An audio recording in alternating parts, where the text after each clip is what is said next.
We all have barriers, something which stops us from defining our limits. But at the same time, it is something which forces us to grow. The definition of boundaries changes from each person and hence is inclusive of all. Greetings to one and all present in this virtual arena with us. Thank you for joining in the Zoom webinar, and thank you to the ones who have joined through the live stream on YouTube and Facebook. We are delighted to host you at Sunbeam TEDx Youth Bhagwanpur, where we are going beyond the boundaries. Everyone present here with us today are people with belief and hope. TEDx Youth at SunbeamBhagwanpur is about giving justice to the bold spirit of these people with spark within themselves. I feel proud that the dreams of a young girl sitting at the usual corner on one hot sunny day, filling the license application with all excitement and vigor to bring change once again, has finally turned into this wonderful connect of speakers from 5 different countries: Ireland, the United States of America, Singapore, Sweden, Canada, with various states of India. This all was only possible because of my incredible and passionate TEDx Youth team and, of course, my institution, Sunbeam Bhagwan. The voyage we have begun covers destinations that will bring experiences of paragons who have scaled great heights and roared to the world that they are unstoppable. With this, it is my great honor and privilege to invite the chairman and the director of Sunbeam Group of Education Institutions, Dr. Deepak Mathur and Ms. Bharti Mathur, to address the gathering.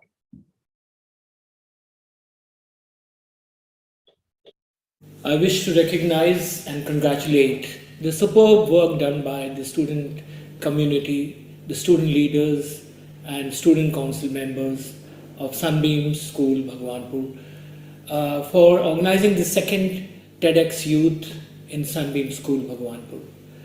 24 speakers, 2 days of events, beyond boundaries, beyond limits, and we have 2 speakers giving performances, 1 harpist, a tabla player, and a complete student-led initiative. That's the great thing about it. Kudos to all the children, all the youth of Varanasi, the cultural capital of this country. I wish you all the best. Keep on learning and keep on innovating and creating new boundaries of your knowledge and creativity. With best wishes to all of you, Jai Hind. Jai Hind everyone, and a very, very warm welcome to second TEDx Youth of Sunbeam Bhagwanpur. I couldn't be more proud of my students because the way they have connected and the way they have requested all the 24 speakers who have very kindly agreed to be coming on this platform. My students understand that it's just the right time to go beyond boundaries, reach out to people and make a difference. All the best to TEDx Youth Sunbeam Bhagwanpur. Let's dive into it. I wish to recognize and congratulate the Thank you, Chairman Sir and Director Ma'am, for your kind words. We most definitely owe you a token of thanks for the endless support and guidance throughout the event, inspiring and keeping us motivated to go beyond our boundaries. It is now my great honor and delight to invite the keynote speaker for the event, Ms. Pratima Gupta, the Assistant Director of Sunbeam Group of Education Institutions. With over 22 years of experience in the education industry, Ma'am is a people's person who has immense experience of human nature and loves to unravel why people make certain choices. With a cumulative experience of studying mankind for over 2 decades, Ma'am is here to bring forth her vision on going beyond the boundary. Ma'am, I request you to please address the gathering. Thank you, Manya. Good afternoon, good morning, good evening, world. It's a pleasure to be talking to humanity across the grid. Well, we are here to listen to people who have gone beyond the boundaries today.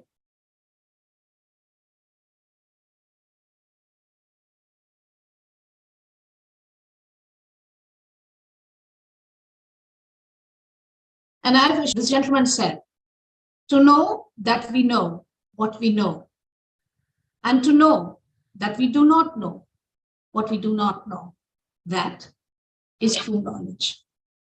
So Copernicus propounded the theory of heliocentrism, that the postulation was that the sun was the center of the universe and that the planets revolved around it. Sounds improbable today? No, absolutely not, because we have accepted it. At that point of time, it was revolutionary. At that point of time, it was incendiary. At that point of time, it was a blasphemy, because everyone, and the church especially, propounded that it was the earth that was the center of the universe, and that everything else revolved around it.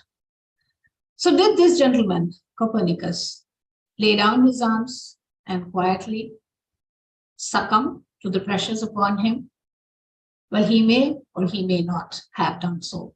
We will not know, because we cannot travel back in time. What we do know is that one man's thought, which challenged the perception, one man's thought, which went across the boundary of accepted convention, laid the foundation of tremendous innovation, laid the foundation for what now the world understands as the theory of the universe. Boundaries can be in the mind. Boundaries can be drawn across geography and geographical limits. Boundaries can be of endurance. Boundaries can be of propriety, can be of norms, can be even of domains. There is the fire in the human spirit, which has always challenged these boundaries.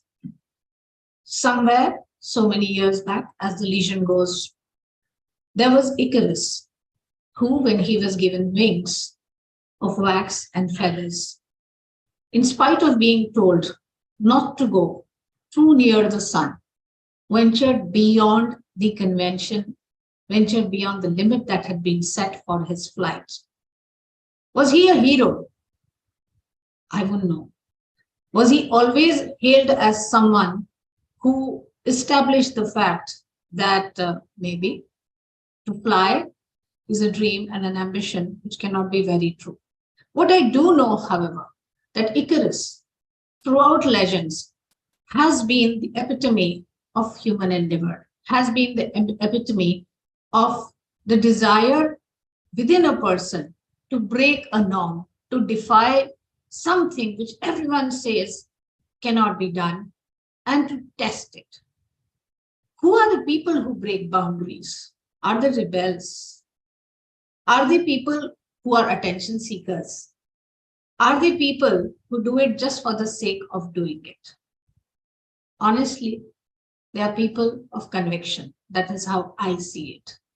They are people who refuse to believe that just because someone has confined them to a compartment and labeled them as something, they ought to conform to it.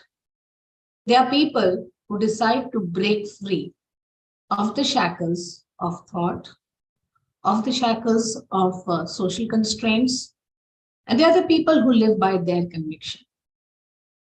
For you and me, and for a whole lot of us throughout the ages, it has not been easy to do something very different because we strongly believe in it. At times, there is always a fear of censure. There is always a fear of being alienated from that which surrounds us. There is always the fear of losing out. And I think man, being a social animal, always does fear ostracization. But in spite of the fear of being ostracized, there are those of us who would pick up a harp and choose to play it. Because it may not be the conventional guitar which is popular. It may not be a sitar, which is so much a part of the Indian instrumentation, but the harp in your hands responds somewhere to the passion of your thought and your conviction. There are within us people who will climb not one mountain, not two mountains, but go and scale 6 peaks in a bid to challenge their endurance. I don't think so. In a bid to perhaps lay something which is the true spirit of the conqueror out in the open for the world to see at large. Boundaries are meant to be transgressed. I honestly feel that. Because if we do not go beyond boundaries, I personally feel all human life would be nothing but a replication of someone else's life and someone else's life and someone else's life. It is because people went beyond boundaries of geographical limits, very honestly, that you and I can speak to each other across continents. Does it matter where the geographical limits of my country ends and your begins? Does it really even matter that we have so many oceans separating us today? It's come to nada. Because there was one person who thought, why should I restrict myself to a boundary of physical communication only? And then the WWW came up. And here are you and I today. To quote Charles Bukowski, one of my favorite poets, what matters is how well you walk through the fire. And with due respect to Mr. Bukowski, to paraphrase it just a tad bit, what matters also is what is the fire that you choose to walk through. Because this fire defines you. This fire that you choose to walk through establishes and stamps the absoluteness of your identity upon the world. And someone somewhere sits up and takes notice and says, yes, it can be done. So beyond the boundaries, to me, is about possibilities. Beyond the boundaries, to me, is the power of conviction. Beyond the boundaries, to me, is understanding that where it comes to human endeavor, there cannot be a definite limit. In our thoughts, in our minds, in our actions, in our ability to give rise to new definitions of every convention, which was again started by yet another human mind, we are infinite. We do so because we believe firmly that to stay within a boundary is to confine human thought, is to confine human endeavor, and is to seal any possible innovation that may ever happen. We will be listening to 24 speakers today. And I personally feel that we will listen to them not because they have done something phenomenal, but because they will yet again kindle the same flame of possibilities within you, me, and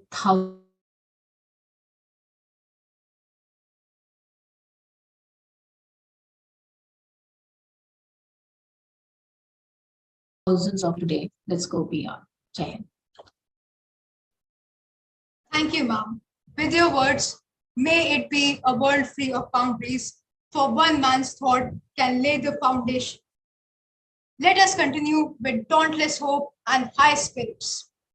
Now, by the TEDx protocol, we will play a short video by Chris Anderson, who is the head of TED organization. He will tell us about the TEDx mission, in the light of which TED combines people and countries of different cultures, traditions, language with one goal: spreading ideas worth sharing. Welcome to something special. Welcome to TEDx. This TEDx event is part of a global conversation that takes place every day in every corner of the world.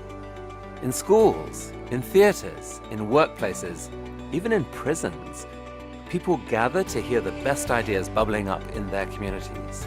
More than 3,000 TEDx events are held every year in 170 countries. It's a remarkable thing. TEDx events are self-organized under a license from TED, a non-profit organization devoted to discovering and sharing powerful ideas in the form of TED Talks. It's not TED itself, but your local TEDx team of volunteers that has done all the work to put on today's event, including booking all of the speakers. It's this team's ideas, dedication, and time that have made this possible. We really hope today's program sparks an exciting conversation. This is a day for curiosity and for skepticism, for inspiration and for action. The more you enter into it, the more you will take out. And now, on with the show.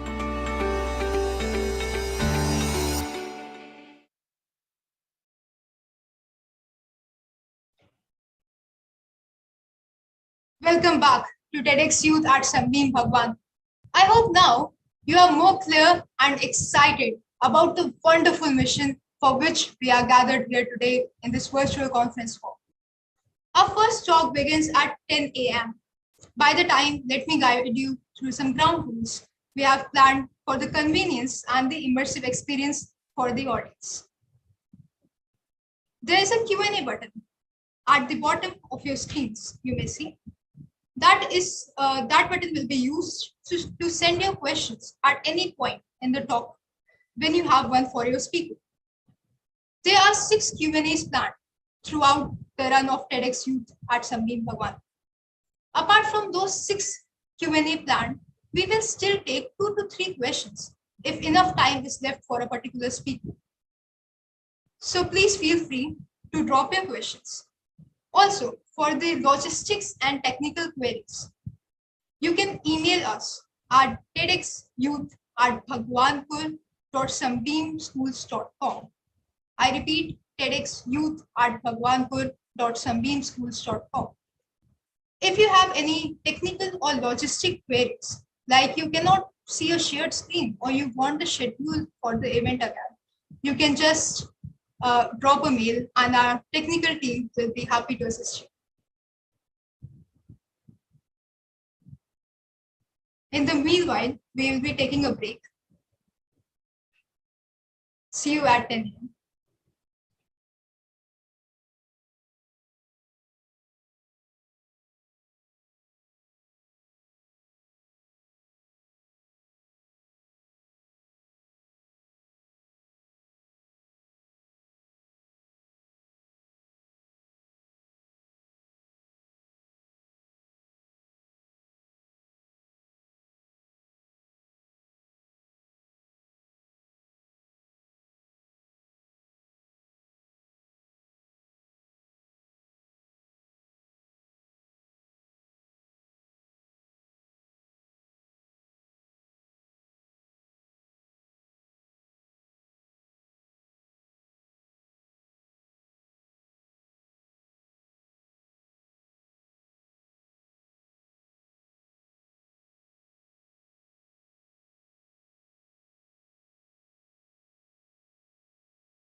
Welcome back.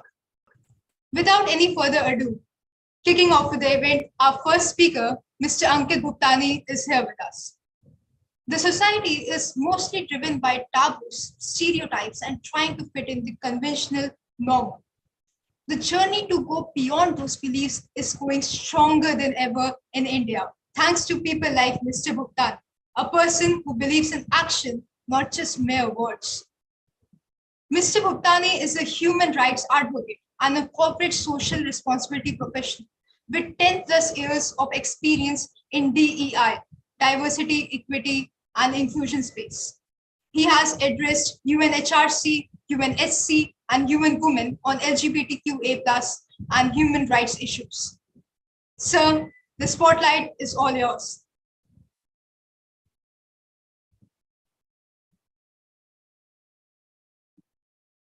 Hello, am I audible and visible? Yes, sir, you are perfectly audible and visible. Welcome. नमस्ते, मेरा नाम अंकित भुप्तानी है।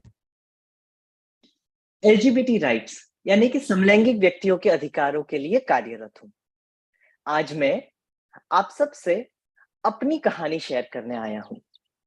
हालांकि आप ये जरूर से ध्यान रखिए कि मेरा उद्देश्य आज मेरी कहानी शेयर करना केवल ये नहीं है कि मैं अपनी बात रख सकूं, लेकिन ये भी है कि मैं उस भाषा में बात रखूं जो भाषा में ज्यादातर समलैंगिक जो वार्तालाप है वो नहीं होता।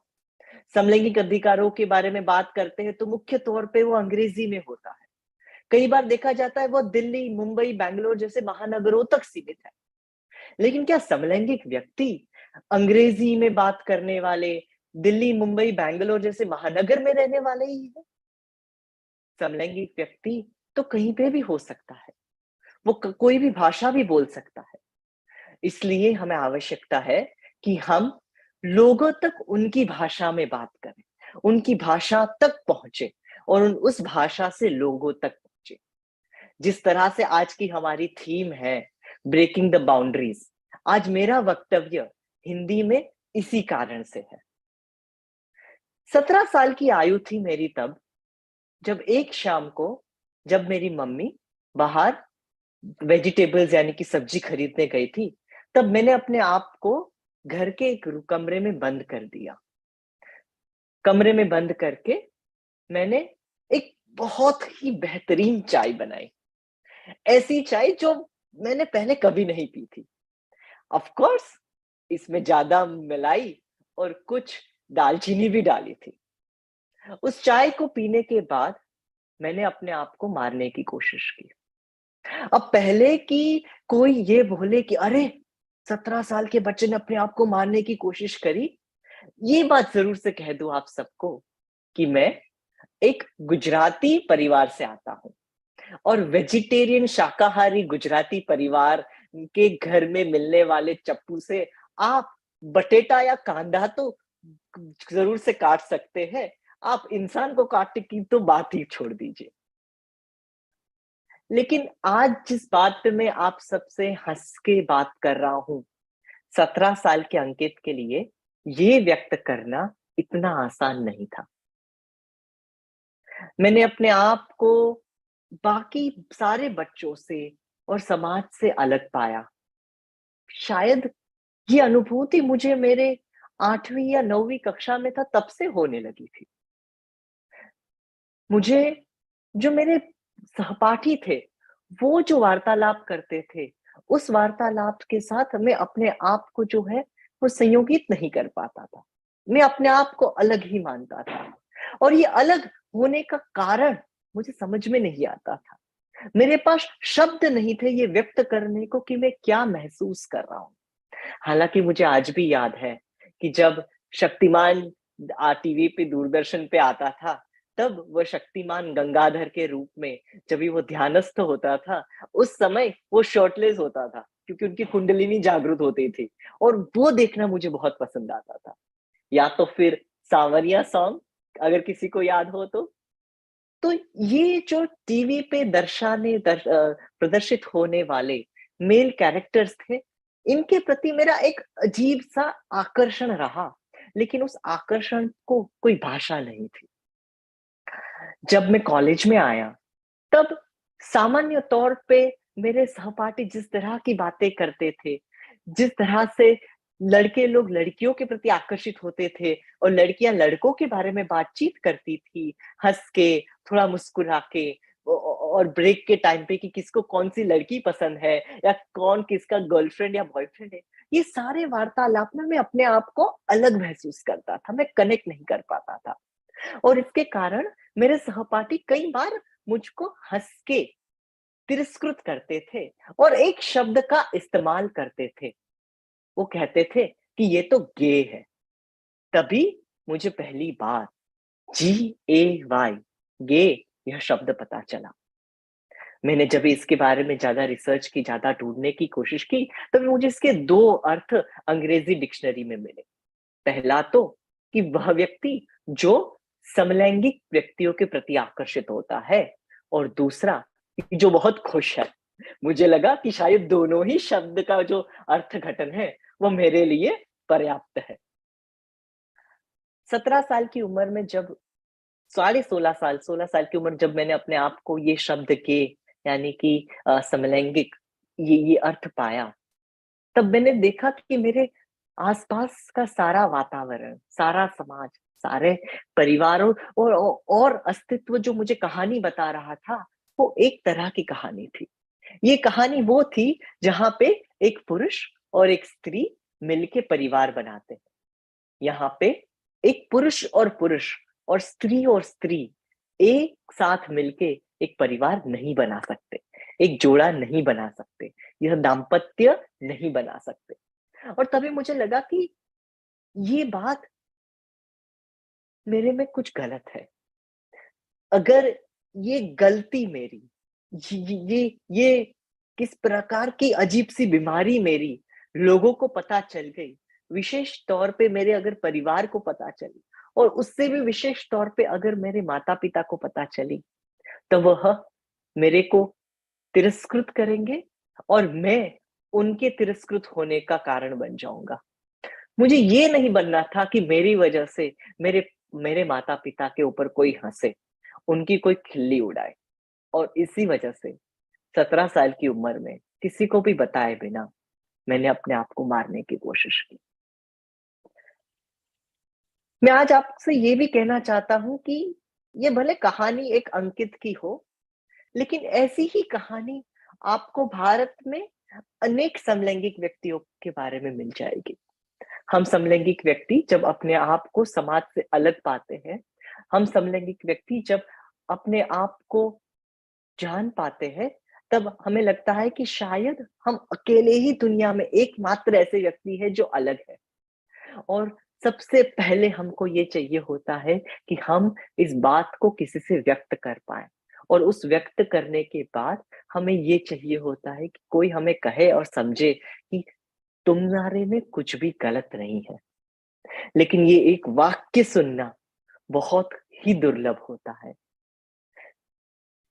जब मैंने अपने आप को मारने की कोशिश की और इसमें मैं सफल नहीं रहा, उसके कुछ दिनों के बाद मैंने न्यूज़पेपर में एक आर्टिकल पढ़ा, एक समाचार पत्र में एक समाचार पढ़े कि समलैंगिक व्यक्तियों के अधिकार के लिए मुंबई में सबसे पहली बार प्राइड परेड का आयोजन हो रहा है।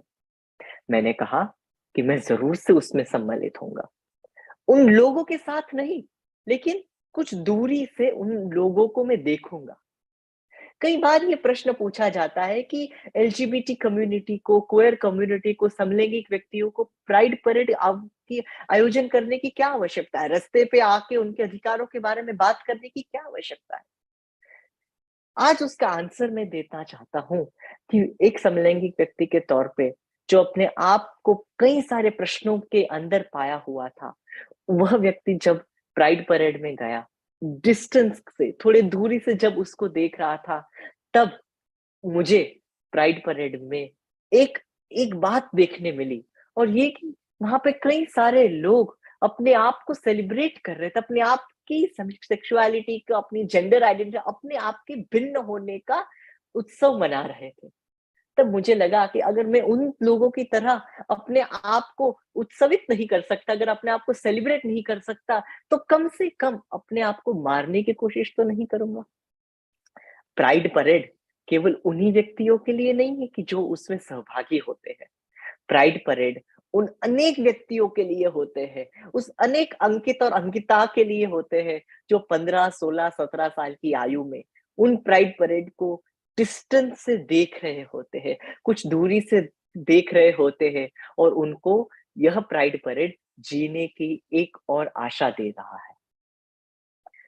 अगर आप में से कोई और यह टॉक को सुनने वाला कोई भी व्यक्ति अपने आप के बारे में यह सोच रहा है कि शायद मैं एक समलैंगिक हूँ, और अपने आप की उस उस तनाव भरी स्थिति में है, तो मैं आपसे कुछ आज शेयर करना चाहता हूँ, जो ना ही केवल मैं और पिछले 10 से 15 सालों में जो व्यक्ति समलैंगिक व्यक्तियों के बारे में और उनके अधिकारों के लिए काम कर रहा है, उस दृष्टिकोण से अनेक व्यक्तियों के साथ संपर्क में आने के बाद उनके अनुभवों का अगर निचोड़ अगर मैं आपसे साझा करूं, तो उसके आधार पे कुछ बातें कहना चाहता हूँ। पहली बात कि अगर आप समलैंगिक हैं, तो उसमें कुछ भी गलत नहीं है। जिस तरह से इस दुनिया में कुछ काले लोग होते हैं, कुछ गोरे लोग होते हैं, कुछ सांवले लोग होते हैं, कोई राइट हैंड से लिखता है तो कोई लेफ्ट हैंड से लिखता है, किसी व्यक्तियों के आंखों का कलर काला होता है तो किसी का भूरा होता है तो किसी का नीला होता है, यह सब प्रकृति दत्त है। उसी तरह आपकी जेंडर आइडेंटिटी और आपकी सेक्सुअलिटी भी प्रकृति दत्त है। दूसरा, आपको अपने आप को अकेला नहीं मानना चाहिए। आपके जैसे दुनिया में अनेक व्यक्ति हैं जो भी क्वेयर कम्युनिटी के अम्ब्रेला के अंदर आते हैं। तीसरा, आपने अगर किसी और को इस बारे में बताया, विशेष तौर पे आपके पेरेंट्स के साथ, आपके माता-पिता के साथ आप ये साझा कर रहे हैं, तो ये अपेक्षा मत करिए कि आज आपने उनके साथ ये बात साझा की, तो वह आपको कल के कल स्वीकार कर लेंगे। याद करिए कि आपको खुद अपने आप को स्वीकार करने में भी कई बार तो कई-कई महीने और कई-कई किस्सों में तो साल लग गए। तो आपके पेरेंट्स जो एक पिछले जनरेशन से आते हैं, क्या उनको थोड़ा समय नहीं लगेगा? ये कहना पेरेंट्स का कि हाँ भाई, मैं आपको स्वीकार करता हूँ और चलिए हम बाहर जाके कोई डिनर के लिए चलते हैं और मैं आपको पूरी तरह स्वीकार करता हूँ, ये शायद सिर्फ नेटफ्लिक्स मॉम में ही होता है। भारतीय परिवार में ये शायद ना भी हो, लेकिन इसका अर्थ ये नहीं है कि वो आपको तिरस्कृत कर रहे हैं या आपको हेट कर रहे हैं। उनको थोड़ा समय दीजिए, जिस तरह से आपने अपना समय लिया था। और तीसरी और आखिरी बात कि कई बार हम ये सोचने लगते हैं कि मेरी जिंदगी का ये आखिरी पड़ाव है अगर मुझे समाज, परिवार इत्यादि स्वीकार नहीं करेंगे।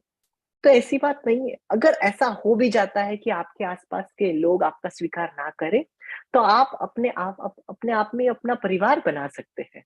ऐसे कई समलैंगिक व्यक्तियों को मैं जानता हूँ जिनको दुर्भाग्यवश अपने परिवार को छोड़ना पड़ा, लेकिन उन्होंने अपने मित्रों में अपना परिवार बनाया, अपनी एक सपोर्ट सिस्टम बनाई। उनको जब भी मदद की आवश्यकता थी तभी उन्होंने मदद के लिए लोगों के पास गए। अनेक संस्थाएं हैं, सपोर्ट ग्रुप्स हैं जो समलैंगिक व्यक्तियों को उनकी जरूरतों को पूरा कर रहे हैं आज। तो ये कभी भी मत सोचना कि मैं अकेला हूँ, जिस तरह से मैंने सोचा था। जो गलती मैंने की थी 17 साल की आयु में, ये आप मत करना। समलैंगिक होना ये अपने आप में कोई गुनाह नहीं है। अब तो सर्वोच्च न्यायालय ने भी ये कहा है। समलैंगिक होना ये अपने आप में कोई रोग नहीं है। वर्ल्ड हेल्थ ऑर्गेनाइजेशन ने भी ये कहा है। समलैंगिक होना ये अपने आप में कोई अधार्मिक, असांस्कृतिक बात नहीं है। भारत में समलैंगिकता की हजारों साल पुरानी परंपरा भी है। समलैंगिक होना या ना होना ये प्रकृति दत्त बात है, जो केवल और केवल आपकी निजी बात है। और मैं आशा करता हूँ कि इस संवाद के बाद आप भी समलैंगिक व्यक्तियों के अधिकारों के लिए जागृत होंगे और हमें आप सपोर्ट करेंगे। धन्यवाद। नमस्ते।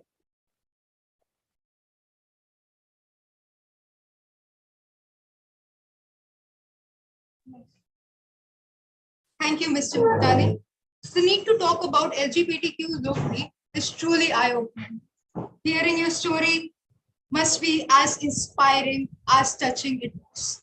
I truly was really touched, and thank you so much for joining and giving us this inspiring talk. Thank you, sir. Thank you for the opportunity. Do we have Q&A or that is it? We are actually out of time. So Okay. unfortunately, we will have to move on. Thank you, sir. I'll drop out. Thank you. We started off with a twister. It only became a tornado in the end. Up next is Arnoor Singh, active member, especially students of YouTube community need no introduction to the popular channel Singh in USA. Mr. Singh is a software engineer at Microsoft and a YouTuber with over 900K subscribers who has surpassed many personal boundaries and societal dimensions for passion. He is creating a community of like-minded students who want to challenge themselves above and beyond, just like him. Sir, the stage is all yours.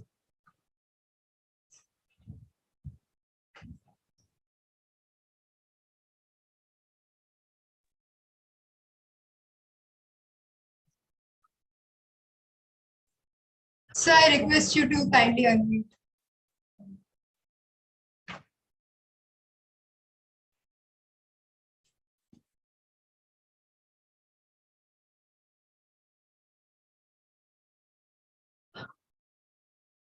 You are not audible, Arnoorji. You are not audible.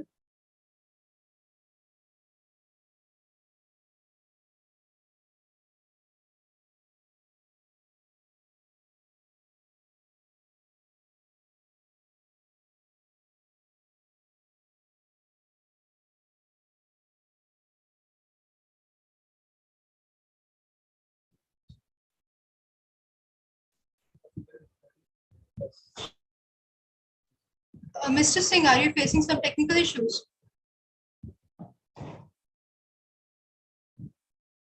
You're still not audible, sir.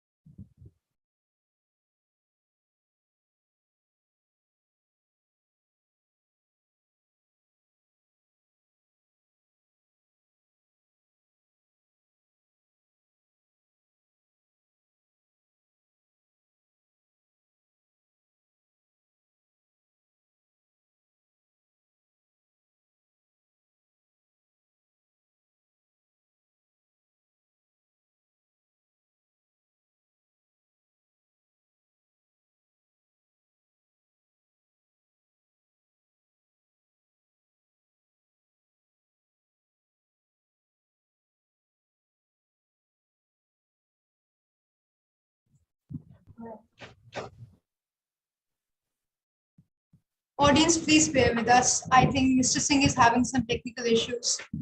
We will be right back.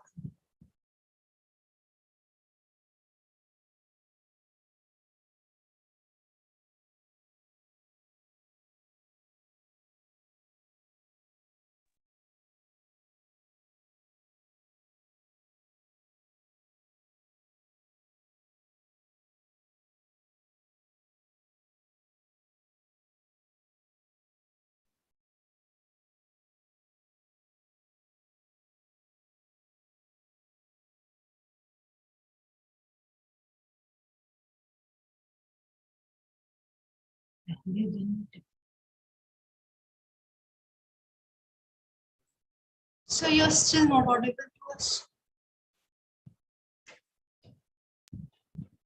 Can you all hear now?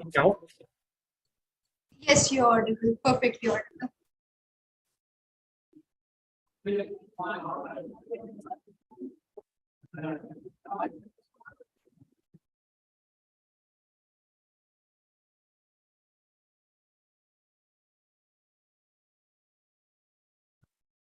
Awesome. So आज का topic होने वाला है not about कि मेरे से IIT कैसे crack नहीं हुआ and how I became a software engineer, but how I transformed myself without cracking IIT, and how you can push yourself above and beyond your boundaries. बचपन से यार हमें हमारे पेरेंट्स, हमारे टीचर्स हमें बाउंड्रीज इंट्रोड्यूस करते रहते हैं, चाहे बचपन में बजट रिलेटेड हो, चाहे आपको अपना फेवरेट टॉय खरीदना हो, खिलौने खरीदने हो, चाहे आपको फेवरेट गैजेट खरीदना हो। बचपन से लेकर आज तक हमें हमें गैजेट्स या फिर किसी भी चीज की तरफ लाइफ एस्पेक्ट में हमें बाउंड्रीज इंट्रोड्यूस की गई हैं। एंड आज के टॉपिक में आपको बताने वाला हूँ how you can push yourself above and beyond irrespective of the boundaries you have been given in your life. तो यार अगर मैं अपनी जर्नी के बारे में बात करूँ, कि मुझे अभी भी याद है जब मैं सेकंड थर्ड में था, तब से ही मैंने अपनी लाइफ में जीरोस देखे थे। अंडा मुझे भी मिला था, हमें भी मुर्गा बना दिया जाता था। सो लाइक इररिस्पेक्टिव ऑफ किसी भी क्लास में हो, मैंने भी बहुत फेलियर देखे बचपन बचपन से। पर हमेशा ऐसा नहीं सोचा कि मतलब कि अगर फोर्थ क्लास थर्ड क्लास ये नहीं होगा तो लाइफ पूरी पूरी खराब हो जाएगी। हमेशा से फेलियर्स की आदत सी पड़ गई थी थर्ड क्लास से, तो इस कारण मुझे बाकी फेलियर्स इतने चुभे नहीं, क्योंकि बचपन में ही जब अगर आप फेलियर्स सह लेते हो तो बाद में आपको आदत पड़ जाती है। And more failures don't bother you as much as the early failure. So I am actually very very thankful कि मुझे बचपन से ही failures मतलब सहने का मौका मिला। तो मेरे मेरे failures का biggest reason था like my parents getting separated. So तब से ही मेरे लाइफ में failures आते रहे। And since my fourth grade मैंने अपने आप को ट्रांसफॉर्म करने के लिए not just about failures, not just about grades, मैंने हमेशा यही सोचा कि always think about the positive side. तो मैंने सोचा कि जो मेरे पास है मैं उसके बारे में सोचूंगा, and I will continue towards academics and sports. तो बचपन से I hope you can still hear me.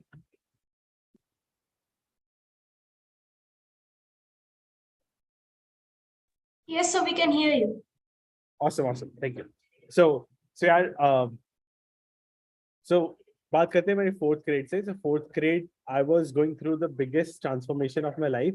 So at that time my parents were getting separated and I was going through failures. मुझे समझ नहीं आ रहा था कि मुझे कौन से साइड फोकस करना चाहिए, टुवर्ड्स मॉम साइड या फिर डैड साइड। तो इस कारण सेकेंड ग्रेड से लेकर फोर्थ ग्रेड तक मेरे लिए हर स्टैंडर्ड नॉट जस्ट पास करना बट किसी भी एग्जाम में मार्क्स लेना बहुत ज़्यादा मुश्किल था। और इस कारण मैंने हमेशा अपने फ्रेंड्स के साथ ज़्यादा टाइम स्पेंड किया है as compare to my parents. And मैंने जो भी बाउंड्रीज मेरे पेरेंट्स ने मेरी तरफ ड्रॉ की थी कि यार अगर तुम्हारे मार्क्स नहीं आते या फिर अगर स्कूल में अच्छा परफॉर्म नहीं कर पाते, then you will not be able to live your life to the fullest, आपकी लाइफ हेल हो जाएगी। हमेशा पेरेंट्स टीचर्स यही बचपन से हमें वार्निंग देते आ रहे हैं कि यार कि 10th कर लो फिर लाइफ सेट है, 12th कर लो फिर लाइफ सेट है, कॉलेज कर लो फिर लाइफ सेट है। इससे हमारे माइंड में बहुत बड़ी बड़ी बाउंड्रीज बन जाती हैं कि यही यही करना है, और इसके अलावा कुछ भी अगर आप करना चाहते हो उसके ऊपर बाउंड्री लग जाती है। तो मैंने हमेशा से ये बाउंड्री को पुश करना सीखा है, क्योंकि मेरे लिए पढ़ाई, जैसे अगर आपने तारे जमीन पर मूवी देखी होगी, अगर हर स्टूडेंट उस मूवी से कनेक्ट इस कारण कर पाया बिकॉज हर कोई एकेडमिकली प्रॉस्पर नहीं कर सकता। हर एक की life is different from just academically driven और या फिर सिर्फ स्पोर्ट्स ड्रिवन। हर एक की लाइफ इन बिटवीन होती है, या तो स्पोर्ट्स, एकेडमिक या फिर एक्स्ट्रा करिकुलर्स, इन सबका बैलेंस होती है, नॉट जस्ट वन साइडेड। तो मुझे इस चीज ने बहुत ज्यादा इंस्पायर किया था from that movie and from Amir Khan, which was my biggest inspiration, through which I could actually able to convince my parents कि यार अगर grades नहीं आते तो मुझे मत डांटो। So that was the beginning of my middle school journey, जो आप कह सकते हो मेरे 5th से 8th क्लास की जर्नी। अब बात करते हैं कि जो आईआईटी का प्रेशर था, हर स्टूडेंट को अपनी लाइफ में कभी ना कभी फेस करना पड़ता है। जेई नीट किसी भी एकेडमिक ऑप्शन अगर आप चूज कर रहे हो, मेडिकल, आर्ट्स, कोई भी, हर स्टूडेंट को ये ऑप्शंस हमेशा प्रेजेंट की जाती हैं। एंड इस केस में मेरी जर्नी में मुझे आईआईटी प्रेजेंट किया गया था because I wanted to become an engineer. और स्कूल में एक दिन हमारा एवेल्युएशन हुआ कि आपको क्या बनना चाहिए, तो उस तरीके से मैंने सोचा कि मुझे इंजीनियर बनना चाहिए। 10th में आइडिया लगा कि मैं इंजीनियरिंग कर सकता हूँ, पर मैं एक ऐसा स्टूडेंट था, मुझे कुछ पता ही नहीं था कि 10th के बाद करना भी क्या है।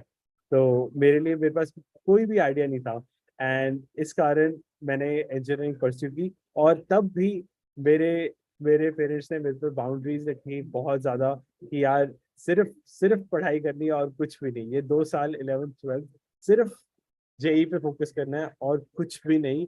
Not even going to parties, weddings, कुछ भी हो, कोई भी पार्टीज हो, कहीं पे नहीं जाना है। और यहाँ पर जो ये बाउंड्री आई, वो मैं मेरे लिए मतलब ये बाउंड्री को समझना ही बहुत ज़्यादा मुश्किल था कि मेरे 11th पे ग्रेड्स भी अच्छे नहीं आ पाए और मैं जेई की प्रिपरेशन की तरफ अपने स्कूल और as well as tuition centre के टेस्ट सीरीज में अच्छा परफॉर्म नहीं कर पाया। तो मुझे तब जाके रियलाइज हुआ कि यार मैं इस चीज के लिए बना ही नहीं हुआ। तो मैंने फिर से पेरेंट्स को समझाया कि जो आप बाउंड्रीज लगा रहे हो मेरी लाइफ में, that is absolutely not right. और ये बाउंड्रीज मैंने जबरदस्ती पुश करके ये भी हटाई। एंड मेरे लिए एक प्रिविलेज ये था कि हमारे स्कूल में स्टडी अब्रॉड के ऊपर काफी ज्यादा सेमिनार्स लगते थे। तो बाय चांस ही मुझे उससे पता चल गया कि I can also pursue an option to study abroad. So वहाँ से मुझे पता चला और फिर से एक बाउंड्री बनी बजट के ऊपर। जब भी हम एक नॉर्मल स्टूडेंट स्टडी अब्रॉड के बारे में सोचता है, तो like they always struggle with the budget, but not many students know कि एक स्कॉलरशिप का भी राउट होता है जिससे ट्यूशन फी आपकी इंडिया जितनी हो सकती है, irrespective of which country you choose. So मैंने काफ़ी रिसर्च की and I found the school जहाँ पर मुझे स्कॉलरशिप मिल सकती है, even though tuition fee is not as same as India.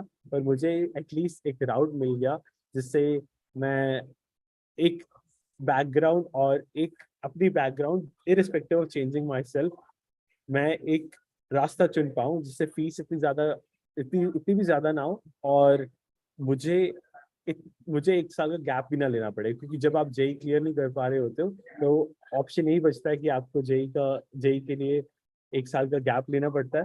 So that's why I was able to pursue my dream of studying abroad without taking a gap. क्योंकि मैं आपको खुद बताऊंगा कि एक बहुत बड़ा प्रिविलेज है for someone coming from Indian background कि उनके लिए डेफिनेटली ईजियर होता है to study abroad as compare to other people, because हमारी academic backgrounds are stronger as compared to other people who are trying to study abroad from different countries. So इस कारण I was able to push myself beyond this boundary as well towards budget by proving कि मैं भी scholarship ले सकता हूँ. Now let's transition to not getting accepted, to not even getting accepted to a top US school. क्योंकि जब आप scholarship की बात करते हैं यूएस के लिए, आपको लगता होगा कि यार यूएस की एजुकेशन इतनी बेटर है, it's better than any Indian university. But मैं खुद अपने आप को बताऊंगा कि मैंने इंजीनियरिंग एक ऐसे कॉलेज से की है जो कि किसी आईआईटी से इतनी ज़्यादा बेटर नहीं है। I have done only from an average school of India, not from the best school of India, or not from an average school of US, not even comparable to the best school of India. So it is not like कि आप सोच रहे हो कि tier 1 से मैंने education pursue की है। I am not that privileged कि मुझे एक बेस्ट स्कूल से मेंटरशिप मिली हो कि मतलब कि मैं बेस्ट यूनिवर्सिटी अब्रॉड भी परस्यू कर पाऊँ। मुझे एक बैलेंस चूज करना पड़ा कि मैं एक ऐसी यूनिवर्सिटी से पढ़ पाऊँ जो कि डिसेंट हो और हमें स्कॉलरशिप मिले। बट इसका मेरे लिए लॉस ये था कि I was able to choose only the university जहाँ पर मुझे स्कॉलरशिप मिलती है, पर वो इतनी भी अच्छी नहीं है, वो टॉप 100 200 में भी नहीं आती कंप्यूटर साइंस के लिए। और अगर आप आईआईटीज की रैंकिंग देखो, they are in between top 150 to 200 all over the world. So that's why I was not in the best school. तो ये भी मेरे लिए एक बाउंड्री थी कि, या बाउंड्री कह सकते हो या फिर एक लिमिटेशन, कि मैं बहुत अच्छे एकेडमिक एनवायरनमेंट में वापस नहीं जा पाया जो मैं चाहता था कि I wanted to be in the best school. अगर मैं इंडिया के बेस्ट स्कूल में नहीं जा पाया तो मैं I wanted to be one of the best school abroad, पर वो भी नहीं हो पाया। तो फिर भी मैंने इस बाउंड्री को बीट करने के लिए मैंने सोचा कि अगर टेक में जॉब लेनी है, हाउ इट इज पॉसिबल अगर मैं अच्छे स्कूल से नहीं। तो मैंने फिर अच्छे दोस्त बनाए, और जैसे ही मैंने स्कूल में अच्छे दोस्त बनाए थे जब मैं स्टडी अब्रॉड की कोशिश कर रहा था, वैसे ही मैंने कॉलेज में जाके अच्छे दोस्त बनाने की कोशिश की।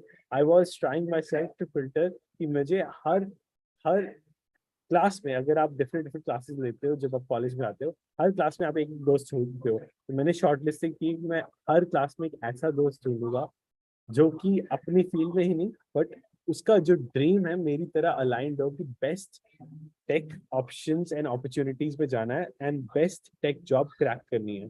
सो by finding the right peer group, मैं अपने आप को ज्यादा एकेडमिकली प्रो बना पाया, and irrespective of my college I was able to make my resume thanks to that group, जिससे मुझे पता चला कि I can go to hackathons, competitions, coding competitions, and यहाँ पे जाकर मुझे रियलाइज हुआ कि मैंने एक्चुअली अपनी बाउंड्री क्रॉस की है। विदाउट इवन रियलाइजेशन मुझे पता चला कि मैं पूरे वर्ल्ड की बेस्ट यूनिवर्सिटी से compete कर रहा हूँ by going to these hackathons, and I am no more considered a normal student जो कि एक tier 2 या tier 3 यूनिवर्सिटी ऑफ यूएस में पढ़ रहा है, बल्कि एक tier 1 में पढ़ रहा है, क्योंकि मैं उनके साथ ही compete कर रहा था एंड कुछ केसेस में उनको ही competition में बीट कर रहा था।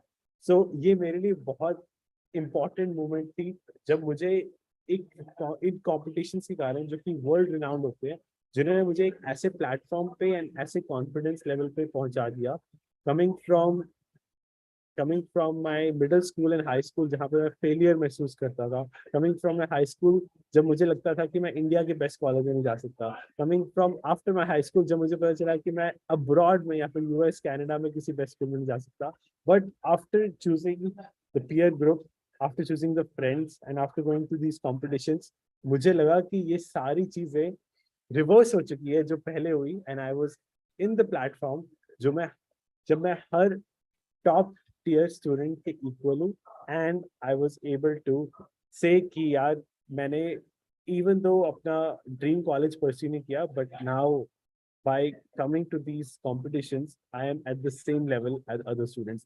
अब इन competitions का फायदा क्या होता है कि आप जब वर्ल्ड वाइड नोन यूनिवर्सिटीज के साथ compete करते हो, you are able to see what they have unique and what talent they are bringing what you're not having. So आप compare कर पाते हो कि यार इनके पास ये चीजें हैं आपके पास नहीं है, and at the end of the day you are able to learn those on your own. जो चीजें आपको स्कूल में नहीं सिखाई गई आप उनके साथ सीख पाते हो. So whenever you go to these international or national level platforms जहाँ पर different universities के students आ रहे हैं, you are able to say कि यार मैंने चाहे अपना ड्रीम कॉलेज क्रैक नहीं किया, पर मैंने एक प्लेटफॉर्म क्रैक किया है जिसके कारण मैं इनके सामने खड़ा हो सकता हूँ. So this should be your aim, to stand at the same level as other students, rather than कि यार मुझे रैंक 1 बनना है, रैंक या फिर टॉपर बनना है. मैं अभी भी बता सकता हूँ कि जब आप जेई का एग्जाम देते हो, no one remembers the person who was not 4th 5th rank. चाहे अगर 1st 2nd या 3rd रैंक के बीच में एक मार्क का फर्क हो, एक पॉइंट का फर्क हो, फिर भी everyone remembers rank 1 या फिर at most 2 or 3, but no one remembers anyone after or beyond that rank, because क्योंकि यही ट्रेंड चल रहा है. न्यूज़पेपर्स हर जगह सबसे बड़ी फोटो उसी की छापते हैं जिनका रैंक 1 हो, इवन तो जो टॉप 10 100 सब में एफर्ट सेम ही डाली होती है, सिर्फ माइनर लक फैक्टर्स के कारण या फिर माइनर एज केसेस के कारण वो उतना परफॉर्म नहीं कर पाते. सो that's why my advice for all the students will be कि आपको ये नहीं सोचना कि end result क्या है. You should be process driven as compared to outcome driven, and इस process driven journey में अगर आपको outcome रखनी भी है, and outcome should be to reach at a platform so that you can talk to other students and connect and learn from each other. It should be a collaborative outcome as compared to a materialistic outcome कि यार rank 1 लेना है या फिर इस package का या फिर इस ड्रीम पैकेज को परस्यू करना है. So that will be my biggest advice to all the youth. And for the major problems that we as a student are facing, उसके लिए मैं अपनी screen I want to share my screen and I want to present. Can you give me permissions?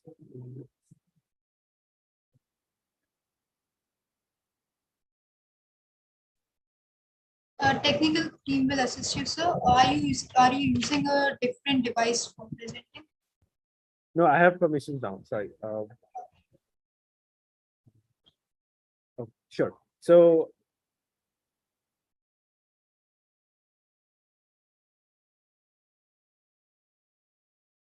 So talking about the biggest problem that I believe the youth is facing is about distractions. Around 61% of engineers, ये सिर्फ एक student problem नहीं है, it is actually engineers problem. या फिर किसी भी engineering student की बात कर लो, around अगर एक class में 100 students है, आप समझ लो 61 students at least 1 or 2 times physical और emotional changes experience करते हैं, जिसके कारण उन्हें लगता है कि वो distract हो रहे हैं, चाहे वो एक नोटिफिकेशन हो, चाहे वो एक टेक्स्ट मैसेज हो, and that leads to unproductivity. आपको एक भी नोटिफिकेशन आता है, आप प्रोडक्टिविटी भूल जाते हो and you get into the zone of social media messages. आपका पूरा जोन ही चेंज हो जाता है. आपने नोटिस किया होगा कि जितने भी यार कोडर्स होते हैं वो हेडफोन्स, नॉइस कैंसिलेशन हेडफोन्स पहन के लगे रहते हैं. ऐसा क्यों है? क्योंकि they want to zone out. So I really want to tell the importance of zoning out. You really have to actually lock out all the technologies you have, क्योंकि 22% ऐसे भी लोग हैं जो जिन्हें at the end of the day time off लेना पड़ रहा है because of these distractions. ये distractions इतनी ज्यादा बढ़ जाती हैं कि आपको, मैंने देखा engineers at least 22% जैसा ये डेटा कह रहा है, they have to take time off ताकि वो वापस अपने प्रोडक्टिविटी साइकिल में एंड अपने टास्क वापस परस्यू कर पाए. And 89% of them are never able to share. जैसे 89% of the students कभी बताते भी नहीं है कि उन्हें ये distractions हो रही है, क्योंकि awkward लगता है यार कि ये सिंपल सी प्रॉब्लम है कि मुझे मैसेजेस आ रहे हैं, मैं अपने आप को फोन एडिक्शन से दूर नहीं कर पा रहा, सोशल मीडिया एडिक्शन से दूर नहीं कर पा रहा. तो these are the problems जो हर एक बच्चे को, इवन मैं भी कह सकता हूँ कि मुझे भी सोशल मीडिया से काफी दिक्कत होती है, but this problem can only be solve through one solution जो मैं अभी आपको बताने वाला हूँ. Furthermore, जब एक एवरेज एक स्टूडेंट डिस्ट्रैक्ट होता है, it takes on an average 23 minutes and 15 seconds to get back to focus. चाहे आपको एक नोटिफिकेशन आ रहा है, चाहे आपको सोशल मीडिया अगर आप एक सेकंड के लिए भी चेक कर रहे हो, चाहे वो इंस्टाग्राम रील्स हो, आप यूट्यूब शॉर्ट्स कुछ भी आप चेक कर रहे हो for even 1 second, it almost takes 23 minutes to get back to focus and get back to the zone जो आप चीजें सोच रहे थे, जो आप चीजें प्लान कर रहे थे. तो at the end of the day आप एक बार फोन चेक करते हो, आपका आधा घंटा ऐसे ही गया. So the only solution for this youth is to actually put phone away from your eyesight, because out of sight is out of mind.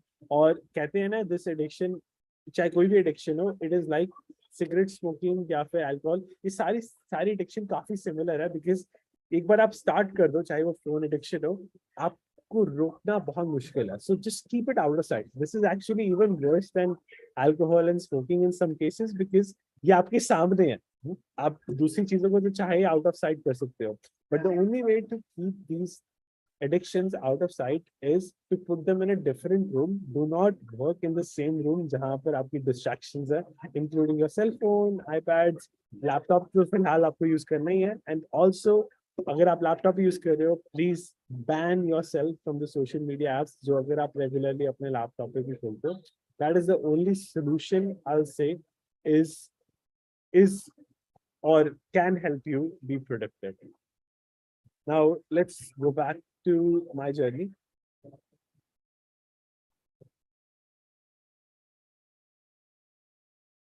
So let's go back towards failure. So मैं बात कर रहा था that how thanks to hackathons and competitions मुझे ऐसा लगा कि even though I was from tier 1 or 2 college, I was actually the same platform with these competitions कि मैं इनके साथ compete कर सकता हूँ. और मैं tier 2, 1, 3 नहीं हूँ, बल्कि मैं एक same student हूँ जिसका एक ही गोल है, to crack a tech job या फिर to make projects that impact people. जब आपका एक ही गोल हो जाए, irrespective of which college background you're from, then you are able to have a clear picture of your goal and your goal towards the society. अब जब आपके मन में एक ऐसा गोल आ जाता है, then the only thing you have to do is that have a burning desire in mind and to be process driven. And इस केस में भी काफी फेलियर्स मुझे फेस करने पड़े जब मैं भी अपने लिए टेक जॉब सुन रहा था. Even though I was in the same platform, मैं क्योंकि टियर 2 या टियर 3 कॉलेज से आप समझ सकते हो, टियर 1 और 2 कहूंगा because tier 3 in India is not the same as tier 1 और 2 और 3 in the US. So I will say tier 1 और 2. सो मैं ऐसे कॉलेज में था, तो मेरे लिए एक टॉप टियर कंपनी के लिए फिल्टर आउट होना भी बहुत ज्यादा मुश्किल था. like to get my resume at least viewed by a recruiter for a top firm, वो भी मेरे लिए बहुत ज्यादा मुश्किल था। तो उसके लिए मैंने बहुत ज्यादा इंटरव्यूज दिए। मेरा एक ही गोल हो गया था कि क्योंकि मुझे फेलियर्स देखने की बचपन से आदत थी, मैंने पता किया कि how many time I can fail. अगर आप आईआईटी के लिए फेल होना हो तो आप 1 या 2 या 3 साल हो सकते हो, बिकॉज आप 1 साल में एक ही बार दे सकते हो। But these companies actually allow you to fail multiple times in a year. ये हर 6 महीने बाद आपके पास आती रहती है। सो जब मुझे रियलाइज हुआ कि मैं अनलिमिटेड टाइम्स फेल हो सकता हूँ, तो मैं इंटरव्यू साल में 2 बार देने लग गया। चाहे वो कोई भी बड़ी कंपनी हो, चाहे वो छोटी कंपनी हो, मैंने कहा चलो फेल होके देख लेते हैं क्या होगा, एक और बार फेल हो जाऊंगा ना। सो जब आपका ये माइंडसेट बन जाता है and it is towards the process कि मुझे अपना इंटरव्यू में अच्छा करना है, चाहे मैं फेल हूँ या पास हूँ, बिकॉज ऐसे सोचते हो आपको डर भी नहीं लगता इंटरव्यू से, क्योंकि आपको पता होता है कि आप साल में 2 बार फेल हो सकते हो। these companies like गूगल, ये साल में आपके पास 2 बार इंटरव्यूज के लिए आ सकती है। अमेजोन, हर कंपनी आपको साल में 1 या 2 बार आपको अपॉर्चुनिटी दे ही सकती है अगर आप अप्लाई करो। So at the so through this way you are always focusing about the process and आपके पास हमेशा plan B mind में होता है। So another advice to all the youth will be to always have plan B in mind and always be ready to plan irrespective of your interview, चाहे वो आपका day हो, चाहे आपकी life हो। If you fail to plan, then you plan to fail. So her day अगर आप plan करते जाओगे and if you will keep moving forward towards your goals, that will definitely help you out. So that will be from my side, and I will be ready to move forward with the Q&A. Thank you, sir. How you begin with your failures and how you turned it into the success you are, and also the story of you facing your challenges and saying, no, I am braver than, saying you are braver than your challenges and limitations. It's truly inspiring. Thank you, sir. So we have a Q&A planned. So the questions we have received, I will one by one tell the questions and you may answer. May we start, sir? Sure. Okay. The first question: do you think work-life balance as a concept is overrated or an utopia? So work-life balance as a concept, I think, uh, can be achieved, and it can be overrated as well, depending on जो आप mindset लेके जा रहे हो। अगर आप सोच रहे हो कि like कि अगर आप परफॉर्म नहीं करोगे आपको फायर कर दिया जाएगा and you always have to push yourself to your limits, तो आप ये कॉन्सेप्ट को ओवररेटेड ही समझोगे, बिकॉज आप हमेशा अपने आप को पुश कर रहे हो कि मुझे अपनी लाइफ में हमेशा परफॉर्म ही करना है। पर अगर आप अपनी बाउंड्रीज खुद ही बनाओगे, क्योंकि मैंने अपने मैनेजर से हमेशा सीखा है कि अगर आपको वर्क लाइफ बैलेंस क्रिएट करना है, आपको खुद क्रिएट करना पड़ेगा। इट्स नॉट लाइक कि आपके पास मैनेजर खुद आएगा बेटा आप छुट्टी ले लो, ऐसा कभी नहीं होने वाला। You always have to keep your own boundaries. अगर आपको लग रहा है कि आपने प्रमोशन लेने के बाद ज्यादा रिस्पॉन्सिबिलिटीज ले ली हैं, तो be willing to actually cut down on the responsibilities and go back to the demoted role. So that's how you can actually achieve it. It can be overrated अगर आप ऊपर ऊपर जाते जाते अपना work life balance trade off कर रहे हो, but if you want to achieve it, you may have to lose that promoted value. Thank you, sir. I'm sure the answer must have satisfied the person who asked. What has been the biggest hurdle in living the life on your terms and conditions? Living life in the... So like the question is, what is the biggest hurdle you have faced in your life on your terms and conditions? Sure. I think biggest hurdle is actually time management. जब आप life में बहुत ज्यादा responsibilities ले लेते हो in terms of full time job, in terms of following your passion, तो कभी कभी आउट ऑफ कंट्रोल हो जाती है। It is really hard to estimate कि आप ये चीजें अचीव कर सकते हो along with work life balance. That has been biggest challenge for me, but I've been able to manage by cutting down on sleep. मैंने देखा है कि in terms of sleep, अगर मैं चाहे 4 to 5 hours, if I sleep only 4 to 5 hours, then also I'm able to manage. अगर मैं 1-2 दिन के लिए करता हूँ, but if I try to do it for the whole week, surviving on 4 hours sleep is impossible. So what I think is I try to push push 1 or 2 days जब मैं बहुत ज़्यादा चीज़ें plan कर लेता हूँ, and next day I try to cut down अगर मुझे लगता है ये overwhelming है, because मेरे लिए time management is the biggest challenge so far. I hope that answers. Yes, thank you, sir. Our next question. Engineer and a YouTuber. What forms the larger part of your identity? I'll say engineer because I am a YouTuber because I am an engineer. I was a YouTuber because I was a student. So क्योंकि मैं पहले student था, because of that I became a YouTuber. क्योंकि मैं अभी engineer हूँ, because of that I became a YouTuber. And most of my daily responsibilities are also connected with engineer, and I try to show my engineer's life on YouTube. So I'm an engineer first, then a YouTuber. And I have to, if I have to choose one job, it will definitely be engineering, क्योंकि when I'm coding, actually I get lost in a zone. तब मुझे फर्क नहीं पड़ता कि कहाँ कहीं पे भी क्या हो रहा है. But when I'm doing YouTube, मैं इतना ज़्यादा उस zone में नहीं खो जाता जितना मैं coding के time खो जाता. That perfectly explains the passion for coding. The next question, do you believe in modernization of work ethic or technology, or do you think that it is like the classical route? May I repeat the question? Yes, I think that's a very good question. I think modernization of work ethics have been introduced since COVID. क्योंकि जब से COVID आया, you have the freedom to work from home, you have freedom to travel. काफी companies आपको remote travel opportunities देती हैं that you can work from all around the world and still be productive. So I think modernization has actually made you more excited. So जब आप 2-3 महीने office से काम कर लेते हो, you become excited कि यार हाँ, अब मैं इंडिया से काम कर सकता हूँ. अब आप like you can go to South America, you can go to Europe, कहीं भी आप चाहो वहाँ से आप काम कर सकते हो, and you can just choose your office location irrespective of where you are. So that's the biggest freedom, and modernization has made people more and more excited. And it's the biggest perk of tech industry now. Thank you. That was all for the questions. Do you have an ending note? My final note will be that here, if you want to achieve anything, just lock your phone and get into the zone. चाहे आप कुछ भी सोच रहे हो, अगर आप एक thought भी सोच रहे हो ना, you will not realize how phone is or the social media is distracting you. आप अपना एक thought भी completely सोच नहीं सकते, and उसी के बीच में एक notification आ जाता है. So the only way to achieve your goals is to be outside of the zone of technology for a few minutes and keep them out of sight. And कोई भी आपका dream हो, you will be able to achieve that. So that'll be my final advice. Perfectly ending. Thank you. We will now like to excuse ourselves and move to the second speaker.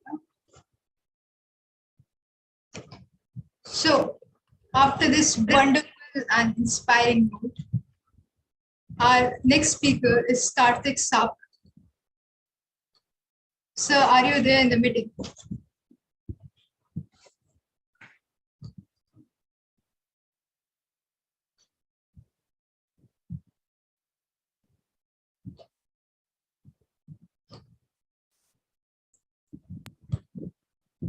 Welcome, sir. For our next speaker, we have Mr. Karthik Sapra, co-founder of Amidas, a brand that makes fashion more democratic across size boundaries. The idea behind its establishment is to give fashion choices to customers. Amidas has charmed over 100,000 customers with the exclusive plus-size clothing line, fashion that gives confidence and promotes people to love themselves as they are, beyond the boundaries of the convention. We also have a Q&A session with Mr. Sapra, so please stay put for it. Sir, the spotlight is all yours. Okay, thanks guys for having me here, and it's truly a pleasure. So without taking much time, I'll Am I audible? I just want to check that. Yes, you are. Okay, so yes, let's get started. So, hi guys, I am Karthik Satra. I am partner co-founder at Amidus, and we are a plus size focused fashion brand making Indian and Western wear clothing in sizes large to 9XL. So now whenever I give this introduction, I'm always asked कि India में बेचते हो या abroad? I say India में बेचते हैं, and then I am asked इतने बड़े size कौन पहनता है? I say that we have served more than 1 lakh customers across our website and marketplaces.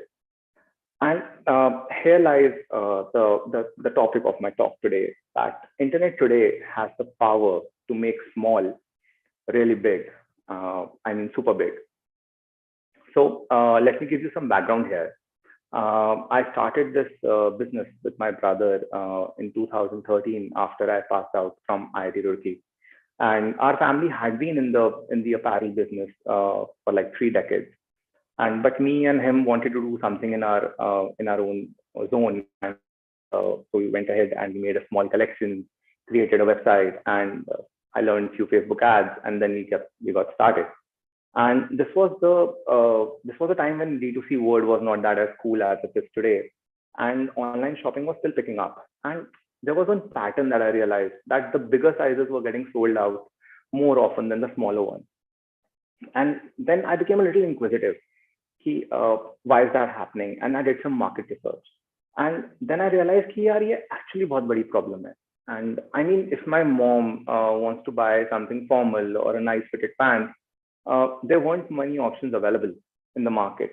And then I asked within family members and friend circles, and they also face similar issues. ले देखिए सबके पास ना एक boutique का option होता है, and you know how people are and massages are in those boutiques. And फिर हमने decide किया कि अगर ये हमारी mom and family members की ये problem है, so ये actually बहुत बड़ी problem हो सकती है. And from 2014 onwards, we were a purely plus size focused fashion brand. And for brand ambassador also, there were not many options available. And that's the sad part of our society, that plus size people are always seen in the comic role and they're never seen as celebs. And after many like brainstorming, we finalized on Delnas, and उनको connect करने की भी story काफी amazing है. That there was this feature in Facebook that if you pay 50 or 100 rupees, your message could land into the inbox of the person who is not your friend. And I gave this a shot, and she replied, and we did our shoot with her. But I'm not sure whether ये feature आज available है कि नहीं है. But इस पूरे process में ना कोई intermediary नहीं था, कोई agency नहीं थी, and that's the superpower that internet provides today. We took off really well, and we started growing business 100% every year. And between 2016 and between 2020, there were many highs and very extreme lows. And we started expanding offline also, and were growing until 2019. We opened our first store in Chandigarh, and then Gurgaon, then Chennai, and we had plans to open stores across the nation.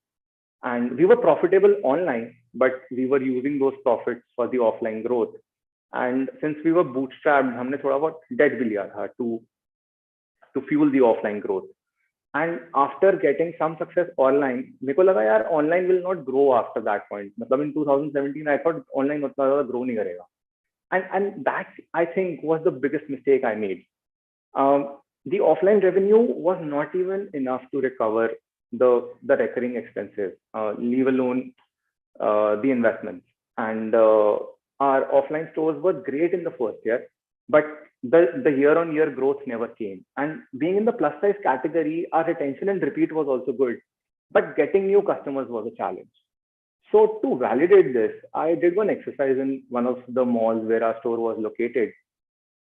By the way, whenever you want to know how good the product is, you should always check out what are the repeat rates, what are the retention metrics. And when you want to estimate how the growth is going to happen, you should always see the new customers coming in. But yes, coming back to my story. So I stood at the entry gate of the mall, and for 1 hour, and then I counted how many people were coming in. And by the look of the customer, I could make out who could be my prospective customer. Like I knew that who could fit into the lowest size that I was offering. And ये थोड़ा हमारी field में थोड़ा आसान हो जाता है that you could make out कि यार this customer is can fit into my lowest possible size. So I was there and I was counting जो fit हो सकता है मेरे size के अंदर, मैंने उसको count किया, जो नहीं हो सकता उसको मैंने exclude करा. And then I realized कि out of the 100 coming into the mall, only 5 out of those 100 could be my prospective customer. And the same 100 walking into a mall could be a prospective customer of a Zara. Those 100 out of 100. Because Zara has women's wear, men's wear, kids wear, everything. And they make the usual sizes, extra small to double XL. And then I realized that the probability of a Zara finding a new customer was 20 times higher than mine. And that is like hold the crux of the whole conversation. I know I have oversimplified this, but that hold the crux, and that I made this mental model in my head. If we really want to grow from here, we really have to focus back on the online channel. And even though we were very well targeted and very niche audience, getting new customers was tough in the offline space. And finding new customer is like super important if you really want to achieve growth in any business. So I had this answer in my head that we would have to make a pause on the offline expansion and focus back on the online.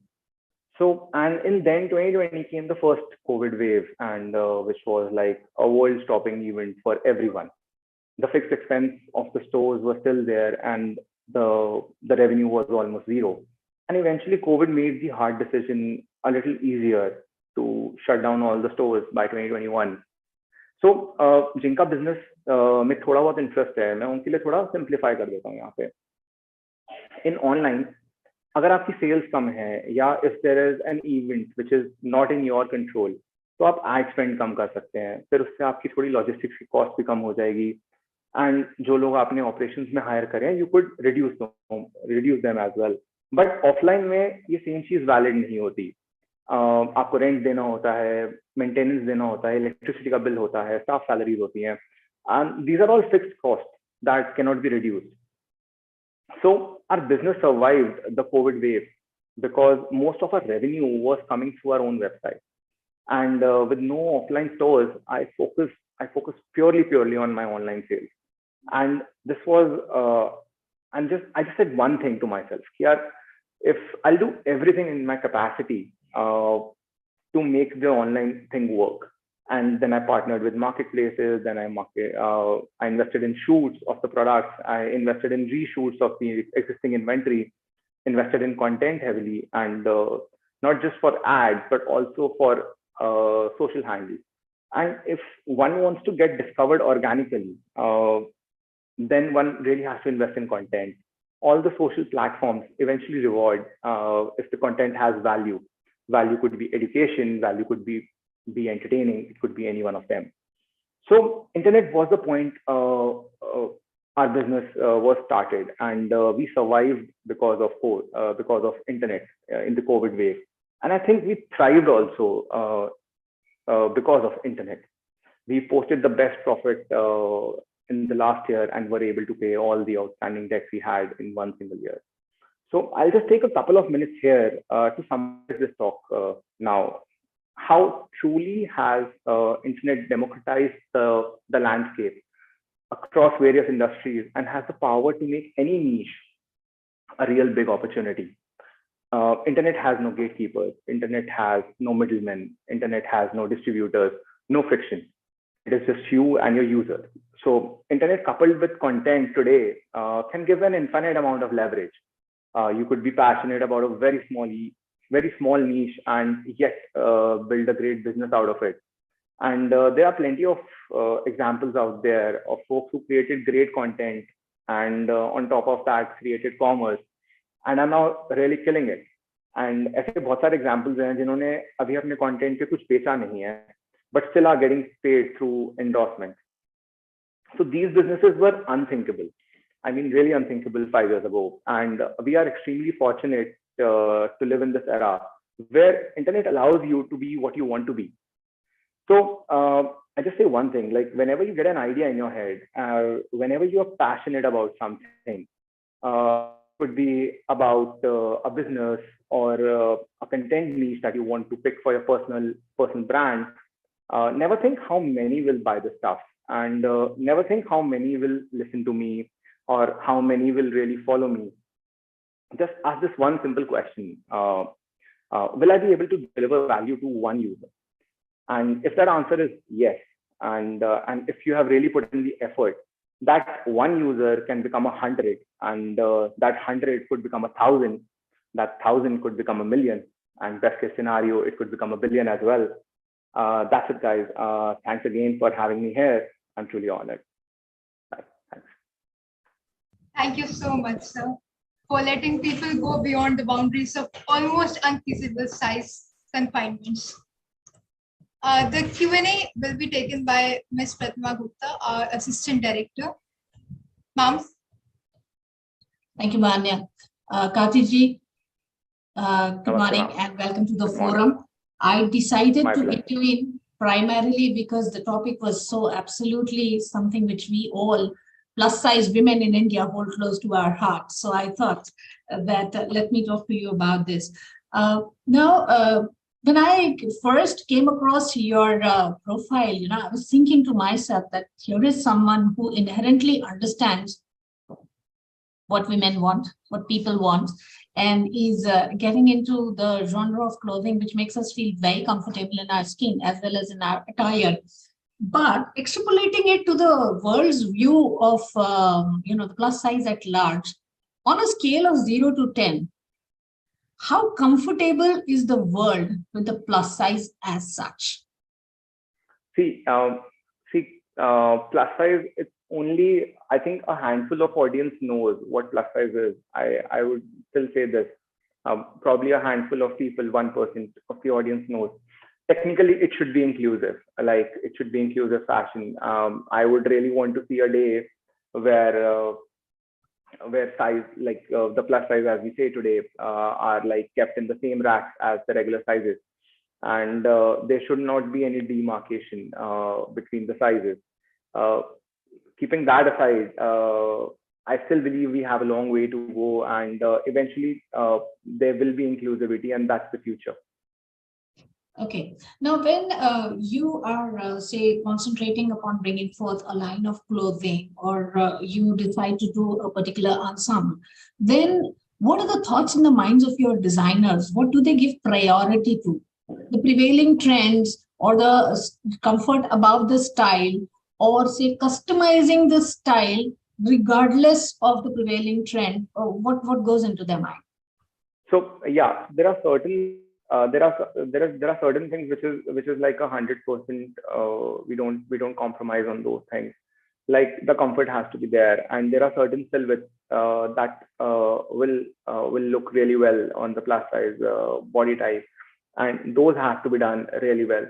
Personally, I believe that one should give a try to all the fashion that is coming in, irrespective. Like, I am no one to say whether this will work well on a plus size body or this will not. We should give what is in trend, and it is ultimately in the hands of the customer when they feel, and they should be given a choice. Like, if they feel that what is being put in the trend with the younger, with the slimmer people, they want to give it that a try. So definitely, I am no one to give my judgment over here. Our idea is to just give proper comfortable clothing in their sizes, which fits them well. Ultimately, trend they have to choose. We make stuff which is timeless and slow fashion. But at the same time, when something new is coming in the market, it's our duty to provide the same to the audience.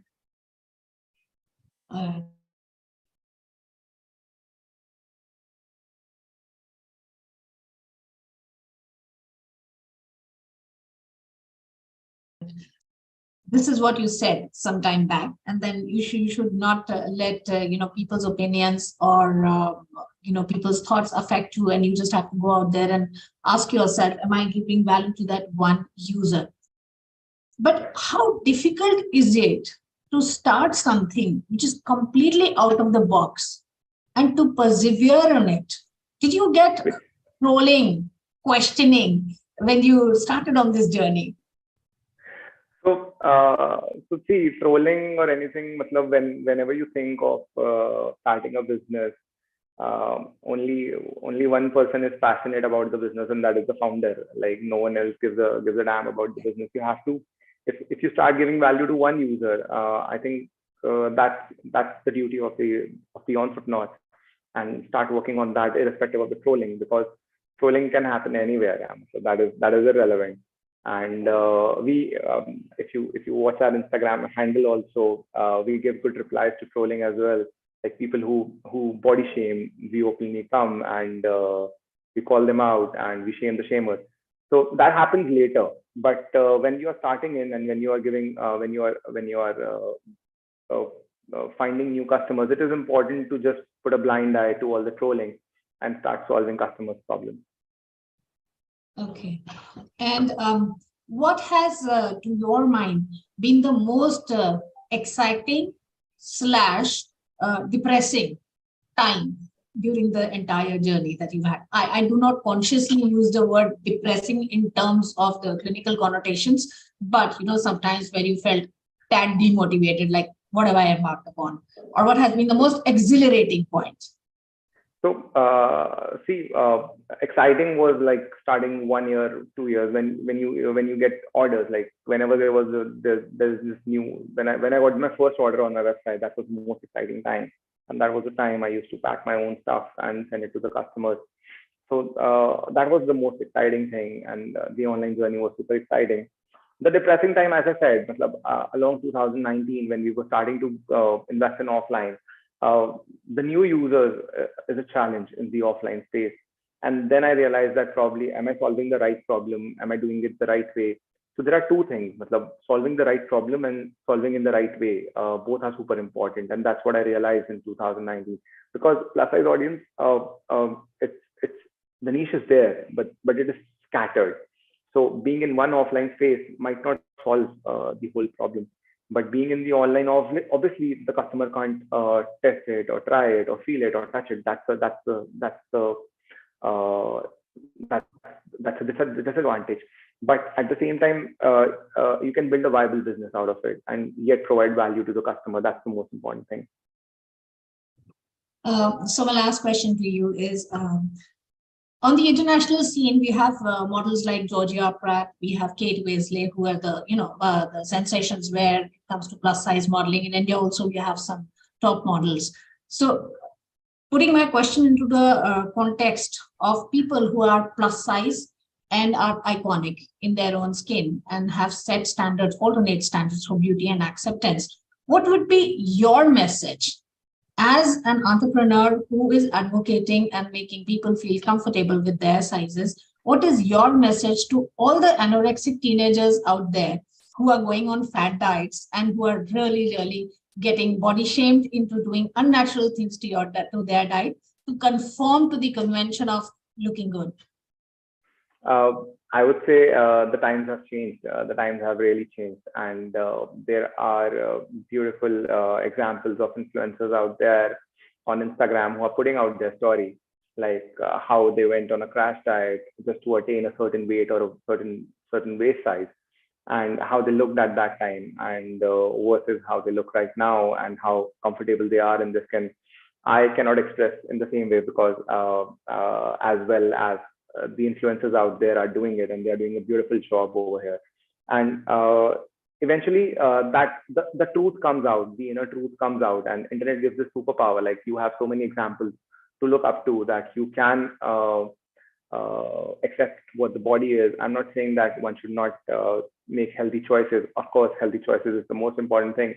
But at the end of the day, there are certain things which are not in your hands because of certain issues, certain hormonal issues, or any other issues. There are certain things which are not in your hands, and yet make peace with it, and yet make healthy choices and be comfortable in what you are. And I think more than me, there are people who have already done that. Thank you. So all the viewers out there, shame the shamers. Be comfortable in what you are. Make healthy choices. And beauty is more within than without. Karthik Sapra, it's been a joy talking to you today. Thank you so much. Pleasure mine. Thanks. Bye-bye. Thank you, ma'am. Thank you, sir. We have Jayita Rohila with us. Jayita Rohila, a conventional revolutionary, coming from an IKEA family till he born apparel designer. Jayita Rohila has traveled the world.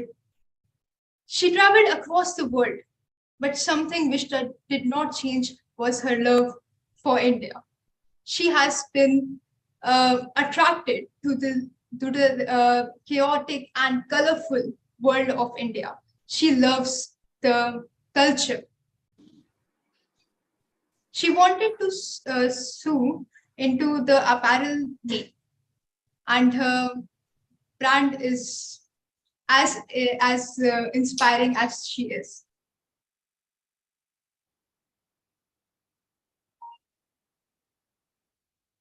We welcome you, ma'am. The spotlight is all yours. Thank you. I'm just going to share my screen here to start it off.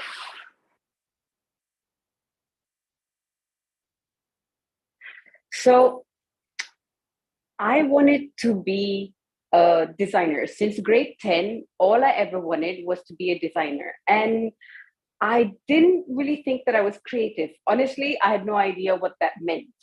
And so I would daydream and I would sketch till 2 a.m. in the morning. I borrowed my friend's stitching machine. It was just there. I barely used it, but I would just keep it there to make me feel like, okay, this is what I want to do. This is the field that I want to get into.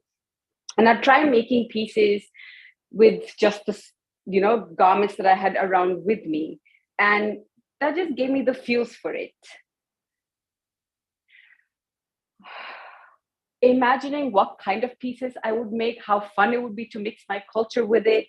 I really wanted to have a voice. And I felt like this would give me a space to have that voice. But little did I know that I was setting the foundation for my clothing label called Me.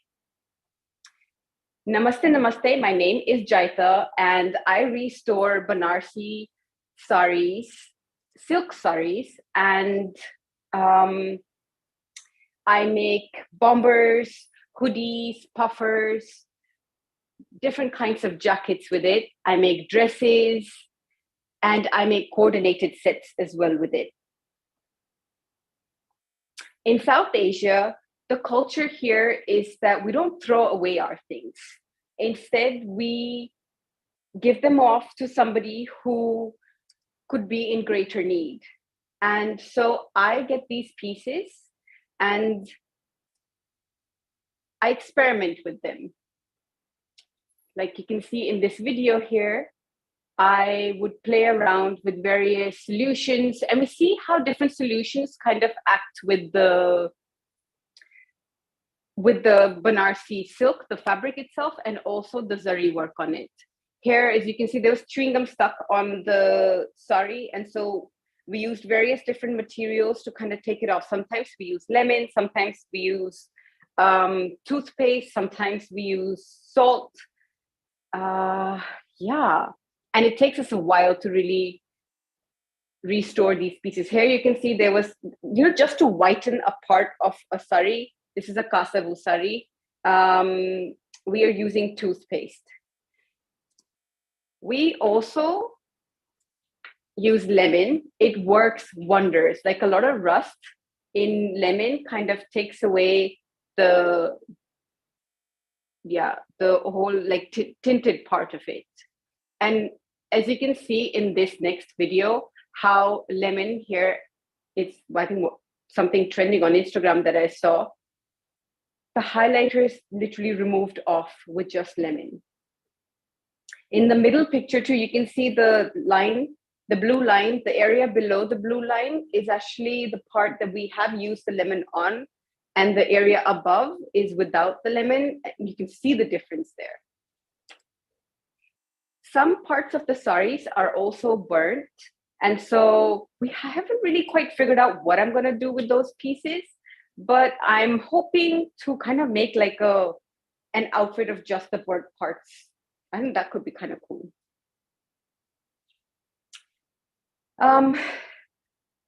My mom calls me a kabadi wala, because what I literally do is I store, and then as a team, we restore. 9 years and in this industry, and I don't call myself a fashion designer. I feel a designer creates pieces according to upcoming trends. They create pieces for a particular season or a year and a particular market. I like to think of my pieces as timeless. They are created with fabric from one generation for the generation today to give to the generation after. Some people send me their mom's saris and the grandma's saris, and I feel like saris are so precious. They're a piece of our heritage, but often we kind of store them in the closet for decades on end. And I like to bring them out, make them into pieces that you can wear again and again and again. And so a sari is reborn. As an artist, I feel we focus a lot on being different. It must be something that stands out. It must be something that anyone can look at it and be like, I made this. The pressure is real. And what I find funny or ironic is actually it's the similarities in humankind, in us, that connect us. We're already different. Like for example, if you give someone an apple, if you give a class an apple, a group of people, and they're drawing an apple, all of them will look very, very different. All of the sketches will look very, very different. If you follow the same recipe for the second time or the third time, it will taste different. So we already have the different. It's the similarities that bring us together. The pressure we put on ourselves to reinvent the wheel, like, wow, I must really do something out of this world. So different. But what we often forget to question is what connects us. Us connecting is a very, very, very important part of creativity. So I have a little fun experiment to kind of try on right now. Because let's be honest, what good is an idea if you don't try it? You experiment with it, you fail, and then you try it again. So I want you to pick something that is the closest to you. It could be on your dressing. It could be something right by your bed. I see something right here. So I'm going to take this good old Nivea bottle, okay? I mean, it's a moisturizing lotion body milk. Take any object. The purpose of this experiment is to kind of play. And so now that I have this, we're going to get our creative juice flowing. Look at this object and try and see how you can connect with it. Try and see how you can kind of make it a part of you, an extension of you. So how I go about doing this is I'll stand in front of the mirror and I'll just play with it. I'll put it on my head. I'll put it on my shoulder. I see how it would slide, just what it looks like. Observe yourself with the piece. See, what else you could do with it, where else you could put it, how it could possibly work or not work. See with, where it could fit. Okay, this is not fitting here. And be in the moment with this, play around with how you could, this is fun. This fits right in. This feels like, if I want lotion, I could just kind of take it off from me. This is kind of handy. If anybody else wants lotion, anybody wanted some lotion? So this is like squirt, easy, nice. I love it. And so here, when I am doing this, when I'm giving it off to people too, when I am sharing a moment, that's connecting with people. When I am sharing this moment with myself too, that's connecting with me. And I feel like often while we're doing challenges like this, we think that, what will become of this? Who will do this? How will they do this? Who will wear this? Where will they wear this? Don't worry about what it will be. Live in the moment when you're playing around. Live in the moment when you're experimenting with it. And New ideas will keep coming in. Invest in them.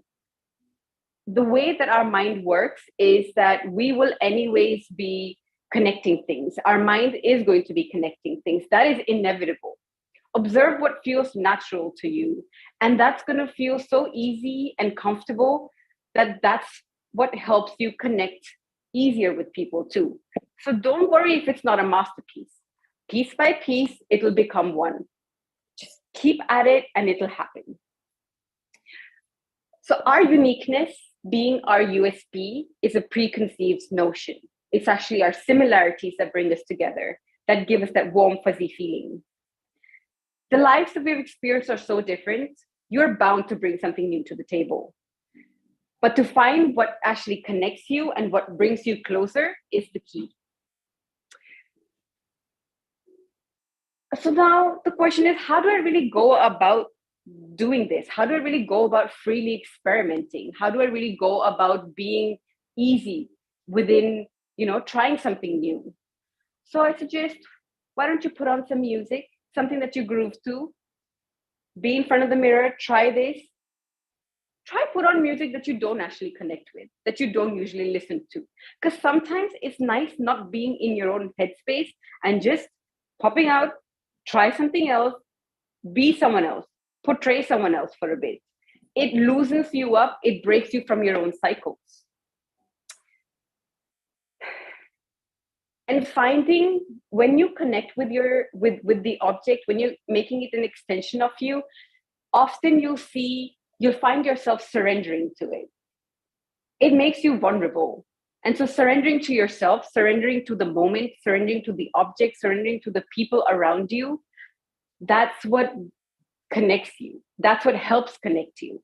So you play, you're in the moment, you're yourself, you feel things around you, and it brings empathy in your life. And this gets the creative juice flowing. All right, I have limited time here, and I'd love to see what you guys experiment with and what you do with this. So do share some of your work out there too. I'd love to see what you do. And because that's like a playground for you to kind of experiment with. And play on and surrender. Thank you. Thank you, ma'am. Ma'am, the way you have traveled around the world, spreading the beauty of Indian culture in your way is truly inspiring. Now over to Pratima ma'am for talking to ma'am.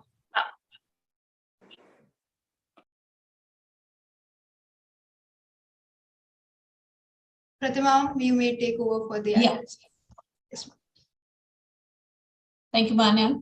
And it's an absolute pleasure to be talking to someone who is so innovative, not only in her ideas and designs, but also in her thoughts. Jayata, if I could have you with me and unmuted.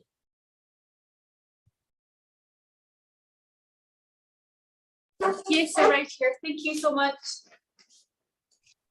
Yeah, listening to you, it was kind of impossible to let you go with just your talk and not put up questions. So the first thing that I want you to talk to us about is, of course, the iconic Ghungat hoodie.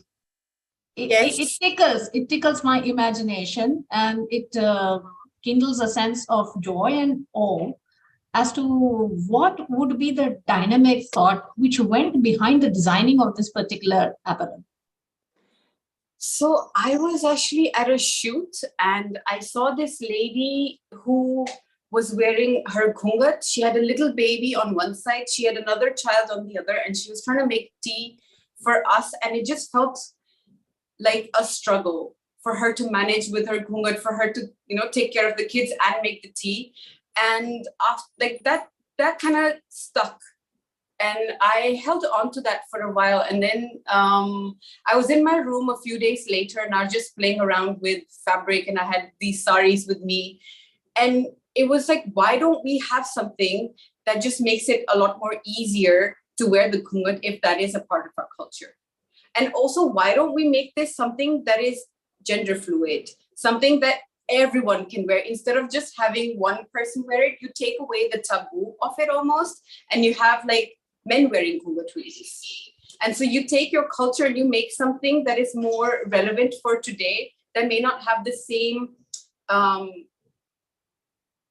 sad roots, but rather something that would be more relevant and more fun for everyone to wear today. So your design ideas and the endeavors that you embark upon have got two concurrent parallel themes running through them. Correct me if I am wrong. One is almost a devout sense of nationalistic pride, which kind of takes you back to the roots, and you hark back to that which is very traditional and very conventional. And then the contradiction is this very contemporary, wearable, comfort-based twist that you give it to it, right? Mm-hmm. Did you encounter any sort of any sort of criticism or any sort of hurdles in the way you put forward your twist to your nationalistic pride and to your roots? Were there any kind of hurdles that you faced? I feel like what I try to do is stay true to my roots, mm-hmm. but bring in my values for today. I think as we have grown as a nation, our values must also change with us. We cannot have the same values that we did 50 years ago and still think that we're going to progress in world when the world has changed so much. So here I am trying to present that, okay, some of the values are still there, but my perspective of it and how I see it and how I see it relevant for today is very different than what it used to be back then.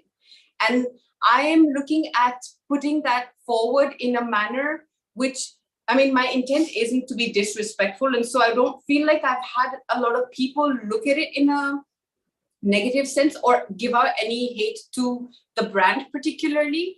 But I have had like people really question, be like, I want to know why. Why did you but what made you do this? Why would you do that? Like, I don't understand why someone would do that. And I feel like as an artist, if I can get someone to question it and to think, my work is done. So Jayati, talk to me about May and the etiology of the brand May. Why May? You know, that the world is, I know, so much about us and we. And to someone so young to go out there and confidently say a May without sounding very egoistic or narcissistic about it. Yes. How do you explain the May? So the May has various different contexts to it and various different perspectives to it. I am from Haryana. I was born in Gujarat and I grew up in Nigeria, Bangladesh, Sweden, China, and India. And so I felt like there have been so many different cultures that have kind of come together and made me who I am. And so I don't just identify with just one, because all of these have kind of come together and made who I am. And I'm what people would call a third culture kid, you know, a kid who's from one culture but grown up in another. And it's difficult to be like, so where are you from? You know, it's a little difficult to answer that at times. And so it's men, where there's no need to be, to represent just one part or be just one thing. You are yourself, and that is a mixture of things. Then the other part is where I feel like when you wear a designer's clothes or anybody else's clothes, I'm wearing this person, I'm wearing that person. Mm-hmm. I don't want the people to be wearing Jaita. I want them to be wearing them. And so I'm wearing men. And it just kind of, I am wearing myself. Yeah, at the end of the day, I think clothing is an extension of you. And hence, I think the name. There are other contexts, but that's a very long conversation. So taking off from the last line, you call yourself a child of the third culture, okay? Now, growing up, and a lot of times we've heard this very famous line, which goes, East is East and West is West, and the twain shall never meet. Right. Do you believe that the twain has met? Oh, big time. Thanks to social media, especially social media. I think I see people here getting so influenced by the West. I see people in West getting so influenced by the East. We have definitely met now. And we have started like collaborating and doing things together too. And now I'm really curious to see where, this takes us. So design styles apart, have you matched fabrics also have you tried to match something like traditional linen from India with, say, a fabric from the West, and have you done any kind of intermingling of the fabrics as such, apart from the design styles? So I haven't done anything that is culturally Western. Okay. I felt like there was a lack of representing South Asia, and I Mhm. wanted to primarily focus on that. But I think this could be something interesting to do in the future, where mix up something from the, but like I would mix up, for example, corduroy with Banarsi saris. You've just given me some ideas. Being in Banaras, we can certainly, yeah, corduroys and Banarsi saris, definitely. Banarsi saris are so beautiful. It was so difficult to cut them up too, because it's just like, oh my gosh, no, this is too precious. Yeah, that is something which has remained very, very timeless, and it has adapted itself to modern sense of fashion and dressing as well. Fabric is something phenomenal. It's just not lost its relevance at all, or its place in fashion iconic world also. Yes, it's a class. Okay, Jaita, one last questions. Like, so being a designer, being someone who has experimented with a lot of fashion styles and things like that, do you have a personal muse? Do you have someone or a designer who has, really, really inspired you, and who has whose probably design ideas or thoughts or design philosophy kind of reflects in the work that you do? I don't feel like I have one designer. I feel like, or one artist. I think I have a few. I Nice. also various brands too. Like, I like this concept of IKEA, where they make clothes, where they make, furniture for everyday people. I Yeah. like that concept. So, and they're like Isimiyaki. Like, I like various different designers and brands, and I think I take Off-White, amazing. Like, they're just certain things that really like speak to me, and I tend to like see, oh, how would I play if I was given that space? So I don't think there's one, there are many. Sad to say, we lost Isimiyaki just recently. Yes. Yeah, and that's a huge loss, because it's absolutely a timeless brand. Yes, and we have him forever with these pieces. I think he's left such a mark. Absolutely left a phenomenal body of work, which is probably going to go down in fashion history, and is going to be continued forever by the aficionados of fashion. Yes. Jeta, it's been amazing talking to you. Thank you so much for paving the way for free thinking, for going beyond boundaries in the chosen field of design and fashion. And I, for one, being an educationist, would strongly endorse your beautiful thought and design philosophy of being rooted in a culture and a tradition, and yet giving wings to it and expanding it to become so contextually relevant to today's times. More power to you. Thank you. Thank you.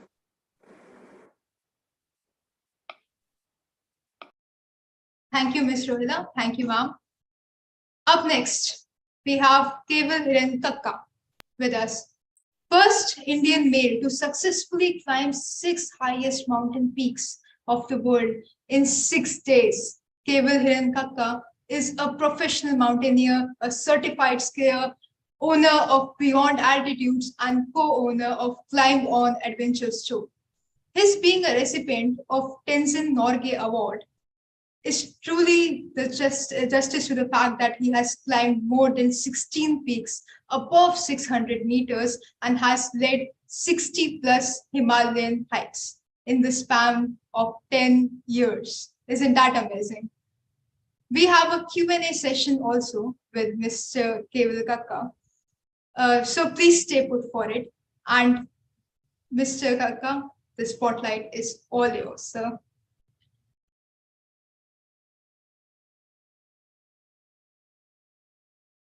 And really feel fortunate to be here and talking about my journey. So for me, it's really important to talk about that is journey. We all are a part of a journey. Like we are a beautiful journey. The called life. And I would like to talk about that journey, how it began, and how it transformed. As a student, I was very curious when I used to see mountains, and I was like, oh wow, it's such a spectacular mountain, and what lies on top of it, what would it be to stand on top, and what would it be to look on the other side. So that curiosity stuck me again and again. And my parents, they were the catalyst. They said, if you want to see what lies beyond, you have to push your limits and go there and see. So I said, but how? So they pushed me. They said, okay, we are enrolling you for a trek in the Himalayas, and you go and you see, you learn for yourself how it is there. I was so excited. I was in my, seventh grade. It was vacation, and usually what we do is we, either during the 90s we used to play video games or outdoor sports like badminton, cricket, etc. So this was something new, traveling from Mumbai. So Mumbai is at sea level, and I was going to hike in Manali. And like my first hike was to Chandrakhani Pass, which is at 10,500 feet. And clueless completely, because now we have internet, we can just google, like, oh okay, what to wear in snow, how does it feel in snow, what is the temperature in Manali, etc. But I'm talking about back then, 16 years ago. There was no googling, there was hardly any internet, and all you do is listen to people, and then they share that, oh, I went to Manali once and it was very cold, it was snowing, and I had 2 layers of jacket, so you also take this, you also take that. And listening to all those elderly talks, I gathered my gear, and I somehow managed those woolen sweaters, the thick jackets, and I went there. And terrific experience. It was really cold at night, and I couldn't understand what is going on, and I was shivering. But immediately when I look at the sky, I saw millions of stars, and I got mesmerized. I was like, wow, this is something, which is not your day-to-day views in the city. And I was more curious now, and this curiosity kept on growing and growing. And finally, I was an engineering student. I was pursuing automobile engineering, but then in my final year, I decided to not continue engineering because I wanted to become a professional mountaineer and follow my passion. A very tough decision, which was a part of my journey, and I didn't know how to move ahead, how to become a professional mountaineer. I started researching on it, and I had just been to few treks. And I went to my parents and I told them that, I want to not continue engineering further, but I want to become a professional mountaineer. So, in the beginning, they said, it's a very dangerous sport, and, there are so many risks involved, etc. But why do you want to do this? So I said, I feel alive. I feel the best out of me when I'm out there in the nature. And they supported my decision. They said, just do whatever you feel happy with, but you have to get a full depth knowledge of this field and then continue. So I promised them that I'll do my professional mountaineering courses, and only then I'll step into the field. So I did my basic mountaineering course, I did my advanced mountaineering course, and that is how my journey began. So let me share a small presentation.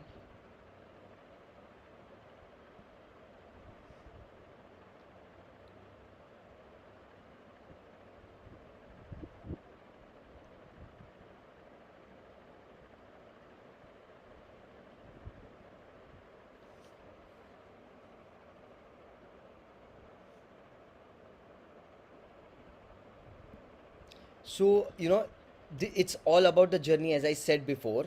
And just give me 1 minute, I'll just play the slide. Okay, so my journey to the big mountains began absolutely, with this curiosity in my mind to learn something, to experience something which is so divine. We all know that our saints from, like, the past, they had made Himalayas as their abode. and they used to meditate in the Himalayan ranges. And if you talk about Uttarakhand, it is known as the Dev Bhumi, and there are so many mythological stories about the Pandavas and about the gods and goddesses, residing there. So I left on this journey not just to be a mountaineer, but to understand our history, our culture, and that is how my journey in the mountains began. But as I said, I promised my parents that I'll professionally learn this craft, I'll learn this art, and to survive in the mountain, it takes a lot. So then I started my journey by pursuing my mountaineering courses. So this is me learning the ice craft at Byaskund Glacier, which is in Manali, and I did a 26-day certified course called as basic mountaineering course, and also I did an advanced mountaineering course, and I got my certificates from Atal Bihari Vajpayee Institute of Mountaineering and Allied Sports, which is located in Manali. And this is how my journey in the professional world started 10 years ago. And trust me guys, after climbing few mountains, I just cannot express how addicted, or maybe I would say how mesmerized I was by these mountains. um, Usually when you climb, you only see three colors. One is the white, that is the snow, the second is the blue, that is the sky, and the third is the black, that is the rock. So these are the only three colors that you see, but such magnificent formations on top of them. And so far in my journey, I am successful in climbing six of the world's highest mountains. And it's a different feeling, especially the first picture that you see that is captured on top of the world, that is Mount Everest. When I submitted Mount Everest on the 16th of May 2019, the temperature on the top was say around minus 35, minus 40 degrees with the wind chill factor. I couldn't take my face mask out, and if you see on my down suit, there is a layer of ice. So much of pain, thousand reasons to turn around, the wind, the cold, the chilly factor, and the breathing, because your oxygen level drops. So the pressure is so high that your body saturates very less amount of oxygen, so you need artificial supply of oxygen, and with that your brain functions slow, so much of a toll on the body. But there is something, that one reason from that thousand no's, that is one reason to go ahead. And I found that reason for myself. That was my passion to climb mountains. So with that passion, I was successful to climb 8,000 meter peak so far.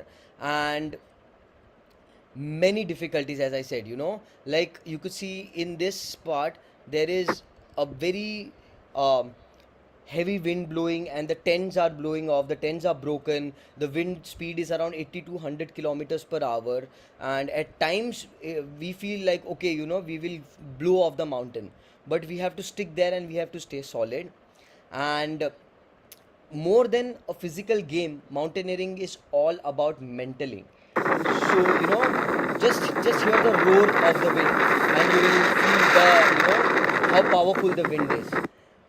And then the mental challenge is, when I was climbing Mount Lhotse after Mount Everest, I could see there are so many dead bodies lying there. So this climber, he must have died in 2012, that's what the people say, and his dead body still lies there. And when you have to cross it, there are so many questions in your mind, and your mind starts playing games with you that, oh my god, what has happened to him?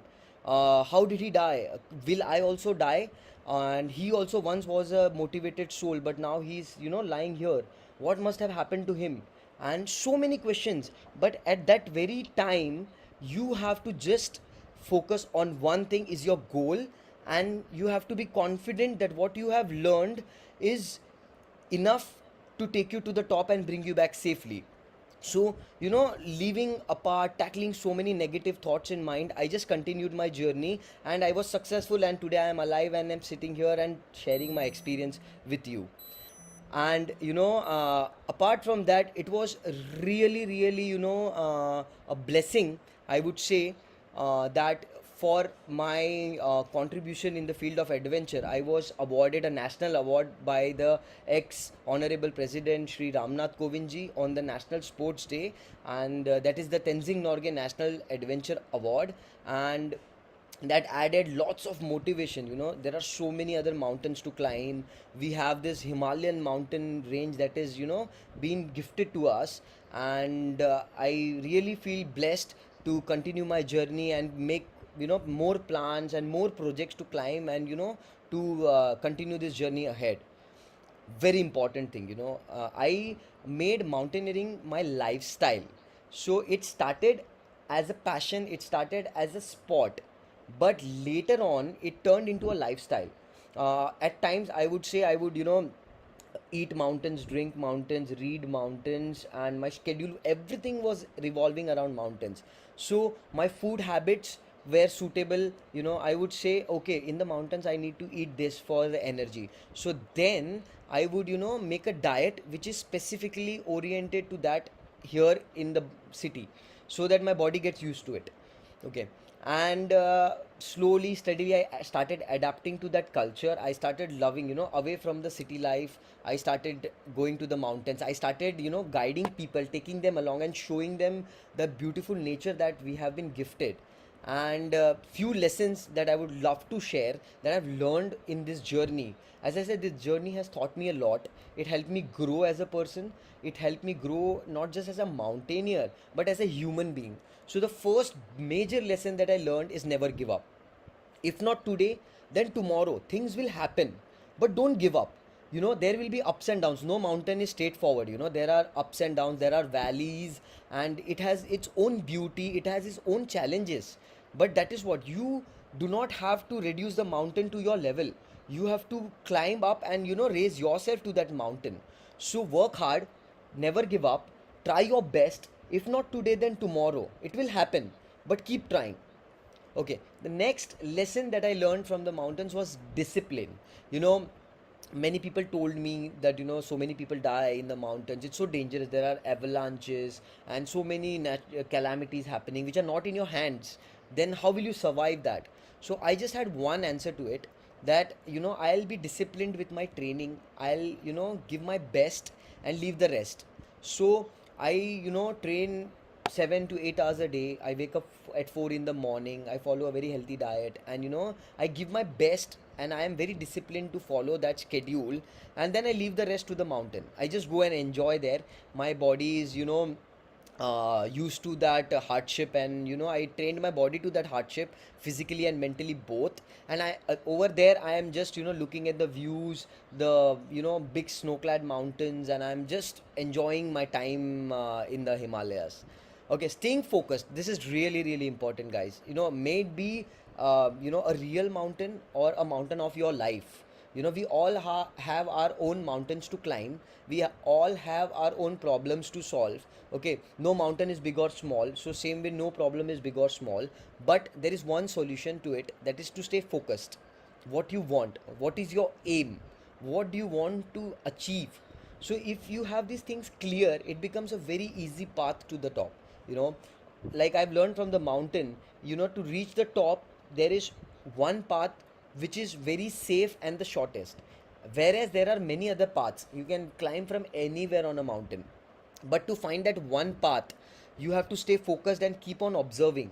So same with life, it goes that you have so many ways to achieve your goal, to become a successful person, but that one thing that would be the shortest but also the safest, in terms that it will give you assurity, it will give you comfortness, it will give you that feeling of achievement and accomplishment. So always follow that path and stay focused towards your goal.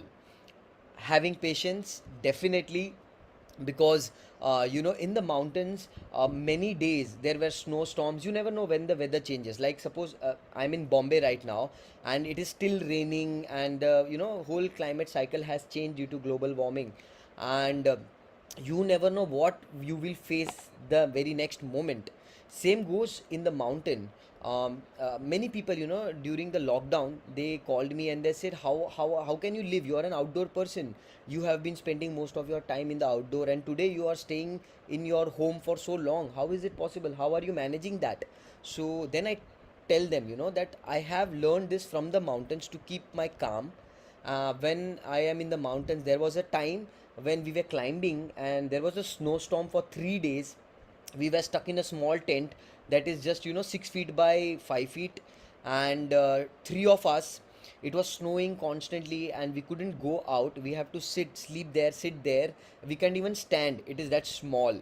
And what we did was we just sang songs, and we have to every 1 hour, 1.5 hour, we have to go out and shovel the snow, or else we get buried.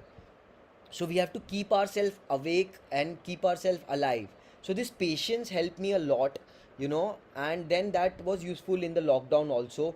And it helped me, rather than getting panicked or anxious, it helped me focus on what I have to do next. So it gives you a clarity of mind, and also it shows you a direction where you have to head next. So this is the life lessons that I've learned in my journey in the mountains.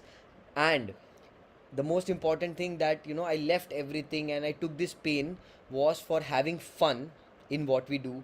And the base, the main thing is to have fun and to enjoy what you're doing. If I'm climbing mountains, as I said, it is so painful. I lost my thumb during a climb, and I couldn't sleep for months. At night I used to be like, oh my god, it's the blood is throbbing. I used to suddenly wake up and the pain was so excruciating. I had tears in my eyes. And there were so many moments where I thought, okay, I should give up. This is not how I have to live, or why should I live in so much of pain, etc. But then the thought, even of leaving my passion and not being in the mountains, was so scary that I told myself that I'll bear this pain 100 times, but I would love to do what I love to do. And so that passion not just turned into profession, but it sparked a fire in me, and that satisfactory feeling that no matter what happens, but still I am following what I love. And when I'm in the mountains, when I see those sunrises, when I see the birds chirping, when I see the snowfall happening, when I see those millions of stars in the sky, it brings a smile on my face, and I think I live for that smile. And I really love to see it again and again, again and again. And that is why I spend most of the time in the mountains. So I started my company, and I started guiding people, taking them there and showing them that how beautiful we are gifted by God in this world, and this creation we have to really see and enjoy. And along with that also, I try to tell people that glaciers are melting fast, the climate is changing rapidly, and somewhere or the other we can contribute to help and save the environment by reducing our carbon emissions. And a small change today can give us a brighter future tomorrow. So more than this would be a small appeal that do whatever you can. And make use of less plastic, like carry your own water bottle. Do not buy packaged bottles, then it becomes difficult to dispose. And if you are doing it, please recycle it so that it could be reused. And I think these are the small things that will help us grow and to save our earth. So I would really like to extend my thanks to everyone for listening to my journey. And over to you, over to the host. Thank you so much, sir.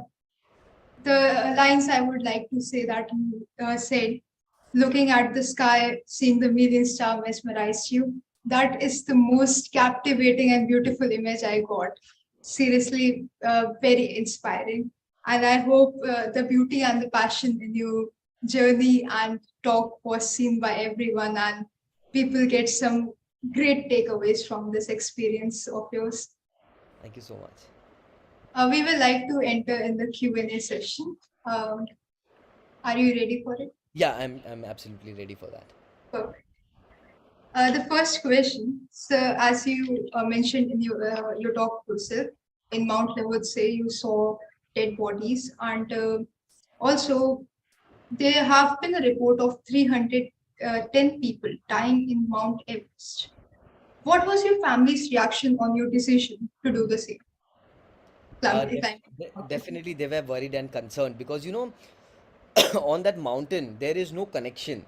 You cannot every day call your family or talk. We have satellite phones in case of emergency, but also there are very less rescue operations happening.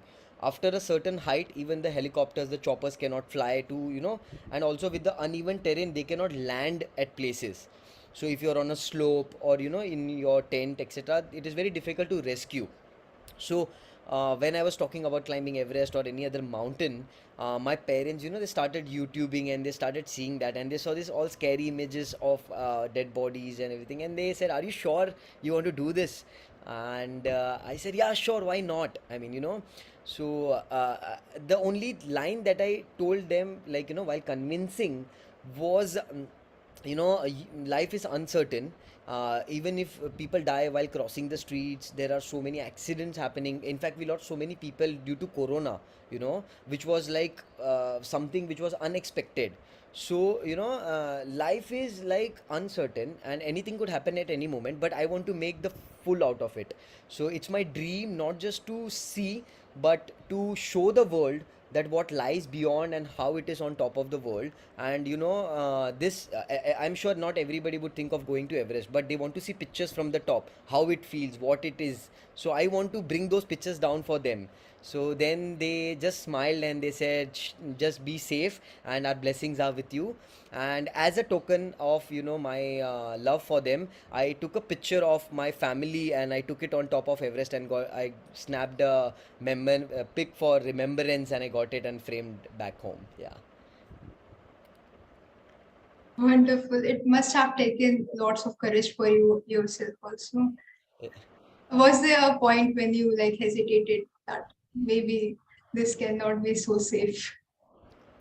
As I said, I was always focused and I was always clear that okay, there will be problems arising. I don't have to panic. I just have to be calm, and I know how to, if there is an avalanche, how to come off it out. I have learned it. If I fall in a crevasse, which I did, how to come off it, I know it. So I was very calm. I was enjoying. In fact, I was the only person on the mountain who was, climbing and singing songs. So I love music, and I was, singing songs and enjoying the whole view. And I was like, I think I was observing everything, even a single rock, and I could see the shape of it and the cloud structures and everything. So there was not a point where I was taken aback, or I was like, okay, this is not happening, or I would not be able to do it. But as I said, when I climbed Everest, I was coming down and I had to save one guy who was about to die. He was just unconscious, and I brought him down, I gave him oxygen, I saved his life. And after that I went again for Lhotse. After seeing that, and when I went back again, I saw this dead body, just 60 meters below the summit. And there are so many questions immediately, like, it's so spontaneous. How must have he died? What wrong must have he done? Or whether he must have not done anything wrong, but the weather would have turned bad, or what? So you're curious, so many questions going. And then I just went to the body and I tried to cut him so that others climbers, they don't get disturbed, so that I can put it aside, because it's right in between the route. But then it is so high that you get exhausted. Even a small effort, I after few knife blows, I was tired, and I said, okay, I'm so sorry, I cannot release you, but may your soul rest in peace. And I just carried on my journey. So that 1 second where that thought hit me, I think that was a point where I was thinking a lot. I have never thought so much, but that made me think so much. So I think that was the point. Yeah. I guess passion is the key. So yes. The next question. You also talked about this, the fitness routine a mountaineer has to carry. So can you give us a small glimpse of that fitness routine? Sure. So, everybody has their own goal. I say fitness is the most important treasure that we have. In today's life, after the corona, after the pandemic, etc., everybody has realized the importance of fitness. And it is really an integrated part. Your fitness decides your way of life, how long you will live or how you will live. So I think everybody should follow a small fitness regime at least. That is the time that you take out for yourself. That is what you're gifting yourself. And when I started mountaineering, I realized the importance of fitness. I started running marathons. I did cycling. So my fitness regime is a bit strenuous, because I have to go beyond my capabilities and to achieve that. So what I do is I train 7 hours a day, which includes waking up 4 in the morning and doing meditation, then doing yoga for 1 hour for the flexibility. Because if you're flexible, you know, there your body is very less tend to injuries. So flexibility and definitely yoga is one of the best to keep your body and your mind fresh. After that, I do cardio, I do a bit of weight training. Then I climb staircases. So I stay on the 24th floor, and my building is 43 stories. So I carry a small backpack with around 4 to 5 kgs of weight, and I climb it 10 times up and down for my cardiovascular and my all round body. And apart from that, also I do cycling, I do swimming, I play badminton. So these all things, club together, rock climbing, etc., running. So all this club together, I make a small schedule for myself. And apart from that, I go to the Himalayas, where the oxygen is less at an altitude. So I try to go there as much as I can in a year, so that my body stays acclimatized. So this is what I follow. Yeah. That is pretty inspiring. Very inspiring indeed, actually. The next question. So we know the sports people and athletes have to follow a certain diet. Yeah. So, like, is there a diet routine that mountaineers also have to follow? Uh, I would say not pretty much, because here we focus more on calories because we burn a lot. If I climbed Everest, I lost around 8 to 12 kgs during that climb. And the food that you take in the mountains is dehydrated food. You do not get time to chop vegetables, etc. And you carry very less. So food packets, vacuum packed, just melt the snow. In fact, only to melt the snow, it takes 45 minutes. After that, you dip the packet in the water, and then you get food to eat, and it doesn't taste that good. Also, the snow does not have those vitamins and minerals, etc., so you have to extra add electrolytes and everything to keep your body hydrated. So I think food is not that the diet is not that big criteria for us, but we try to eat a healthy diet, like try to avoid the pizza, pastas, the burgers, etc., the junk food, etc. Only at times when it's a cheat day, definitely you feel a craving after following that. But in the mountains, there is a saying, we call it dal bhat power 24 hour. So yeah, that is the best food to have. And yeah, in Nepal, I love my dal bhat there, and it gives me lots of protein and carbs, and helps me balance my diet, and also required for the calories that I burn. Saying that the mountain food is pretty unique sounding. Yeah. Do you miss often like the homemade food or have cravings for other food when you are at the mountains? Uh, Now it's become a habit, but yes, sometimes I do. So when I climb Mount Everest, on that altitude, like at Camp 4, the oxygen is very low. I mean, due to the pressure, so your body does not digest faster. The process goes slow. Okay, so at that time, I was the only person at Camp 4 who was eating thepla. So a true Gujarati, I was eating theplas, and everybody, the foreigners, they said, "Oh, what are you having?" So I said, "This is my theplas. Like that, my mom made this, and I miss her here, and I got it, and I want to eat this." So they said, "Can we have some?" So I said, "Yeah, sure." And they had it from me, but they couldn't digest it because it was a bit spicy, and they're not used to that. But still, they loved it. That was a very laughter moment for us at that altitude, and it was really fun. But yeah, I miss the homemade food, but I try to carry some like thepla, etc., which can be preserved. And rest, when I come back, my mom takes good care of me, and she makes lots and lots of food for me. Wonderful. So we have the Dhal Bhat powers with us. Yes. This would be all for the Q&A session. It was wonderful talking to you. Same Like, to me. Thank honestly, you so much. very wonderful. I am sure the audience would have taken so much from your talk. Great. Yeah. Thank you, sir. Yeah.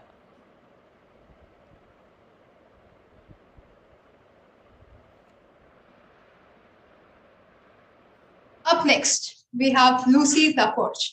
The artist behind the name Lucy and La Mer is recognized for her advocacy within the LGBTQ community, as well as her upbeat and optimistic music that can be heard on the TVs and advertisements with companies like Disney and Dove.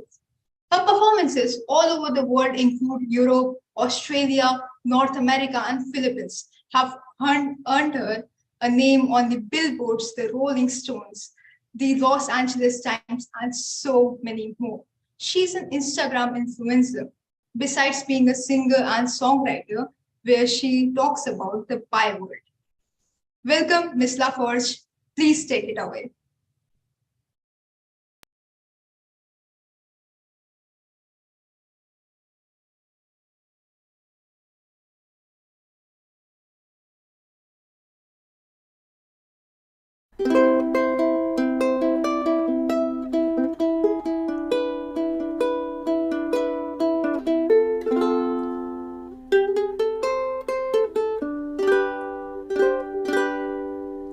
Our brains are wonderfully efficient and extremely good at organizing.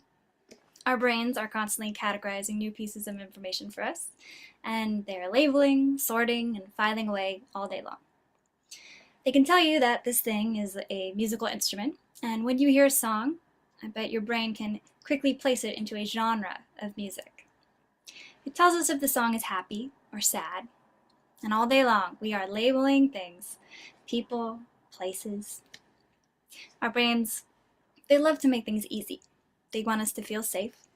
And while this can be wonderful, it can also be very harmful. If you've ever heard of binary thinking, you know that our brains tend to overly simplify concepts, ideas, and problems into either or perspective.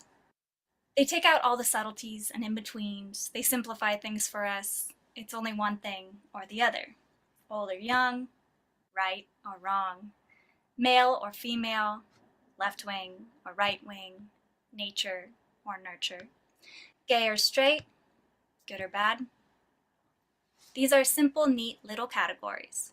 But with binary thinking, we also have the non-acceptance of anything outside of these categories. There's no room for subtlety with all this all or nothing thinking. As a professional songwriter, when I started writing songs, I was told that to write a great song, you must envelop one feeling and really hone in on it. Just the one for the whole song and really tell that story. At the beginning of a songwriting session, someone would say, "What are we writing today? A sad song or a happy song? A breakup song or a love song?" If it's sad, you must make it sound sad, get the piano and violins, write a ballad. If it's happy, there must be claps and whistles and lyrics about sunshine and clarity, blue skies, make it obvious. This simplified the process of songwriting, for sure. I knew what words and metaphors to use if I was pitching a song for a certain advertisement or writing a tune for a particular type of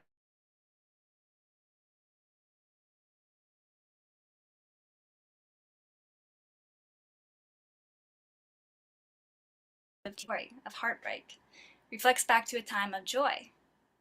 And a story of joy must come from a former place of sadness or struggle, or maybe even contentment or indifference. There's so much in between these simplified labels of human emotion. Just as within primary colors, we find 100 more shades of each color. This is one of my favorite quotes from the songwriter who wrote Over the Rainbow. "Words make you think a thought, music makes you feel a feeling, a song makes you feel a thought." We must take time to look for everything in between and around the concepts of binaries. Music can also be divided by genre: country, rap, pop, folk, R&B. As an independent artist, I've always struggled to choose one genre to write in. And that's what the music industry told me I would need to do to be an artist. I needed to pick a genre and stick to it. For a record label to be interested, I needed to label myself. First, I needed to be easy to place in a box so that people knew what to expect. I needed to be marketable. But each song I wrote took on a new genre, a new feeling, a new style. Was I all over the place, or did I simply not know which box to be in? Because I didn't fit in any of the boxes that I was placed.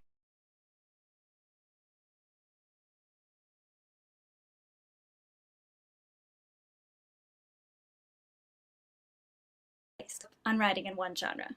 I did, however, choose one instrument, the most relentlessly joyous instrument that there is to write with, a ukulele, and it felt like anything I wrote had an undertone of pleasantness, of reassurance. I couldn't put it down. It brought me peace. It eased much of the anxiety and depression that I'd been struggling with for years. and every song, even with darker lyrics, would still have a hint of light, of softness. I was told by a music exec that I'd be more successful if I only used the ukulele for happy songs and write granola commercials. And it seemed that no matter the song context or what other instruments were in the songs I was writing, if it had ukulele in it, I was labeled ukulele music. Around the same time, I was struggling with labels in another aspect of my identity as well, my sexuality. Growing up when I did, in a fairly small town, I didn't know that there were sexualities other than straight or gay. These were the two options. And according to the movies and TV shows that always showed lesbian and gay characters struggling, I thought that it'd be much safer and easier to keep this part of me to myself. Bisexuals are 52% of the lesbian, gay, and bisexual community. The largest part of the community, and I had no idea there was such a community. A very quiet majority. But then I learned about bi erasure and what society has done to erase bisexuality. And it comes back to this binary thinking. Bi erasure, or bisexual invisibility, is a pervasive problem in which the existence or legitimacy of bisexuality is questioned or denied outright.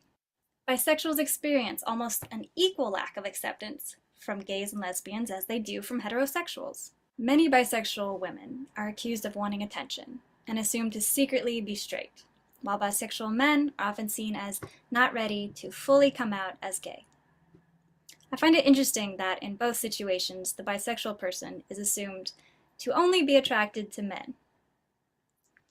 Stigma around bisexuality comes from stereotypes about bisexuals being greedy, confused, in a phase. These are perfect examples of how binary thinking prevents us from accepting a label outside of the binary of straight or gay. In a phase or confused suggests that the individual must be on their way to one of these labels. I mentioned earlier that binary thinking can have harmful repercussions. And research is just now catching up with the long absence and overlook of the bi community. In 2019, the HRC Foundation, in partnership with the University of Connecticut, released the groundbreaking Bi Plus Youth Report, which details the experiences of Bi Plus LGBTQ youth. To help your brain categorize the term Bi Plus, if you're not familiar, here's the general idea of the Bi Plus umbrella. The report analyzed responses from nearly 9,000 young people. It revealed elevated levels of stress among 13 to 17-year-olds, as well as an overwhelming lack of comfort in being open about their identity at home and in school. Here are just a few additional things we've learned about the bi community. Bi men and women suffer from mood disorders and anxiety at higher rates than gays, lesbians, and heterosexuals. 85% of Bi Plus youth usually feel worried, nervous, or panicked, while 81% usually feel depressed. 68% of Bi Plus youth report being teased or treated poorly because of their sexual orientation. Nearly 1/2 of bi women and 1 in 3 bi men have considered or attempted suicide. Bisexuality is not 50% straight, 50% gay. It is 100% bisexual. And even the prefix bi in bisexual is misleading, as it does not simply mean the attraction to two genders, but 2 or more genders. As we see in the 1990 Bisexual Manifesto, bisexuality is a whole, fluid identity. Do not assume that bisexuality is binary, that we must have 2 sides, or that we must be involved simultaneously with both genders to be fulfilled human beings. In fact, don't assume that there are only 2 genders. More people today are coming out as bi, and yet, less than 1% of LGBTQ+ grant funding goes to bisexuals. I have never felt confused about being bi, but I have felt the confusion of others, of not knowing where to place me, of quickly finding the closest thing they can to categorize this part of my identity. I eventually came out in an interview with Billboard magazine in 2018, but it was unplanned and very much on accident. At the time, I labeled myself an openly supportive LGBTQ+ ally. And in my opinion, the only person who needed to know my sexuality was my partner and a few close friends who had paid attention to my dating history. But when the person from Billboard who interviewed me stated early in the phone interview that they really enjoyed my music and the non-binary themes of my new song, and they told me that they themselves were bi, that was all the permission I needed to say, me too. I felt relieved. I felt seen. I felt automatically accepted. I was, of course, panicked when I hung up the phone and realized none of our chat was off the record. I knew it had happened because during my time at university, I actually assisted with research in the world of social affirmation. Because I felt secure about my songwriting, I was affirmed. I was less defensive and more open about this other aspect of myself. People respond to information in a less defensive and more open-minded manner when their self-worth is reinforced by an affirmation of an alternative source of identity. Self-affirmed individuals are more likely to accept information that they would otherwise view as threatening, and subsequently to change their beliefs and even their behavior in a desirable fashion. And I'm sure I could have called the publication back, said I was just spreading the supportive message for the community, but instead, I called a few family members to make sure that they heard it from me first. And I'm really glad I did, because it changed everything. Every time a bisexual person makes their bi+ identity known, that is a form of activism. I started sharing my experience as a bi person in my songs. Thousands of people sent me messages. They felt seen, they felt celebrated. Many of them admitted that they are not out as bisexual, but they wanted me to know that they are there, that they exist, and that they see me too. Because someone else had come out to me, I felt more secure being out myself. Someone else being visible allowed me to be visible.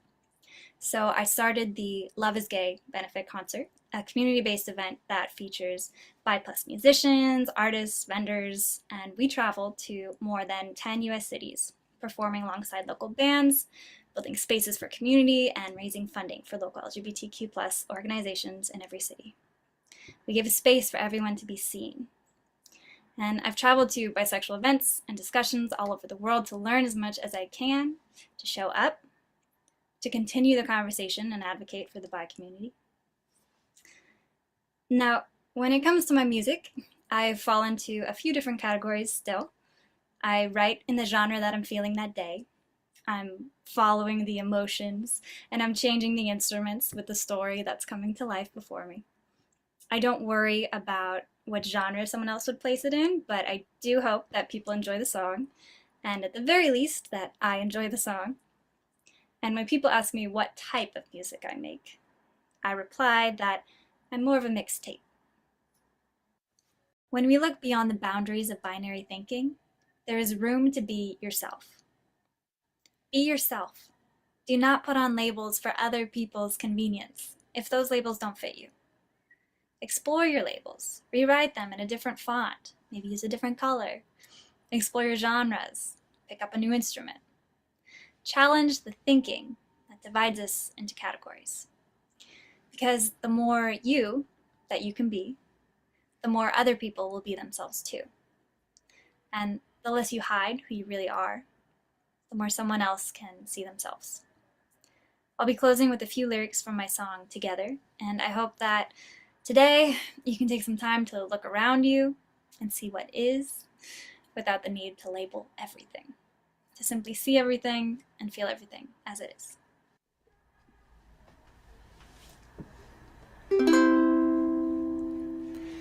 Go, time to explore. We want more. Say you want something new. That same old thing, it just won't do. We're gonna find it something better. All my friends and me together, all my friends and me together, all my friends and me together now.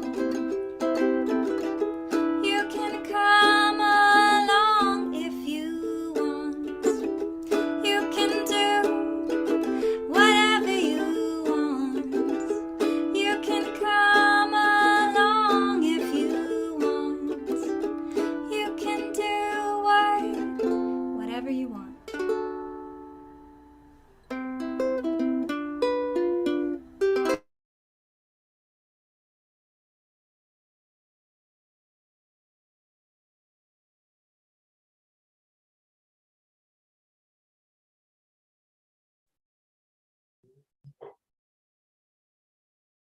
Thank you, Ms. Laforge. Labels truly are the most common boundaries found in our everyday life. People don't even realize these boundaries because they have become so mundane and normal. It was truly an eye-opening experience to hear this and divide thinking. So I hope the journey so far has been insightful, inspiring, and full of learning from absolutely wonderful speakers we have heard from. We will head for a lunch and meet back at 1 p.m.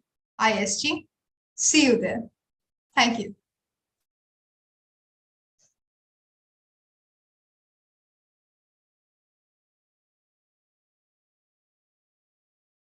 In the world, for centuries now, Varanasi is also known as the knowledge capital of India. Pacing with time, it is keeping up with modern advanced knowledge, along with Oriental learning.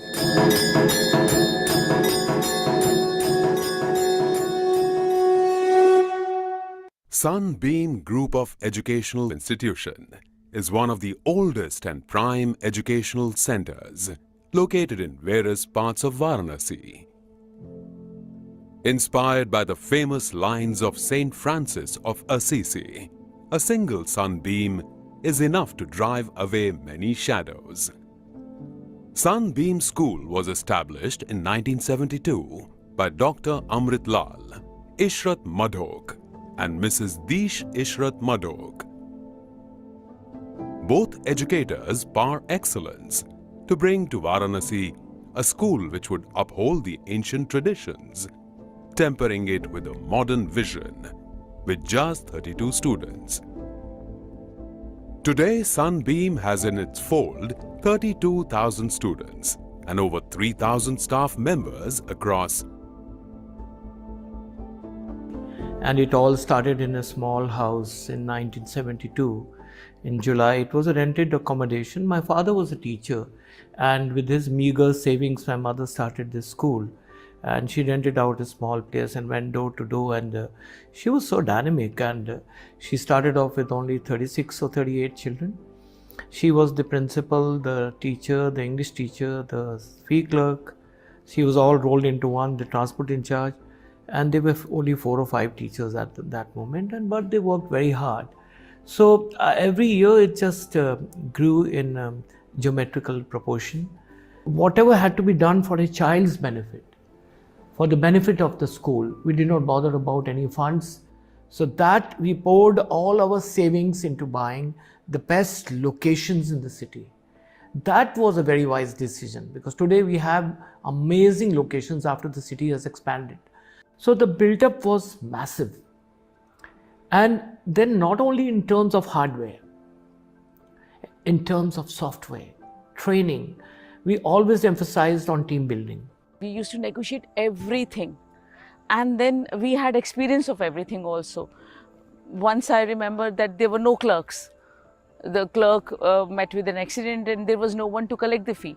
So I have sat on the window or like on that seat and even cut the receipts of the fee.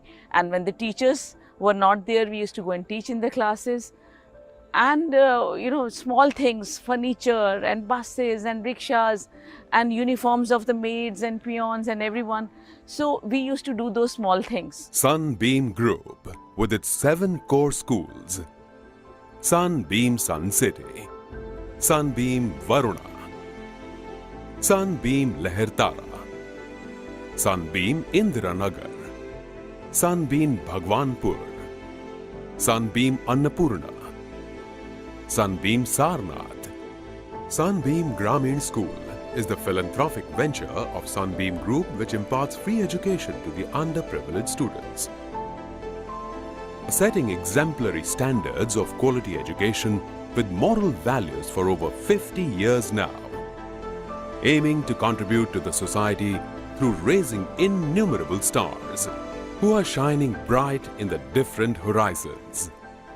In very, very small towns like Ghazipur, Mhow, Bhadoi, where we've got our schools, and I see the passion in the students, I see the fire in their belly.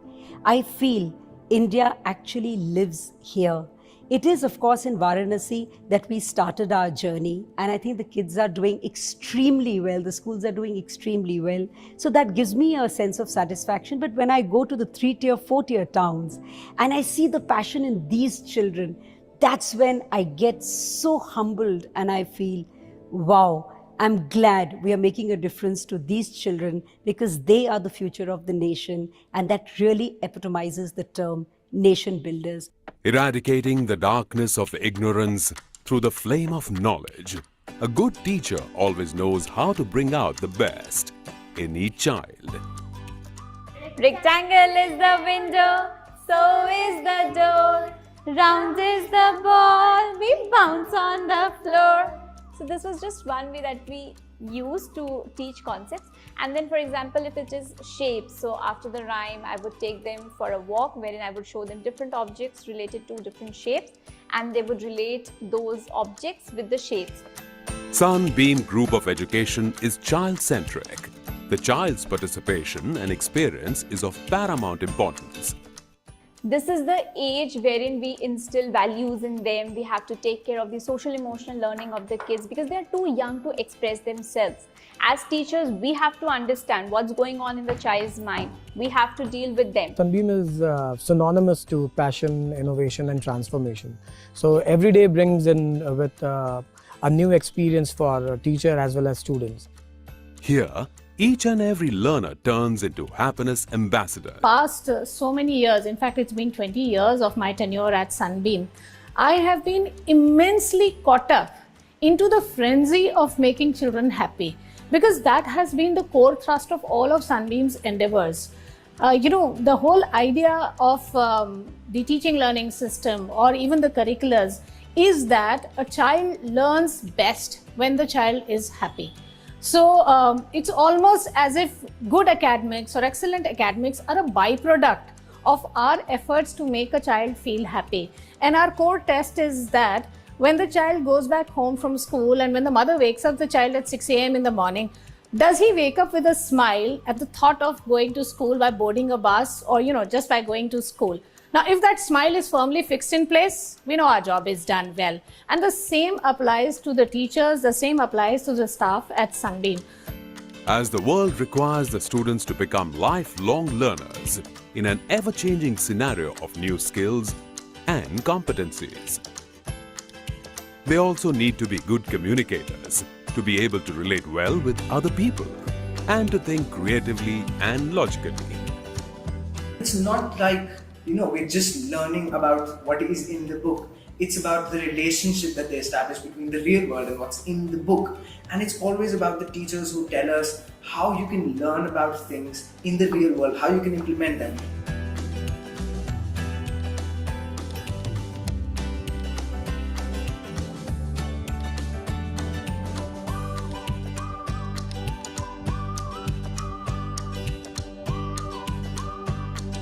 Our pride comes from the fact that when our students go into higher educational institute of repute, and when they come back and say, so you know what?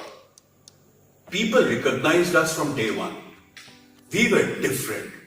We could present flawlessly. Everything that we learned vis-a-vis quizzing or public speaking, people appreciate us and they say, wow. So that's the amalgamation that you're talking about, which is there at Sunbeam. And when I speak about 360-degree view, I vouch for sure of the fact that at Sunbeam, we know that there is a smart child in every child.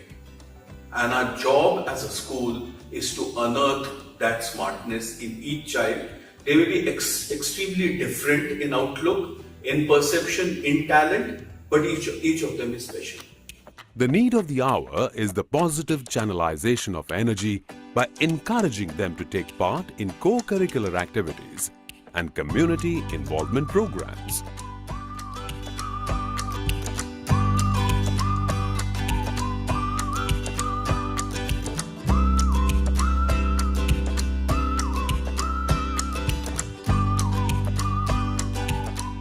I think one of the biggest strengths of Sunbeam is its curriculum, which is very well planned, very well organized, well researched, dynamic and ever evolving. and it also allows children to be creative, to be curious, to be questioning, and to be tinkering. Creative and productive work also includes students' involvement in different clubs like Science Club, Literary Club, and Gardening Club, etc., adding to their knowledge and pride in accomplishing their tasks and projects assigned. It is believed that social skills are important not just in school, but outside the school, social gatherings, and their workplace as well. The love for the country is imbibed in the hearts of students.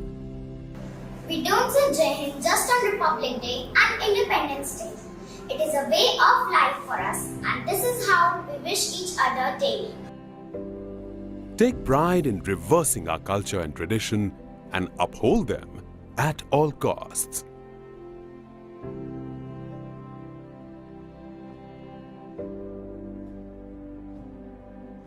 Catering a plethora of unique activities to its students, the school focuses on a sound mental and physical growth for its students.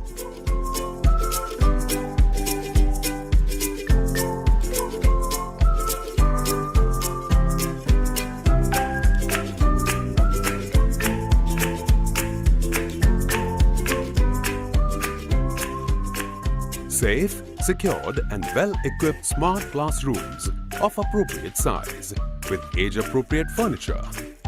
Single member of Sunbeam believes in the principle of Kaizen. So Kaizen is this Japanese term which means change for better or continuous improvement, and that's exactly what we do at Sunbeam. The fact that Sunbeam has managed to grow so much and establish itself as a brand, and that we are celebrating 50 years of its existence, is all thanks to this growth mindset. So CPD is one term which CBSE has of late started talking a lot about, which is continuous professional development. Our teachers participate in various national as well as international level tests which are specially designed for teachers. Now the purpose of this test is to know where exactly do we stand in terms of the content or the subject expertise and the pedagogy. So that actually helps us reflect on the area of training that each teacher needs. A multi-purpose hall to conduct programs at class level. Lush green playground where all students will have an access to play basketball, football, badminton and cricket. A library to store and display reference material to develop reading habits to our students.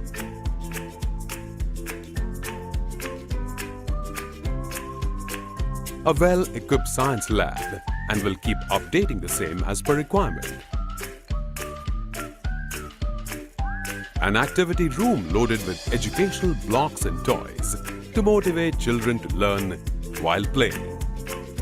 Art and craft studio to motivate and enrich artistic talent of students. High-tech computer labs.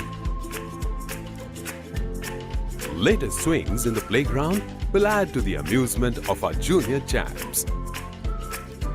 Activity to enhance speaking, reading and expressing skills. A well-designed dance studio, aerobics and yoga studio for improving their fitness and flexibility. A swimming pool for primary and middle and senior level students. To quench their thirst for adventure, the students can try an adventure sports including rock climbing, skating, etc. to make them strong, confident and brave. X number of schools which provide similar kind of facilities. But what is special at Sunbeam is the kind of affection, love and care children share at these boarding houses. Our hostel is a home away from home. Separate hostels are available for girls and boys.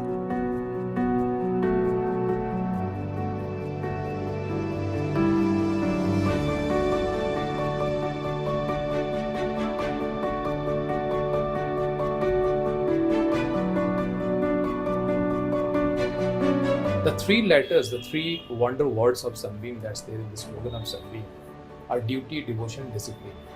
So duty towards the nation, devotion towards yourself, towards your success, towards your goal. And discipline is obviously an intrinsic part of a student's life. With a lot of efforts, with a lot of teamwork, we finally went on establishing new centers of learning. That is the reason why we call creating temples of learning from the city of Temple. Call it a castle where dreams come true.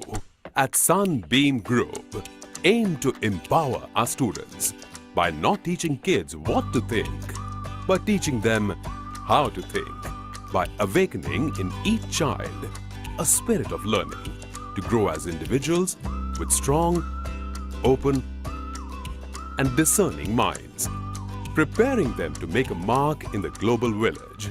Our students getting that opportunity to rub shoulders with the who's who of other schools. They are basically able to think of how to articulate their speech, how to bring upon their point of view, and how to assert themselves in a conversation. So this was the whole idea, that to give Sunbeam students global exposure. Round Square is just one of them, and we have other associations which we are also part of. Sunbeam Group strives to provide an environment that is conducive to learning and an environment which encourages students to be disciplined and allows them to develop and learn even from their mistakes. To develop the individuals with freedom yet entrusted with responsibilities. In the field of athletics, it is not only academics or the intellectual things that we excel. In the field of sports, national level athletics, or CBSE zonal clusters, everywhere we have our winners. Be it boxing, be it badminton, be it athletics, everywhere our students have been doing. Instilling a friendly spirit of competition, the school organizes and encourages maximum student participation. As we celebrate our 50 years, we reiterate our belief that success is a journey and not a destination. Onwards to the Sunbeam Century. My school is my happy place. It has taught me to always be on time and to respect my elders and teachers. Jai Hind. Sunbeam is the best. I love Sunbeam. We are proud to be Sunbeams. I'm proud to be in Sunbeam. Thank you so much for explaining me the truest possible meaning of education and its importance in one's life. Thank you.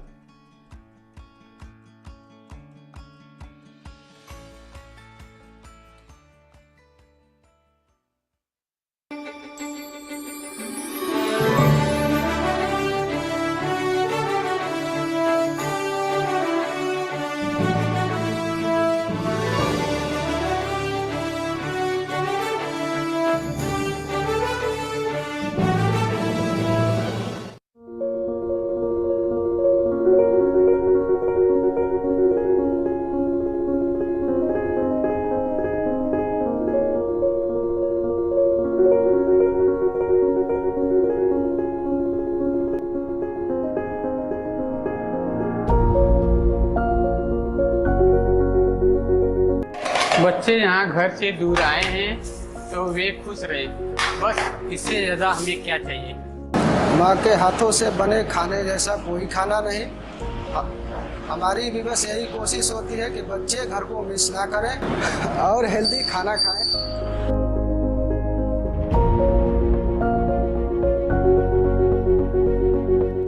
This awards makes me proud, but more than that, it gives me happiness and satisfaction that I am able to provide my children with the best. And especially during this COVID period, we are taking utmost care for cleanliness and hygiene. Well done team, best of luck.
सावन झर लागेला, धीरे धीरे सावन झर लागेला, धीरे धीरे सावन झर लागेला, धीरे धीरे सावन झर लागेला, धीरे धीरे सावन झर लागेला, धीरे धीरे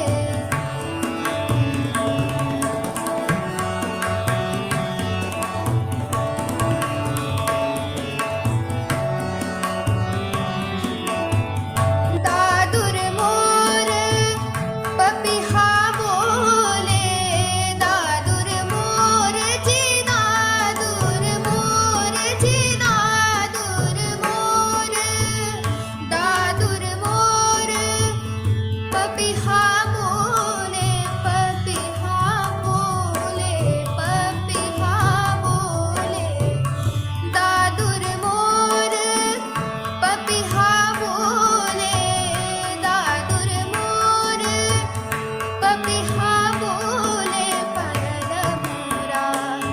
पायल मोरा बाजे ना, धीरे धीरे पायल मोरा बाजे ना, धीरे धीरे पायल मोरा बाजे ना, धीरे धीरे पायल मोरा बाजे ना, धीरे धीरे सावन झर लागेला, धीरे धीरे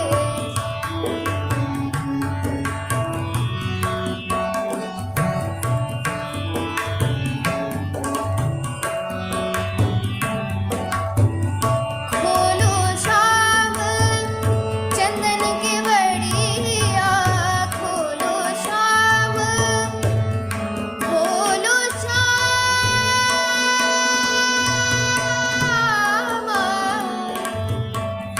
श्याम खोलो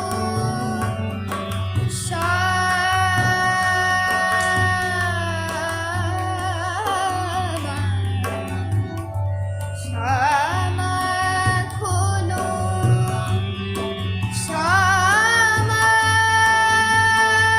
खोलो, खोलो श्याम चंदन के बड़िया, खोलो श्याम चंदन के बड़िया,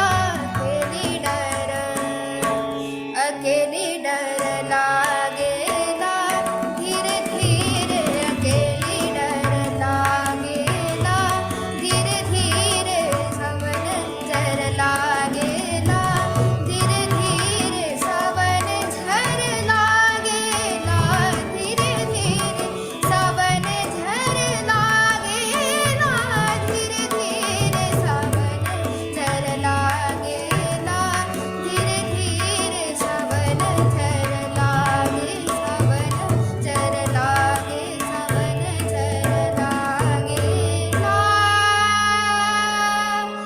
धीरे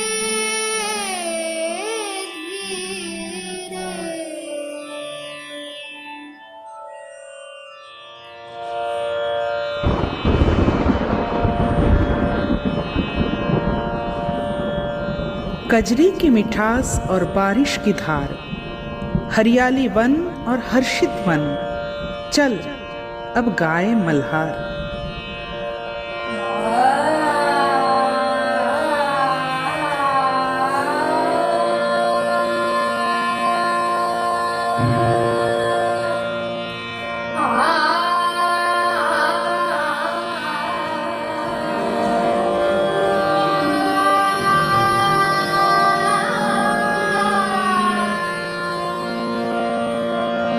आ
La la la la la la la.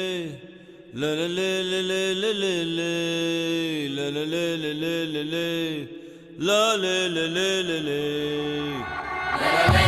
This very body is soil. My body, your body, everybody is just soil body.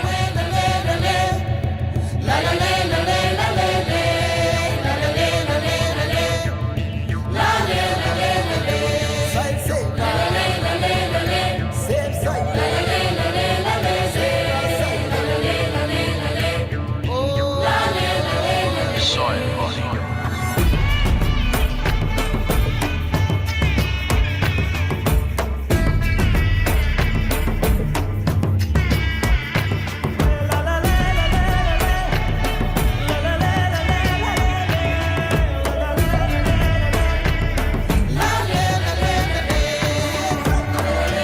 The magic of soil is it turns death into life.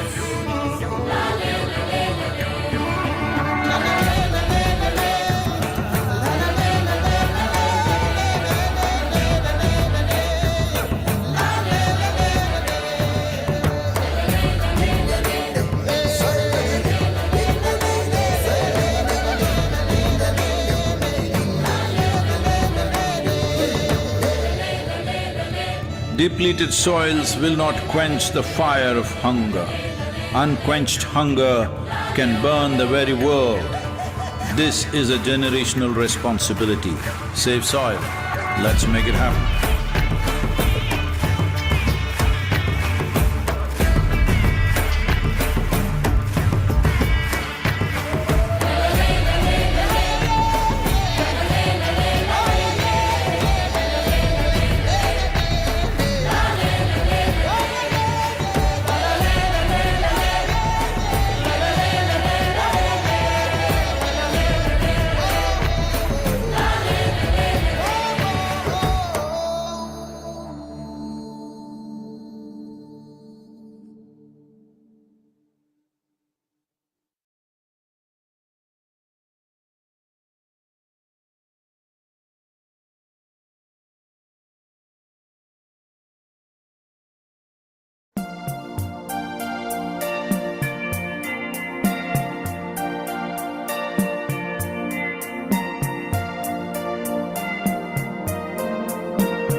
a Merry Christmas. We wish you a Merry Christmas and a Happy New Year. Good tidings we bring to you and your kids. We wish you a Merry Christmas and a Happy New Year. Oh, bring us some figgy pudding. Oh, bring us some figgy pudding. Oh, bring us some figgy pudding and bring it right here. Good tidings we bring to you and your kids. We wish you a Merry Christmas and a Happy New Year. We won't go until we get some. We won't go until we get some. We won't go until we get some. So bring it right here. Good tidings we bring to you and your kids. We wish you a Merry Christmas and a Happy New Year. We all like a figgy pudding. We all like a figgy pudding. We all like a figgy pudding with all its good cheer. Good tidings we bring to you and your kids. We wish you a Merry Christmas and a Happy New Year. We wish you a Merry Christmas. We wish you a Merry Christmas. We wish you a Merry Christmas and a Happy New Year.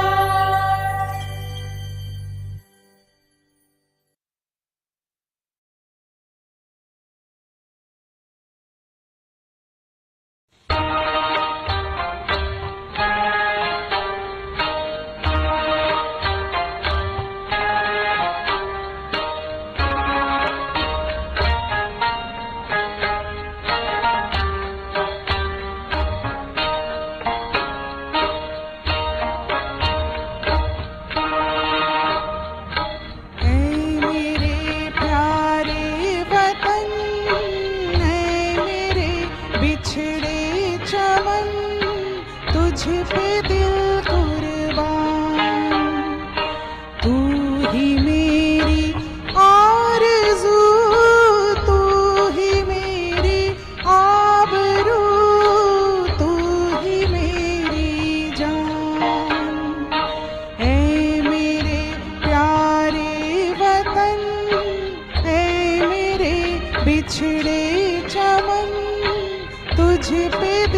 कुर्बान।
ए वतन वतन मेरे आबाद रहे तू, ए वतन वतन मेरे आबाद रहे तू, मैं जहाँ रहूँ जहाँ में याद रहे तू, मैं जहाँ रहूँ जहाँ में याद रहे तू। ए वतन मेरे वतन, ए वतन मेरे वतन।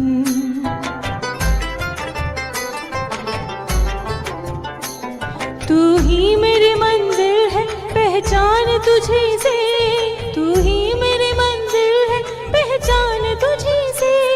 पहुँचूं मैं जहाँ भी मेरी बुनियाद रहे तू, पहुँचूं मैं जहाँ भी मेरी बुनियाद रहे तू।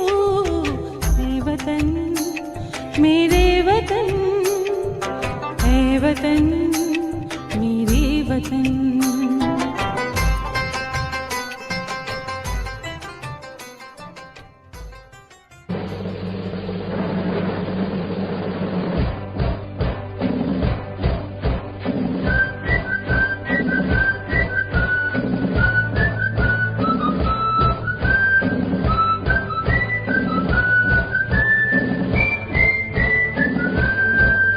ताकत वतन की तुमसे है, हिम्मत वतन की तुमसे है, इज्जत वतन की तुमसे है, इंसान के हम रखवाले। ताकत वतन की हमसे है, हिम्मत वतन की हमसे है, इज्जत वतन की हमसे है, इंसान के हम रखवाले। पहरेदार हिमालय के हम, झोंके हैं तूफान के, सुनकर गरज हमारी सीने फट जाते चट्टान के। पहरेदार हिमालय के हम, झोंके हैं तूफान के, सुनकर गरज हमारी सीने फट जाते चट्टान के।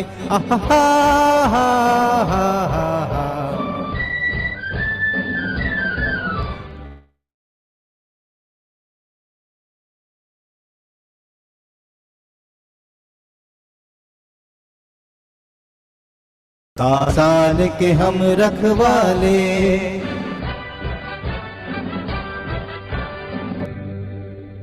Jai Hind! Jai Hind! Jai Hind! In the world, for centuries now, Varanasi is also known as the knowledge capital of India.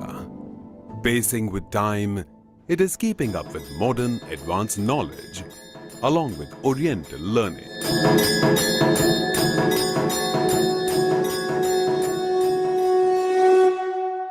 Sunbeam Group of Educational Institution is one of the oldest and prime educational centers located in various parts of Varanasi. Inspired by the famous lines of Saint Francis of Assisi, a single sunbeam is enough to drive away many shadows. Sunbeam School was established in 1972 by Dr. Amrit Lal, Ishrat Madhok and Mrs. Dish Ishrat Madhok. Both educators par excellence to bring to Varanasi a school which would uphold the ancient traditions, tempering it with a modern vision with just 32 students. Today, Sunbeam has in its fold 32,000 students and over 3,000 staff members across. And it all started in a small house in 1972. In July, it was a rented accommodation. My father was a teacher, and with his meager savings, my mother started this school.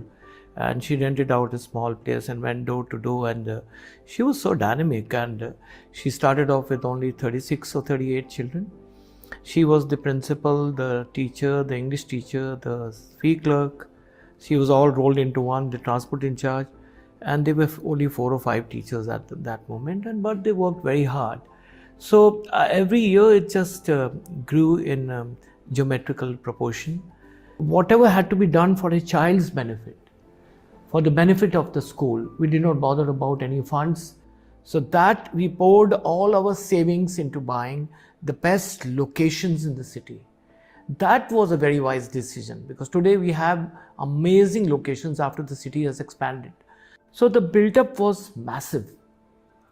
And then not only in terms of hardware, in terms of software, training, we always emphasized on team building. We used to negotiate everything, and then we had experience of everything also.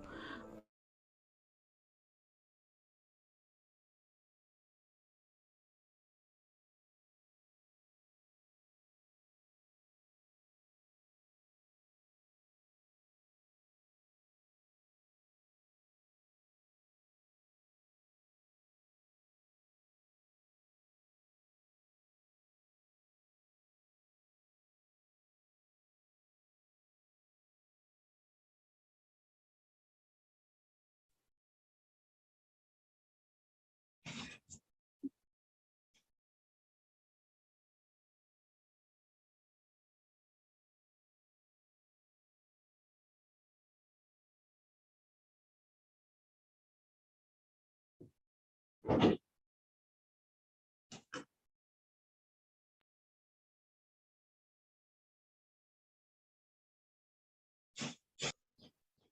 afternoon and welcome back everyone to TEDx Youth at SunbeamBhagwanpur. I am Arushi Sharma, the host for the next set of speakers. So let's begin.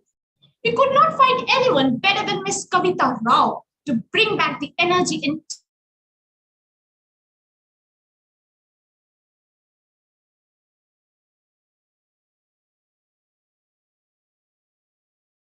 nominee for the World Choreography Awards for Best Commercial Choreography for her works with Disney, VTV, Netflix, TBC, NBC, and many more. Being one of the leading choreographers and master educators of Los Angeles, she creates versatile and one-of-a-kind dance experiences. And today, she is going to grace us with one such experience. We welcome you, ma'am.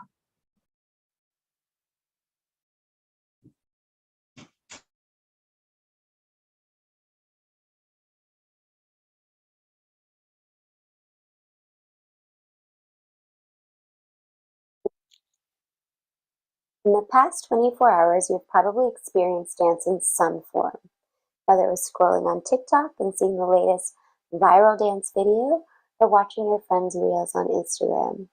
Or maybe you went to the theaters and saw the latest blockbuster with fantastic dance sequences. Or maybe it was you yourself in the car listening to your favorite song and jamming along. In some way, you've probably experienced dance because it is everywhere. In the past decade, there has been an explosion of dance. But that means we need to decide, how do we define or redefine the value of this art form? Or more importantly, how as an artist do we create a path for ourselves with longevity and authenticity? Now, most of what we see when I'm talking about scrolling and flipping the channel and watching a reality dance show is we're viewing a give them what you want dance form. And this means we're creating and catering to the masses, to the public opinion. And a lot of times we're hoping that we're finding the next trend, that we're setting the next trend, or maybe we're going viral, right? So I'm not here today to talk to you about becoming the next TikTok star or the coveted role of dance influencer.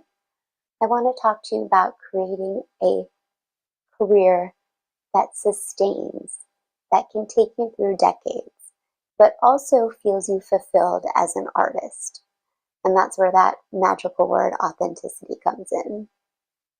So, my name is Kavita Rao, and I am a choreographer living in Los Angeles, and I wear many hats, such as artistic director, business owner, educator, adjudicator, mentor, university professor, and my favorite is dancer.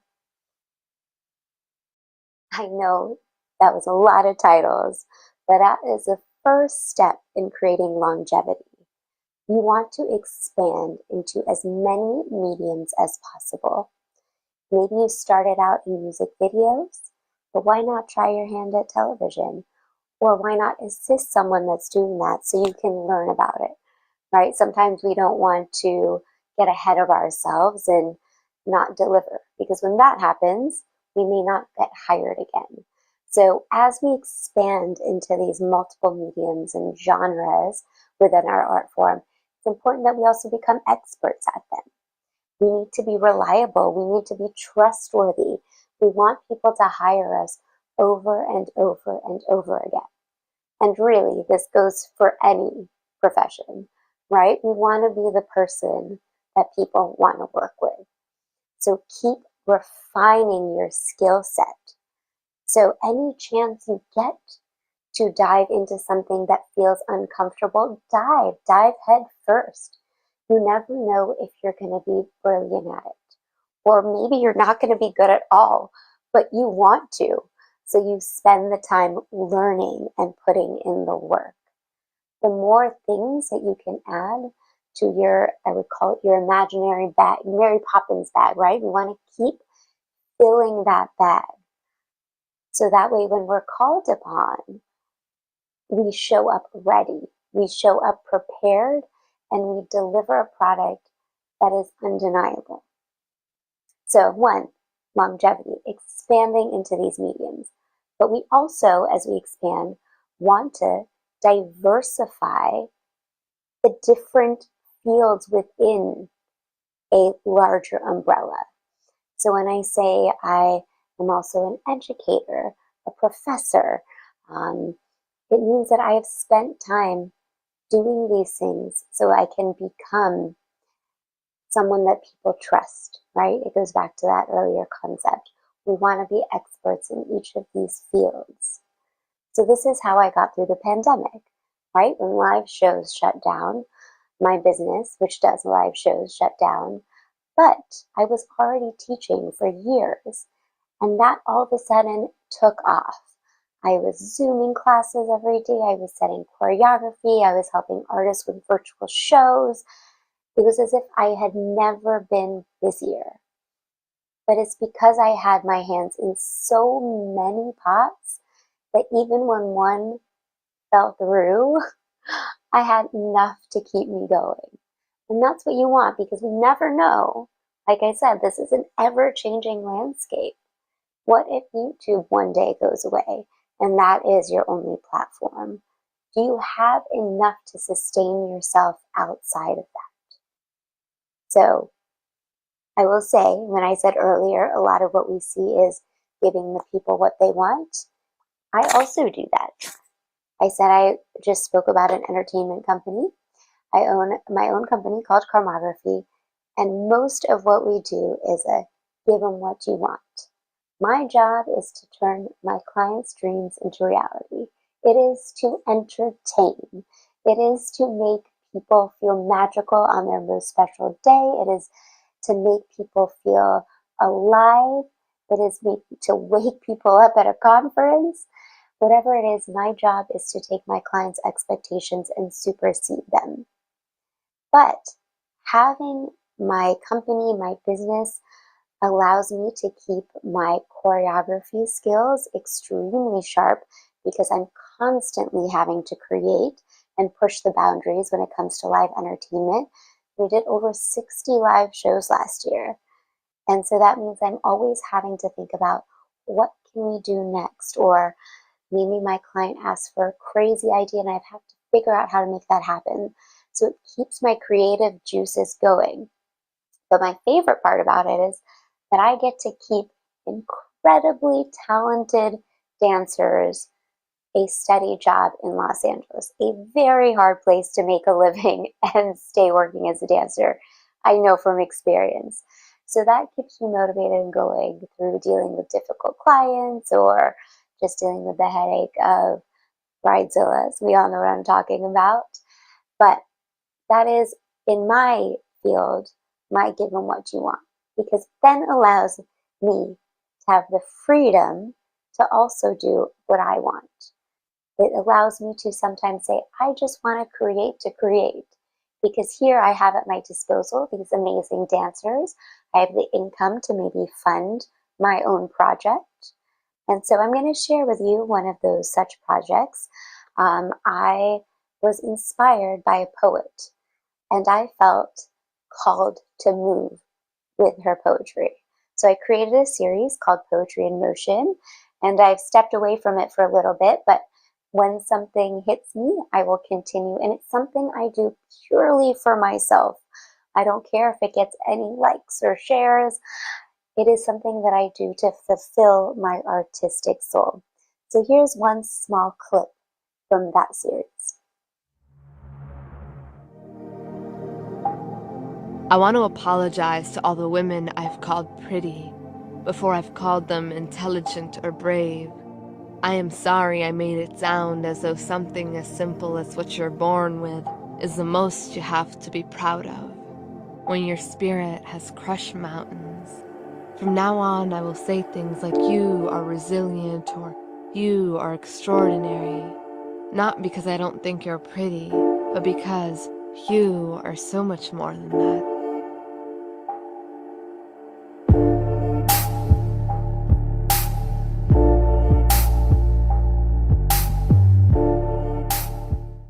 Authenticity. Oh, it's such a buzzword, isn't it, right? It gets thrown around all the time. But I want to define it in terms of dance, movement, choreography.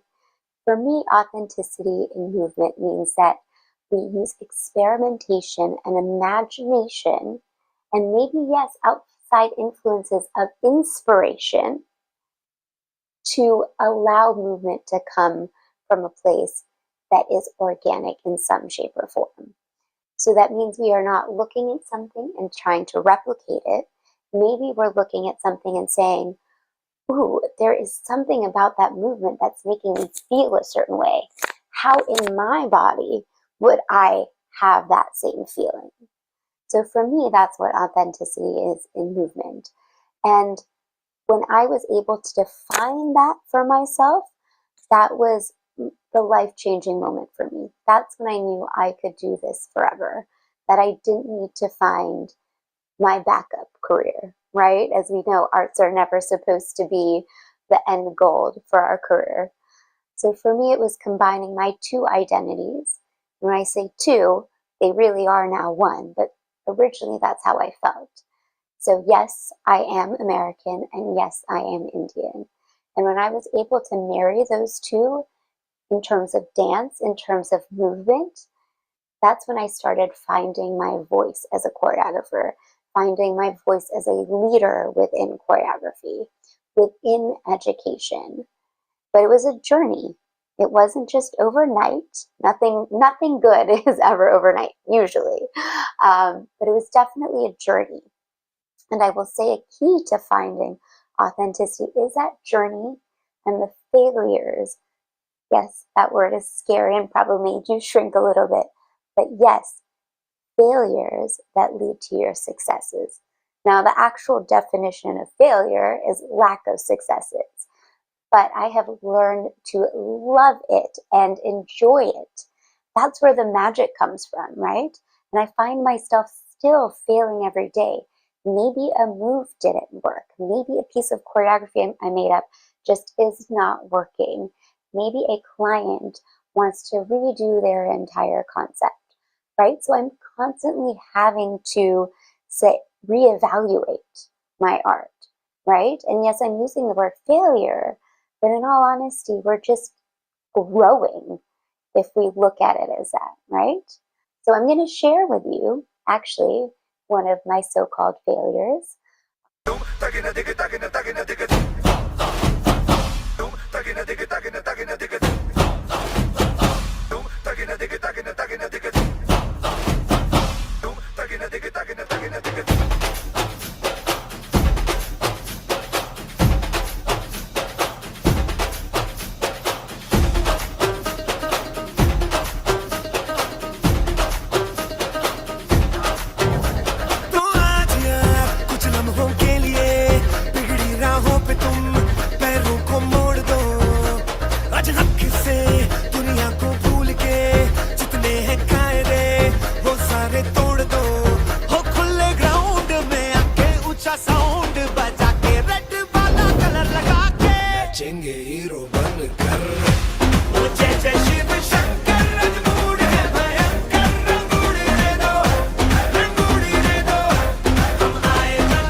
So that was one of my many failures for a submission for a reality dance show that I've submitted for years, but never got.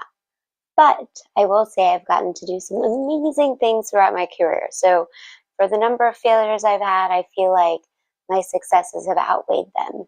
And those successes are because I've gotten to do jobs that have fulfilled me artistically, creatively. I've got to choreograph countless music videos for artists that I just truly adore and love their music. I've got to choreograph their world tours, shows for the NFL, the NBA, multiple television shows. Got to travel around the world. Got to choreograph in Israel multiple times. And then I get to travel and teach to thousands of kids every year. And that is so inspiring. Just as much as I give to them, I get even more back.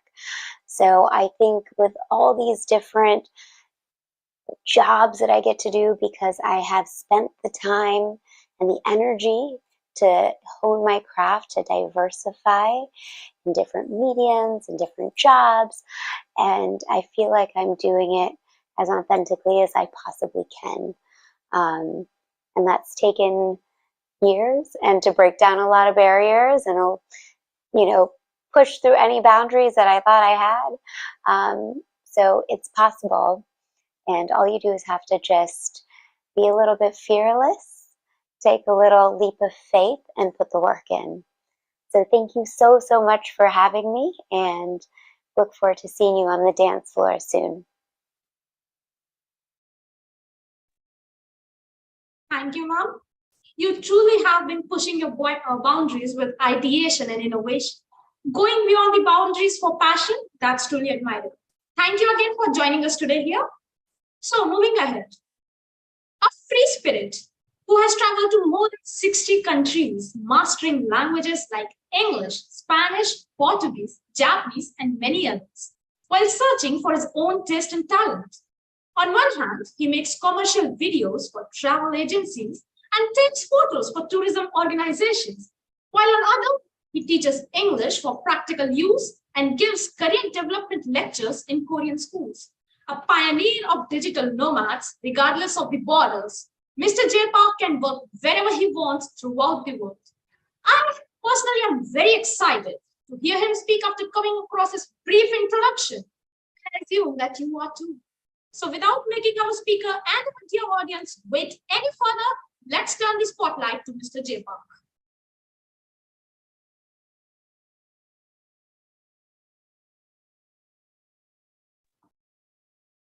Hello.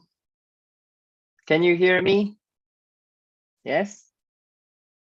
Thank you for inviting me, and Ted, but I guess my video should be played first, right? Or can I just play my video first? Sir, please give us 2 minutes. The technical team is working on it. Thank you. Okay.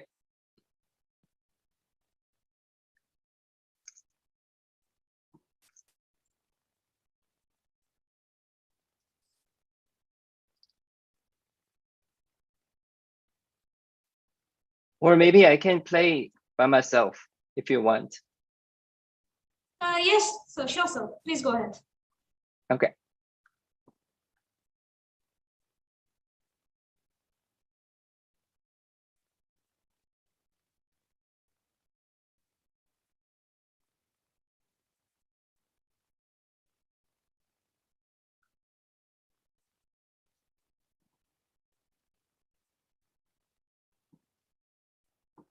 My name is Jay Park.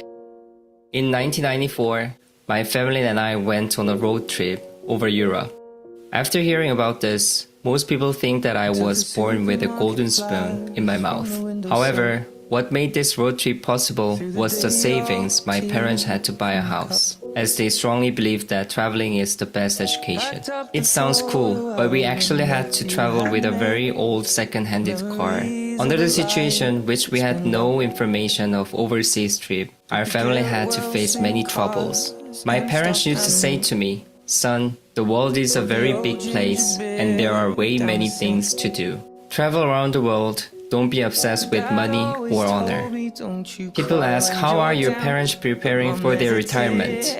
Once I asked the same questions to my parents. Mom, Dad, do you have any plans for your retirement? I just became speechless after listening to their answer.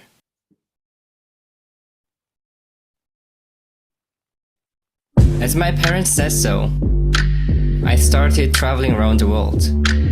While my friends were preparing to get a job, I was browsing the world. more than 60 countries. I just followed where my heart led me to. Swimming with turtles in the Caribbean Sea, watching beautiful foreign sky all day, counting stars covering the sky, tasting the glacier which have melted away, and flying in the sky.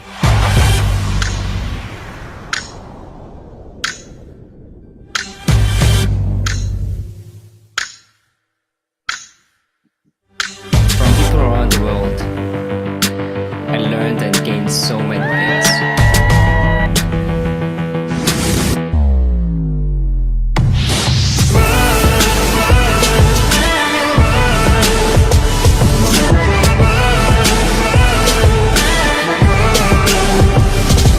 I have met many people of all colors, religions, the poor and the wealthy. Every place was a marvelous textbook. Everyone was a wonderful teacher. The most important thing that I realized was I don't have to live like others. I don't need to head in the same direction as others, but I could build and follow my own path.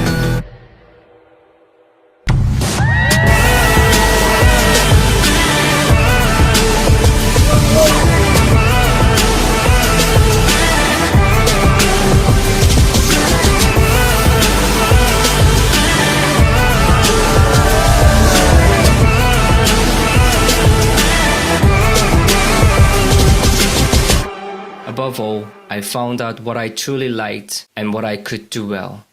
After coming back to Korea, I started to work at a travel community. I held many events and seminars about traveling. I shared my stories to many people, and also I made the first travel English class in Korea. Then interview requests started coming through, magazine companies, broadcasting, and also I took online video lecture. I gave career development lectures at public schools in Korea. I did collaborations with many companies from abroad, organized podcasts, published a book by mistake. Surprisingly, it became one of the bestsellers. These days, people call me travel influencer. You could see me on the commercial videos, also in the class 101, where all famous people went on. So, if you ask, what's your dream? I would say, I want to live like this forever. Thank you. Okay, then let me start. I wonder if you can see my presentation. Yes, so we can. Okay. So thank you for watching my self-introduction video. Hello, I'm Jay Park from South Korea. Normally people who talked about traveling at TED said that travel transformed their life. But maybe it's better for me to say travel makes my life. Because from the first memory in my life, I was traveling somewhere in Europe, and still I'm traveling. In the video, it looks like I had a very, very happy childhood, but the memory system of human is ridiculous. We easily forget the happy memories, but hard to forget the bad ones. Most of my memories in that travel are bad. In 1990s, there were no internet, no smartphones, no GPS, and so on. We had many troubles during the travel. Car breakdown, theft, sick. Even we needed to sleep in a tent, which was extremely hot in summer and cold in winter. That was my house. Also, mostly we ate on the street, and I had to study on the car. No hotels, no restaurants, because we didn't have much money to travel. Above all, I was only 3 years old kid. But I remember my 4th birthday because my mom brought me to KFC when we were in Barcelona, Spain. That was my first KFC experience in my life. It was a gourmet. This could be the good memory. And that KFC it's still there. I checked in 2018 with my mom. So it means that KFC has been there at least 22 years. Anyway, let's say it was not a fancy travel. In addition, I was so afraid of everything. Different skin colors, eyes, hair, food, language, and even the smells. Everything was unfamiliar with me, and unfamiliar means fear. I thought foreigners were kind of monsters or aliens. Even it was harder for me to get used to it because we moved all the time. When we crossed the border, language, hair color, smell, everything changed again. So for me, that was kind of different monsters coming. My mom said I screamed out loud like a crazy kid when people just wanted to say hello to me or try to touch my cheek. So the first full sentence that I could say in English was, "Don't touch me." One day, we were in some very big park in Germany. The weather was very, very hot. Thankfully, I saw an ice cream car coming and I asked my mom to buy me one. But my father gave me 5 mark, which was the original German currency before euro. The size of that coin was like my hand. My dad said, if you want to get an ice cream, you go and buy it. Again, I was 3 years old. Maybe I was not really good at Korean. Of course, I couldn't say any German nor English. Even I was afraid of foreigners. I told you, I thought they were monsters. I started to cry out again. Maybe, but like my father was very stand at the moment. He said, you want that, so you go for it. It seemed like I had no choice. So I walked to the ice cream car to deal with the monster who had ice cream. But there was a problem. I was so small that I couldn't see it. Thankfully, a man next to me lifted me up to show me the flavors. I could see many flavors, but I didn't have to think because only I knew at the time were chocolate and vanilla. That was the first contact with a foreigner for me. That's why I remember this episode very well, even I was very young.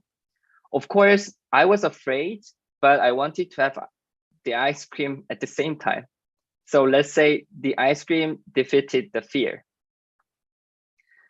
You can see the picture of boy who revenged his parents grabbing 2 ice cream on both hands because I should have bought 1, but I bought 2.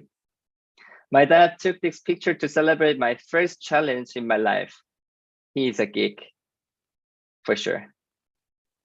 Thanks to this experience, I started to get used to with people and started to talk with strangers. No more screaming. Then I realized they were not the monsters or aliens. They were just like us, same human. They loved ice cream like me. At the end of the travel, I had to think what kind of ice cream I should pick because I got to know many, many flavors than before. I guess traveling is kind of tasting ice cream. If I just know chocolate and vanilla, that means I have only 2 options because people hardly ever choose what they don't know. But the more I taste, the more I can choose. That means with more information, we can make decisions fast and rationally. And if someone is holding an ice cream, which I already tried, I could say, oh, I love that taste too. So we can understand others as well. Also, maybe I could be a person who loves strawberry flavor more than chocolate, which I thought the best. If you don't try it, you would never know.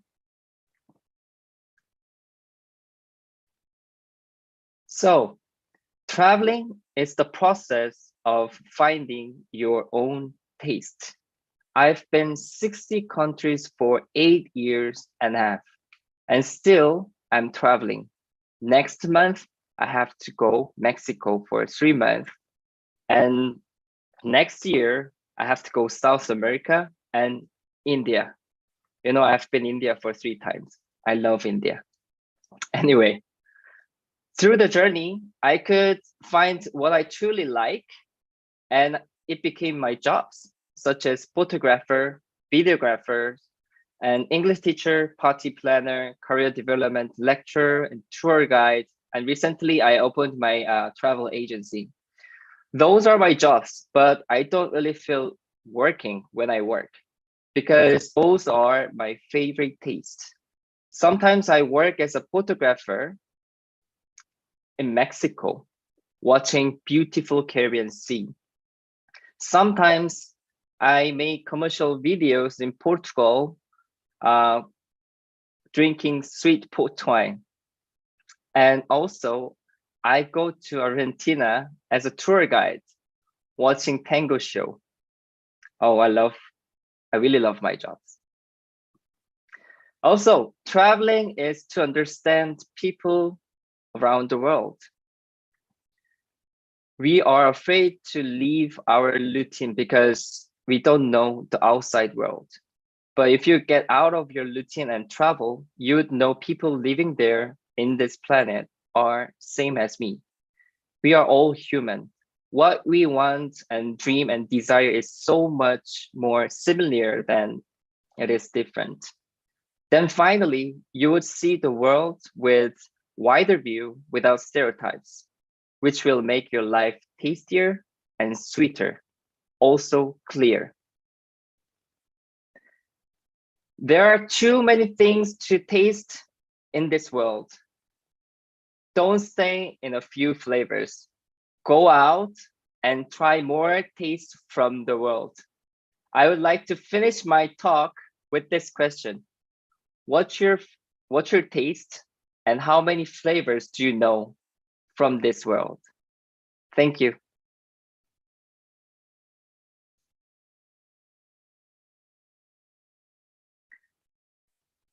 Okay, thank you for listening. I hope I can meet you guys on the street in the random place from this planet. Thank you so much, sir. Thank you so much for joining us today. And thank you so much for giving us a glimpse of your adventurous life and sparking a wanderlust in us too. Thank you, sir. Thank you. A visionary who dreams of an India where every child gets quality education, every youth gets an opportunity to succeed, and every woman gets a chance to become socially and economically independent. The founder of Vidya, one of India's oldest standing NGO, Rashmi Mishra has transformed the lives of many. A leader of social change, she has gone beyond the boundaries to achieve goals. We gladly welcome you, ma'am, to our TEDx.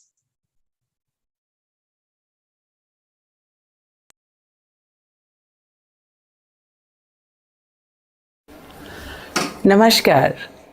My name is Rashmi Mishra, and I'm honored and privileged to be with you here today. Especially a big thank you to TEDx Youth, SunbeamBhagwanpur, for giving me this wonderful opportunity to talk to youth today. Youth are the future leaders of the world. We look at you as taking on the challenges of the 21st century and creating a much finer world for all of us, humankind as well as for our earth. Beyond the boundaries, on new paths. What does that mean to you? Often in life you may have come across that you took a step or made a decision that you would not normally take. But what it did for you is that it gave you a huge amount of satisfaction and fulfillment, and you made a difference to many other lives. Normally we always follow what the society has requested us to do. We are trained in a certain degree, we have an engineering degree, so we follow that path. But sometimes that doesn't really give you the full excitement and the joy that you would really love to do. And we know that you are very fortunate that you grew up with a beautiful education, you have the support of your family and your loved ones. You have a professional career ahead of you, and everybody looks up to you to follow that.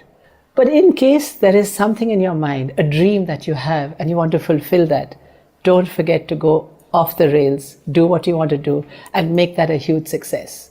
Because it's each one of us, when we love what we do, you make a huge difference. You become the power of one, as we call it. And the power of one can change many, many more lives. You don't have to worry about the results of that, because when you put your full energy and life into something, the universe makes it happen, and it supports what you do if it's in the right and the truthful way that you do it. I know of several people in my life who actually broke away from very successful professional careers to do something which is meaningful to their lives, and where they found that they could actually make a dream come true. Yes, they worked very hard towards that, but the joy and the fulfillment was unique, and it made them into much better human beings and joyful people, and they got the support from everyone around them, including their families. So I would suggest that you think of that. You think of how you can go ahead and do divergent things that will give you the joy. Break that path, find your new way, and do things that you would love to do. Albert Einstein once said, the way to happiness is towards focusing on a goal rather than focusing on people and objects. Breaking boundaries is not always a very easy thing, but it's very satisfying. When you do something you truly love and you put your whole self into it, you realize that you can be very successful. It takes grit, hard work, a lot of effort, sometimes even a failure, but it's yours, and nothing is impossible. So it is wonderful if you look at it that way and be bold and brave and go ahead.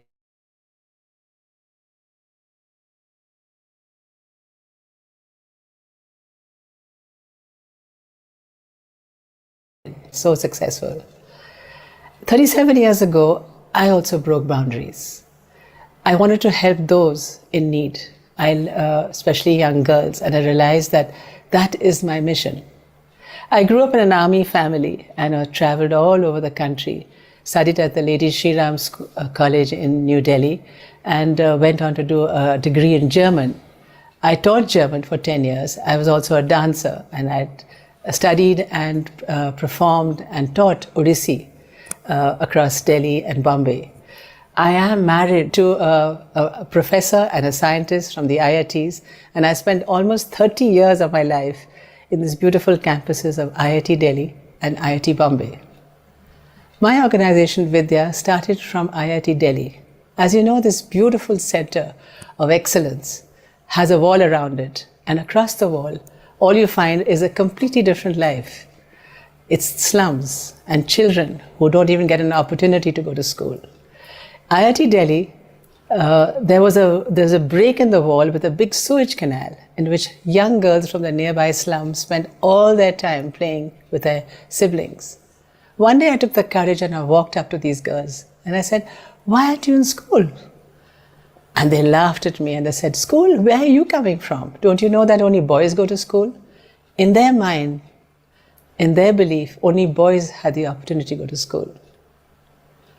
I did not sleep for 3 nights, and I went back and I talked to the girls. "Would you want to study?" And I said, "Of course you want to study." And the next thing I knew, they had come home to me. And there was, from the 5 of them, as you see right here, they became 20 and many more. And what was so beautiful was that the beginning of education transformed them, because they brought it to their everyday life. They were confident. They could start even thinking of a dream and going forward. In 36 years of my experience, one of the greatest lessons I learned is that the importance of education, that education is magical. When you educate someone, you transform that person. And in Vidya's philosophy, we offer a very high-end education to every child, youth or woman who comes into Vidya, so that they can have a standing chance to be job ready and be the change. I'd like to bring you to the story of Badra Sen Negi. Badra Sen was a young boy from Kinnaur district, Himachal, a shepherd, and he ran away from home and came to study in Delhi and worked as a servant. Finally, one day he showed up in front of me and he said, "I'm 5th class pass, can you make me an engineer?" And believe it or not, with Vidya's support, today he's a computer science engineer at Long Beach, California, works for the government of LA. And because of him, every child in the Kinnaur district goes to school and they all want to be like Badra Sen. 60% of our students are girls and women. Vidya works directly in communities and slums, empowering and educating women. In fact, during the pandemic, it was our women who were skilled by us who actually supported their husbands and their families. Almost 90% of our women, once they come through the Vidya program, are able to get jobs. What we do is we provide them an outstanding program in IT, English, life skills, and a skill which is certified, which is both sewing as well as embroidery and creative arts. Many are even drivers. For example, Vatsala was from Vidya Bangalore, was washing dishes in 5-6 homes till she came to Vidya. Today, she is working as a receptionist in a hospital, speaks fluent English, and is able to do all the IT work as well. She also has a driving license where she can make her own side money with driving a taxi. Similarly, we have many of our girls who actually, after training from Vidya, joined Urban Clap and getting over almost a 20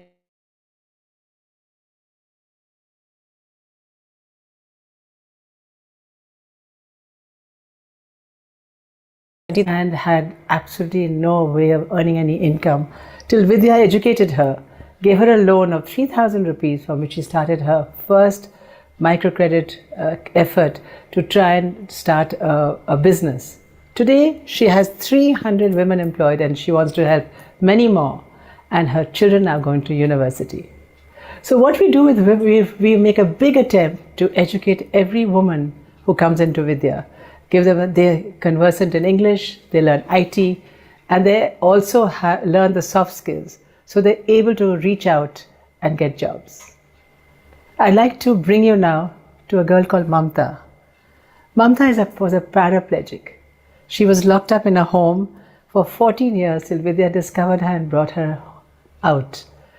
She completed her graduation, and today she runs a cyber cafe in Nainital. The few stories that I shared with you, the stories of Badra Sen, of Vatsala, of Neelam and of Mamta, are just a few examples of the thousands that we have transformed in these many years at Vidya. They were from very underprivileged homes. They had no chance of actually making a dream come true, but they broke boundaries, and Vidya assisted them. And that is why they stand out today as champions for youth. They're examples of what is possible if you have a dream and if you break boundaries and take things forward. Today, Vidya works out of 45 government schools across the country. What we provide is a high quality education in English, spoken English, computers, and life skills. And we transform the children with our joyful education. We're looking forward to the future where many more children can be affected with our digital reimagination program that we're taking forward across, so that we can digitally share our curriculum with many more government schools and many more such children. I'd like to bring you to the Vidya School Gurgaon. The Vidya School Gurgaon is a role model school for children of first generation families to get the high class education so that they can actually be the movers of change and the leaders of tomorrow. It's an English medium CBSE school, which 20% of our children qualify Mensa, and our children speak impeccable English. In Haryana state competitions with other children of privileged schools, our children have stood out in mathematics, computers, robotics, dance, music, art, theatre. We are really, really proud of our Vidya alumni. There are shining stars who have really raised the bar at Vidya. They have, from their education at Vidya and with their own hard work and effort, they are now studying at some of the best universities of our country. They're in the IITs, in NITs, in Lady Shri Ram College for Women, many of the colleges of Delhi University, and recently in the IIM. So we share with you some lovely pictures of our alumni, a very well-known alumni. This is Sanjana. Sanjana got 93% in her 12th board, studied at Lady Shri Ram College, as present planning to do the UPSC exam. She changed her grandmother Today, her grandmother stands outside the village to invite all the girls to go to school, which never happened before. Komal, from IP College, a computer science graduate, is also sitting for the UPSC exam. She's a change leader. She started her own NGO. We have Vikram, who now works for Oracle, went to NIT, Kurukshetra, and is coming back to Vidya to actually give back and to teach our children.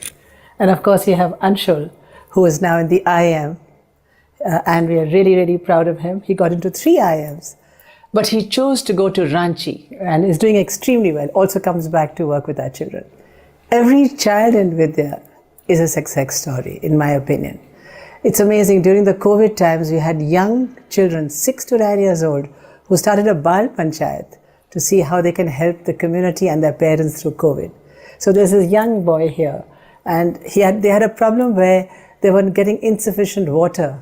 So, and the parents were all fighting and angry about how the water was being utilized. And he thought of a solution. He went to his father and said, "What will it take for you not to fight?" And he says, "All you need to do is collect 200 rupees from each family and we'll create more water sources."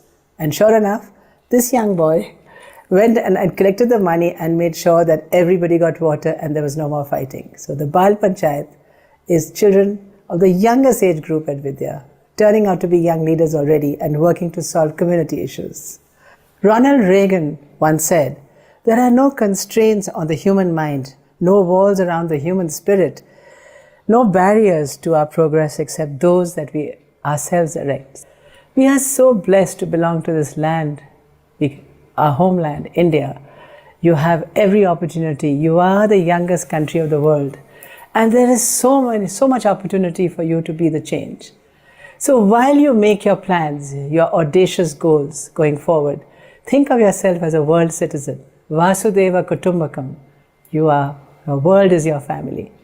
And as you create your goals and make your changes, don't forget to be humbled, to be compassionate, to look at everyone with that equal spirit. Try and educate at least one person, one person that will make a huge difference.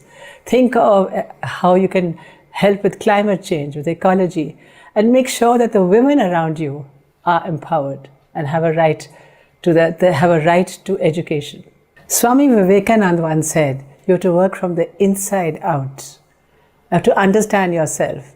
And when you follow your dream, follow your heart, break those boundaries, and move forward with great courage and grit and hard work, there is no question that you will not be successful." We are all here to see how you, each one of you, can make a big difference together. I like to share a beautiful thought by Oscar Wilde. "You are braver than you believe, stronger than you seem, and smarter than you think. Be yourself. Everyone else is already taken." Thank you so much for your kind listening. I wish you all the very best. Namaste.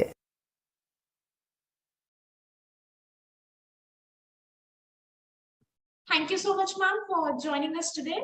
We are really grateful and motivated after seeing the love that you have for the mankind. And we feel really truly blessed to know that people like you exist to ensure the brighter future for the unprivileged. Thank you so much again. Next. A career spanning over 30 years, chairman of functional materials at KTH Royal Institute of Technology, Sweden, with research focusing on application of nanomaterials. Mr. Joydeep Datta is an award-winning author of the book Fundamentals of Nanotechnology. To let you know more about his research in nanotechnology, I pass the onus to the man himself. Please, sir.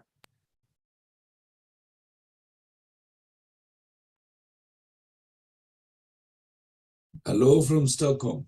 Greetings to all of you. I'm a professor at the Royal Institute of Technology, called KTH in Sweden. Several years back, when I was young as you, I was wondering how I would shape my life. Challenges, uncertainties, and opportunities will come hand in hand, and you will see that you'll get to know how to guide yourself through this maze, provided you're able to take the support of your teachers, elders, and other professionals. During my time, all parents wish to have either a doctor, an engineer, or a lawyer, daughter or son, but times have changed since then. I always tell youngsters today to follow a career in something what they are passionate about. Having said this, how did I become a scientist? It was never my dream, but I could even state that I am an accidental scientist. But then, do I love my job? I couldn't have wished for anything else.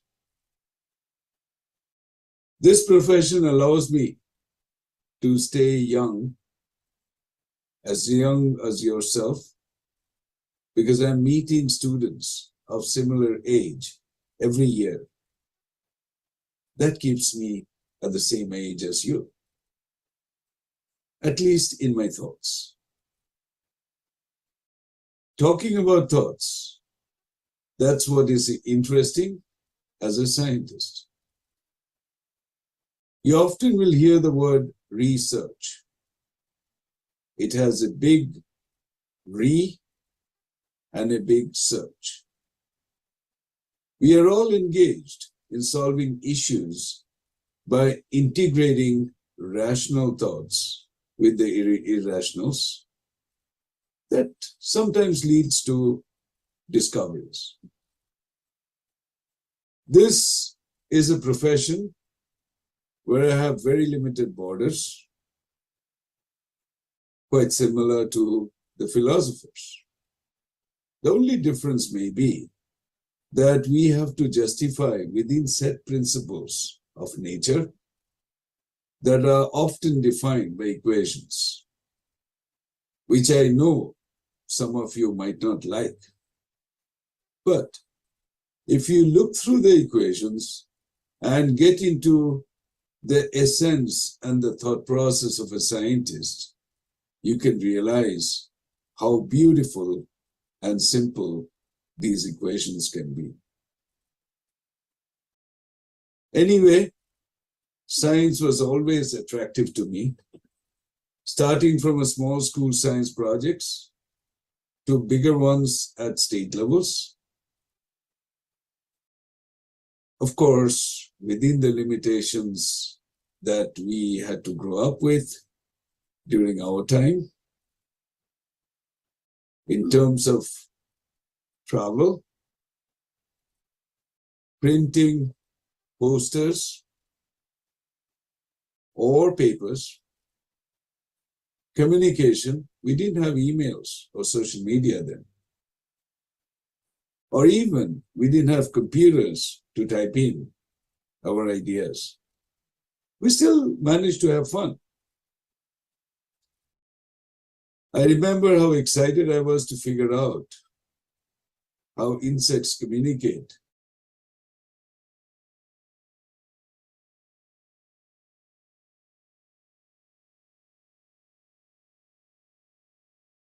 In Hill University in Shillong.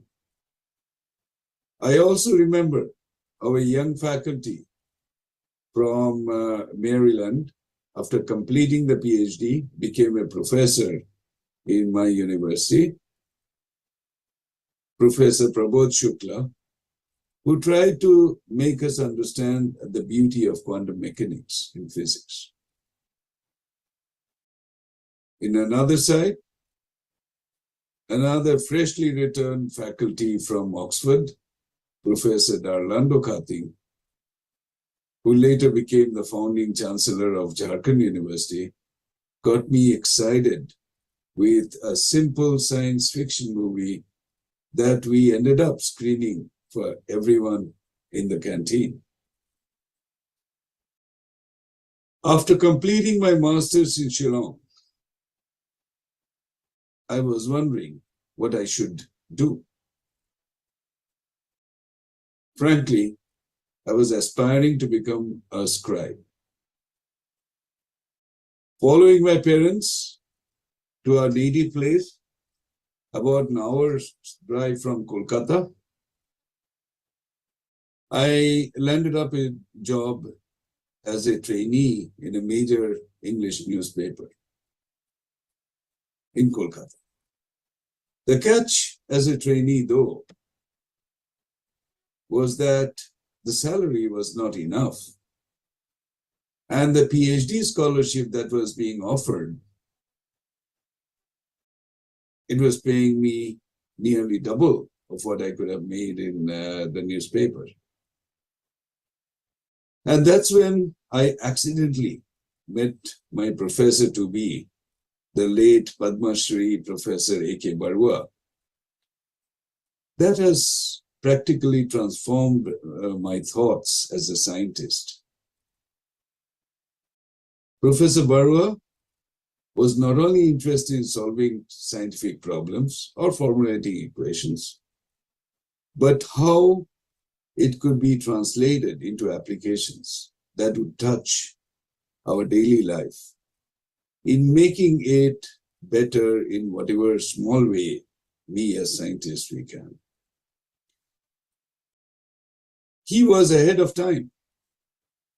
his time, because he had dreamt manufacturing solar cells way back in the 80s.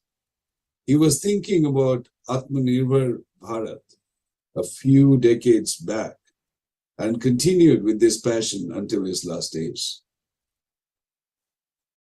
But in the process, he left an enormous influence not only to me, but probably to many other youngsters who had the opportunity to meet him. This, however, I never realized when I was a student.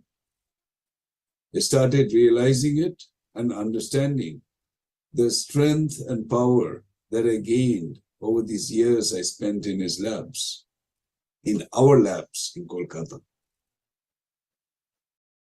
Just like you have to be proud of your class, your friends, and your school always. Oh, I nearly missed how my English and Hindi teachers in school used to trouble me all the time to be grammatically correct.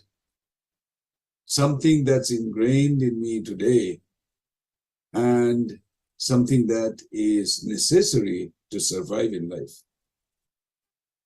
Or even Sahu sir, my drawing teacher, who showed me how weak I was in art.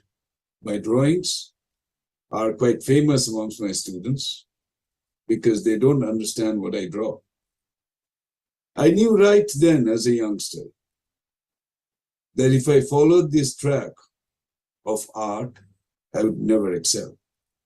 And probably that is how I kept to my sweet spot of doing science and math, which I handled quite easily to get the right grades and keep my parents happy. Let me go back to the nostalgia of my childhood and back to the place where I grew up, Shillong. In 1980s, the water supply in the place where we were living was intermittent.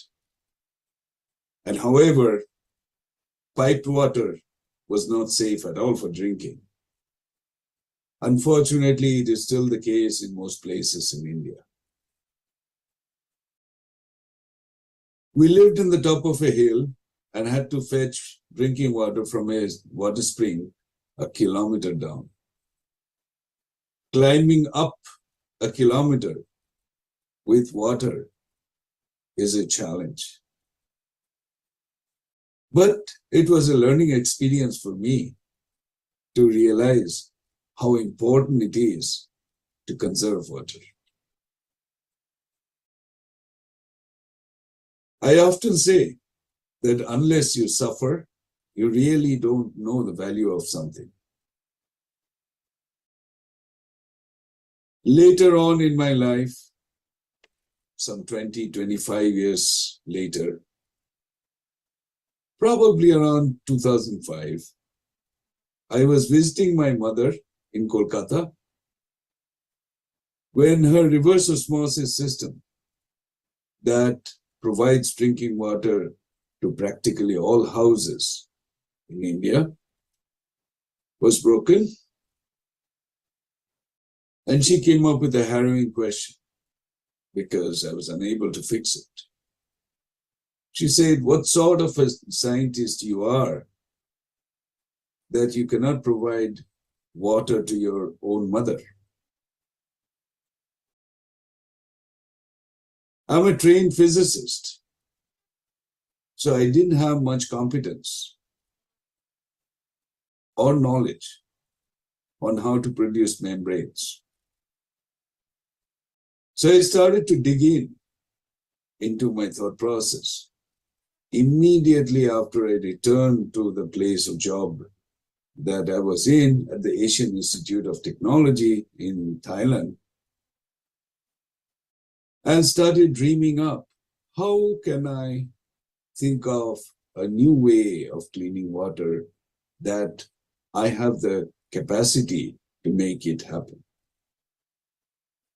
So while discussing with my students and colleagues, we came up with a battery-like device that I will show you soon in the slides that works like a capacitor. But there was an issue.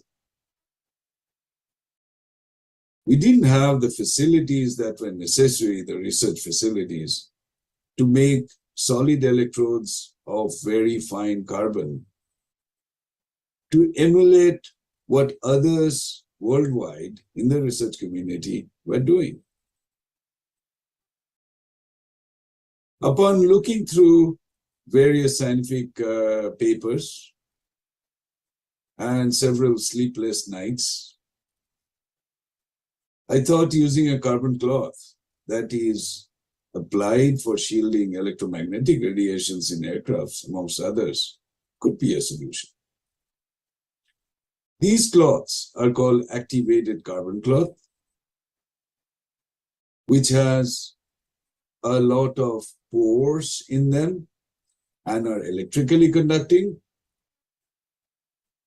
So 1 gram of this cloth approximately is like half a football field of surface area, which could be ideal to absorb ions from water to depollute. There's some additional advantages we found. Of course, later, you can simply roll up the capacitors to make the process more efficient. Today, this same concept is being used in providing drinking water to families around in Sweden. And hopefully, soon enough, it will provide drinking water in India.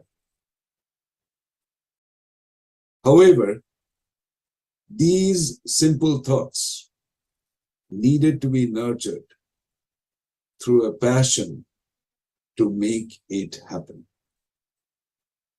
Something that took 2 decades, several people, interested students, discussions with colleagues to make it happen. So my advice around here is that you need to dream, but you have to be passionate about the dream to realize it. Never build castles in the air. Drop a dream or adapt the dream to be successful in your life.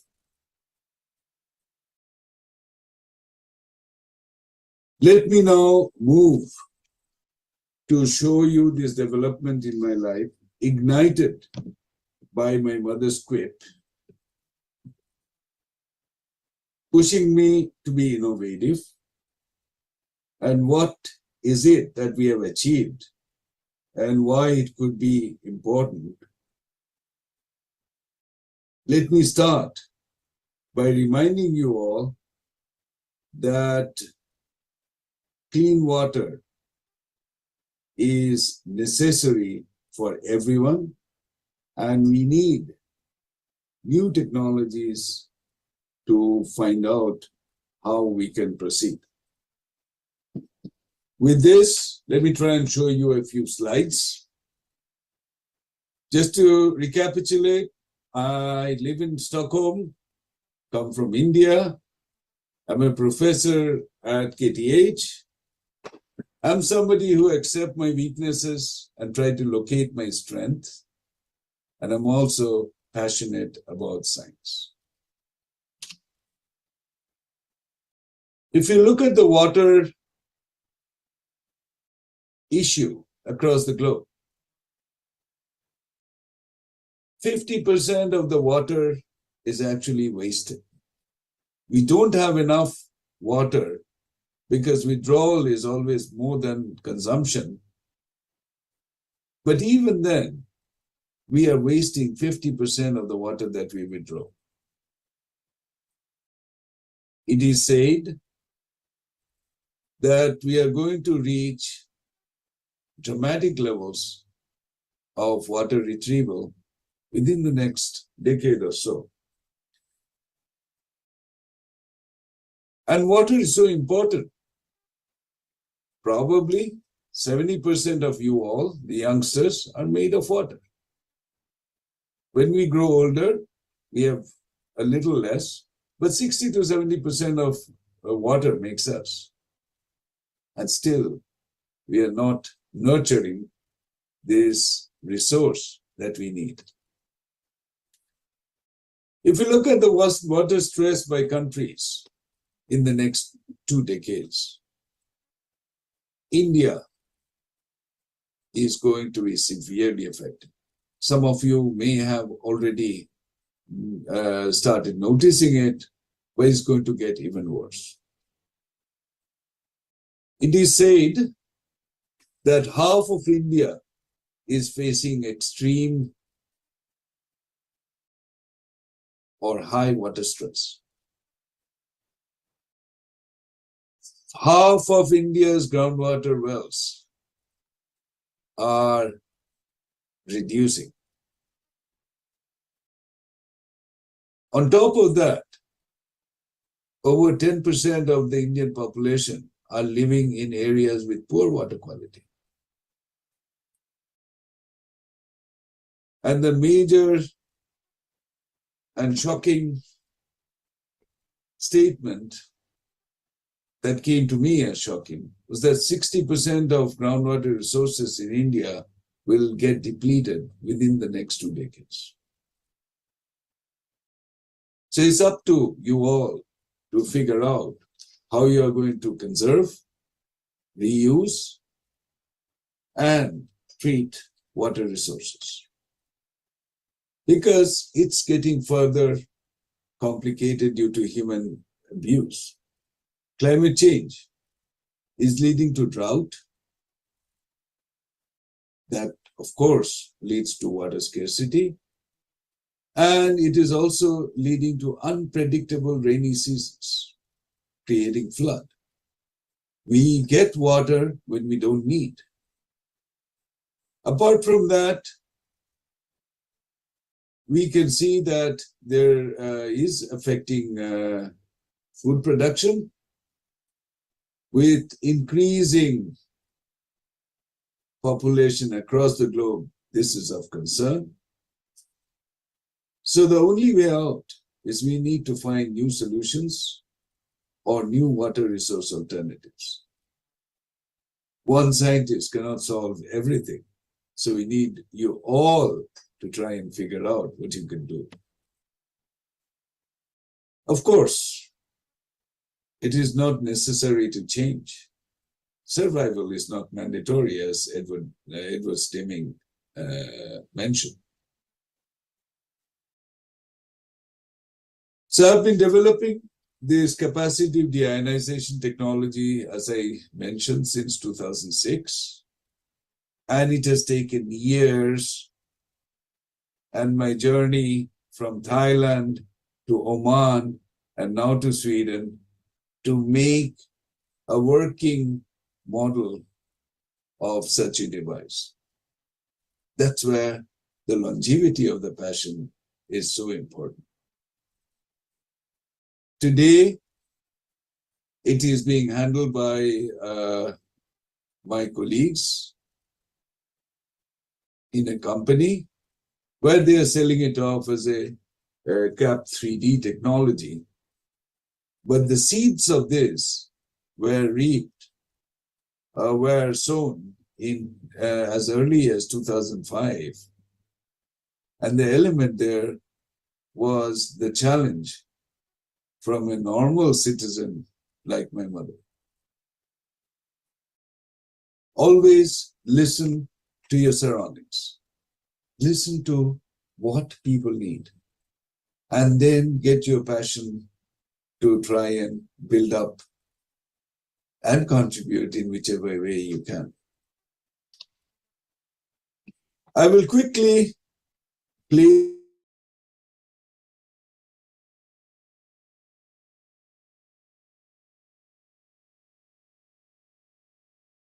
this video.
So as you can see, these are two electrodes like this, which is capable of taking away pollutants from water. That's as simple as that.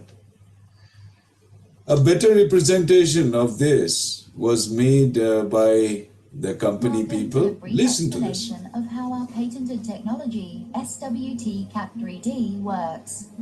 For the purification stage, water passes through charged electrodes. The cathode attracts positive species and the anode negative ones. This is called deionization. Organics and bacteria are absorbed into the carbon pores.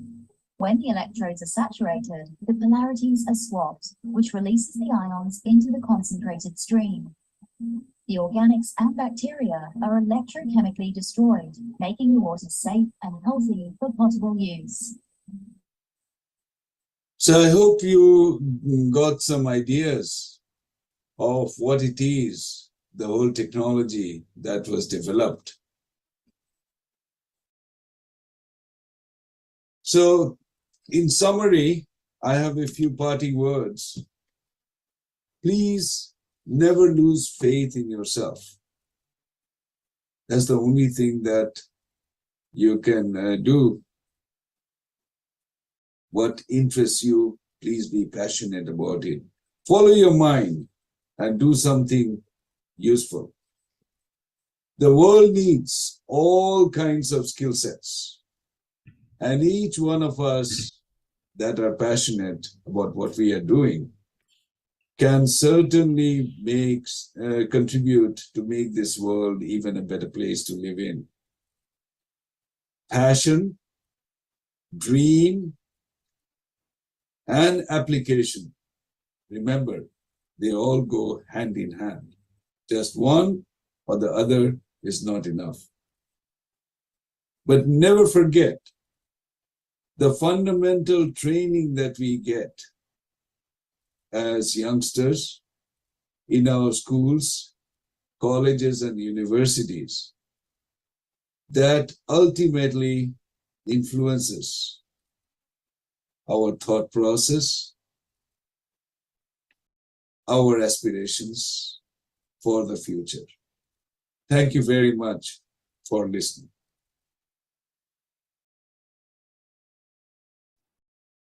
Thank you so much, sir, for sharing with us how your childhood experience made you work on biofouling management. And you have also made us feel grateful for the little things that we have in life. Thank you so much again. All of you must have heard about different courses regarding languages, skills, and whatnot. These courses are not only curriculum bound, but also are very expensive. But surprisingly, in this very sea of different courses, Mr. Bae Hyun-chul has been training people for practical use of Korean language through Instagram. And the most interesting fact is, it's all free. I'm sure that after this brief introduction, many of you must be excited to listen to him, and therefore, without any further delay, we would like to hand over this virtual platform to Mr. Bae Hyun-chul. Sir, you can start now. Hello, student. Can you hear me? Yes, sir, we can. Okay. Hello, student. I'm Bae Hyun-chul, Korean teacher who Welcome, sir. teaches Korean simply and easily on Instagram. I'm very nervous. It's my first presentation for Indian amazing student. So I will start my presentation right now. Today topic is small habit can change your life. This is what happened to me too. So students, what habits do you have now? Some students have habits of studying and using Instagram and meeting up with a friend and eating every day. These are all habits, right? Can I ask you a question here? Are you guys aware of these habits, or do you do them unconsciously? As you know, we do these things unconsciously. What are the benefits of doing it unconsciously? According to a psychology professor, Daniel Kahneman, he says our brain saves energy by developing a small habit. When you accumulate a lot of habits, you use less energy. This idea prevents people from developing a new habit because the body does not want to spend its energy. But what if the old habit is bad and has accumulated in the body for a long time? You are likely to live an unhappy life and not achieve what you want. With this mind, I would like to suggest developing a new habit and living a happy life. Some student will then ask me, how, teacher? My answer is to find what you like. The point is that you do it even if your mother asks you not to do. For example, some students dance at night when their parents are sleeping. Some students post a picture or video of their favorite singer or entertainer, like BTS, right? These habits are not something that someone pushes them to do, but something that they do unconsciously because they like it. Your body remember these good habits even if it does not like a new habit. Slowly, your life can change because you are surrounded by an environment where you do what you like every day. Okay, student, let me tell you my story of how I developed a new habit. Today, I'm going to tell you about how my life changed because of one small good habit. What is that? As you know, I post my Instagram about Korean video. I have posted a short video about Korean easily and simply. Actually, I'm just normal office worker in Korea and go to the company every day. But one day, I thought to myself that this working life is so boring. Also, I realized that this normal habit of going to work does not make me happy. So I tried to find some good habits that make me happy.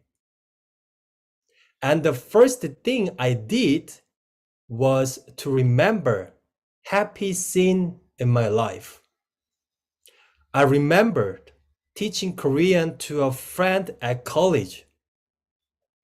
Even if I was busy finding a job when graduated from university, I tried to help my foreign friend who wants to learn Korean in my spare time. One day, one of my foreign friend said to me, "Your lessons are so hard. Can you teach me easier, Hyuncher?" I was very shocked at the time, and I tried to find a solution to help him learn Korean well. So I found it and I helped him, and he was good at speaking Korean well right now. So I started to make a 1-minute Korean video on Instagram this year. Fortunately, many students took interest in my video, so I was able to make more video of Korean because my many students support me and cheered up me. As you know, what I did is not a special. I just invested 10 minutes every day and tried to answer their question about Korean. I figured out what I liked and did it every day. I made it a habit to make a short Korean video for a few months. My brain, as I said, accept that this habit is not a new habit, but an old habit, which means I do not have to spend much energy on it. I think you are wondering how to develop a new and good habit by yourself, like I did. I'm going to give you some guide. Technically, I'm an old man, 30, so I knew what stresses me out, but you don't know what exactly stresses you out. So to make a new and small habit, first you have to ask yourself why you are doing this behavior. For example, one day you want to be an idol in Korea and help other Indian students to become an idol in Korea too. By helping other students, you can feel happy. This thought make it possible to make a small habits for a long time. So first, make your own mission before starting what you like. As I said, you want to be idol. Why you want to start to be an idol? To help other students is one of a good mission. Second, to find your small habit, you need to find a concrete plan. A concrete plan means you needed to make a 1 month plan, a 1 year plan. If you decided to become an idol in Korea, you needed to find a Korean idol company and check what requirements are needed. If you can apply to that company.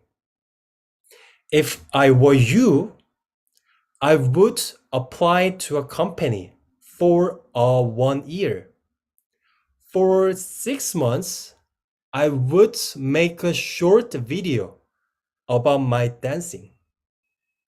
A 1 month plan is to sign up with a dancing academy and make a plan with your dance teacher. Some students tell me, "Teacher, sorry, I do not have enough money." But student, do not give up. Then you have to make your 1 year plan more about making money.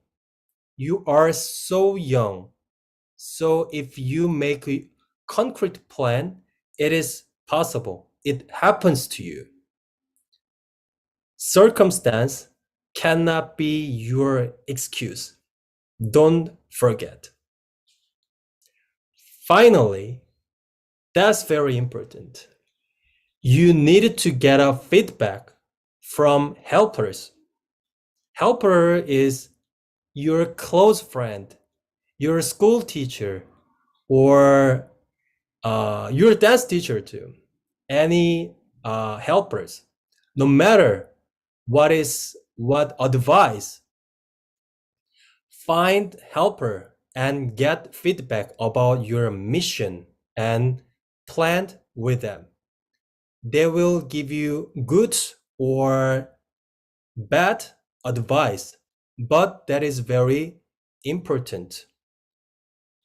Because when you want to give up making a new habit, because your brain will pushes you to stop. This is a new habit, but that will give you motivation. So I think when you make a new habit, you need to find your helper. Okay, my student, if you make a new and small habit, eventually the world will show you a different situation. Thank you.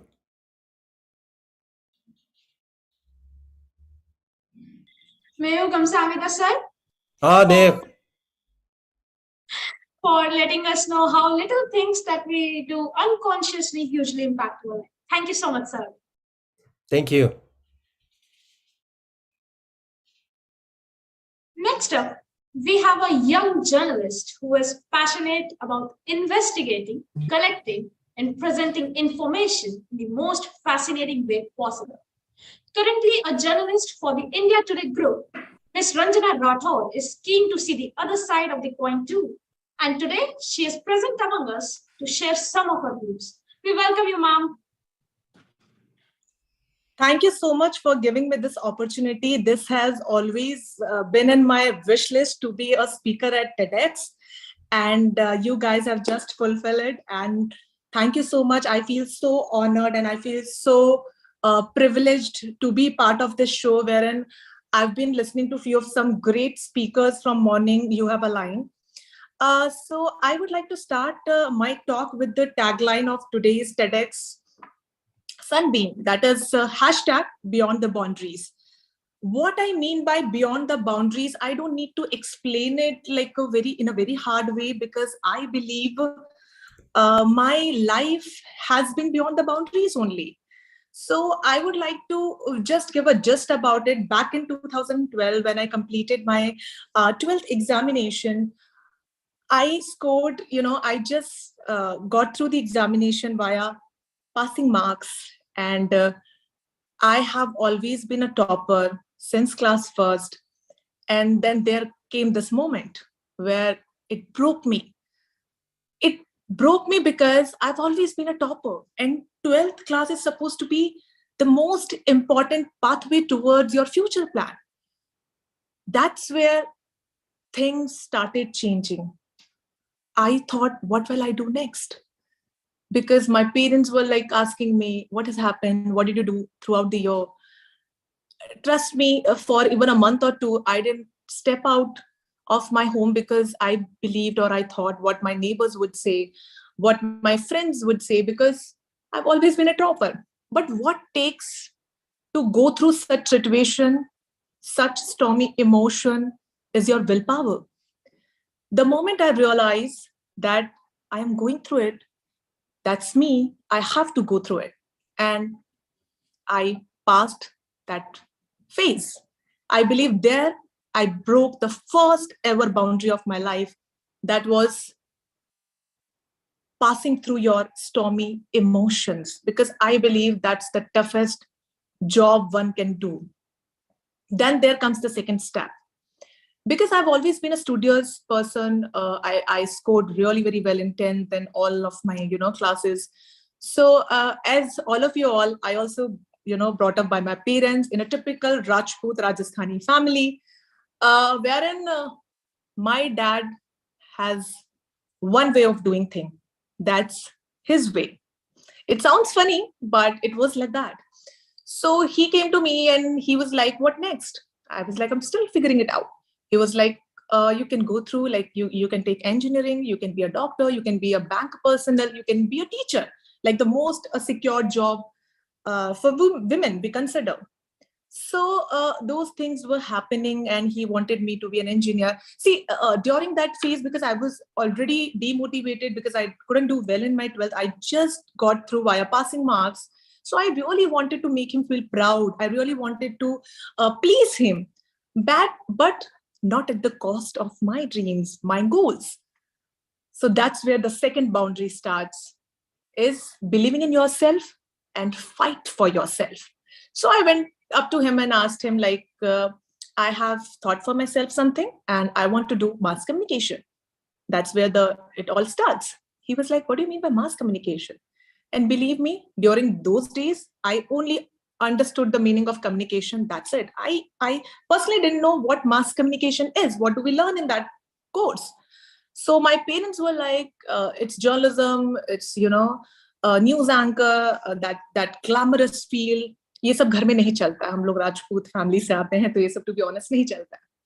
I was like, but I want to do it. Nobody was with me. My family was like totally against it.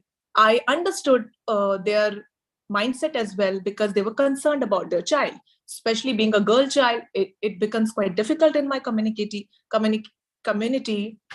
to come up with such difficult tasks and go through it.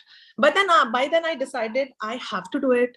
I will do it, no matter who's supporting me or not. I will do it. But then by then 1, 2, 3, maybe months passed away. All the entrance exams of the course got over by then. And there was only one college left. And that was, I was in Hyderabad during those days.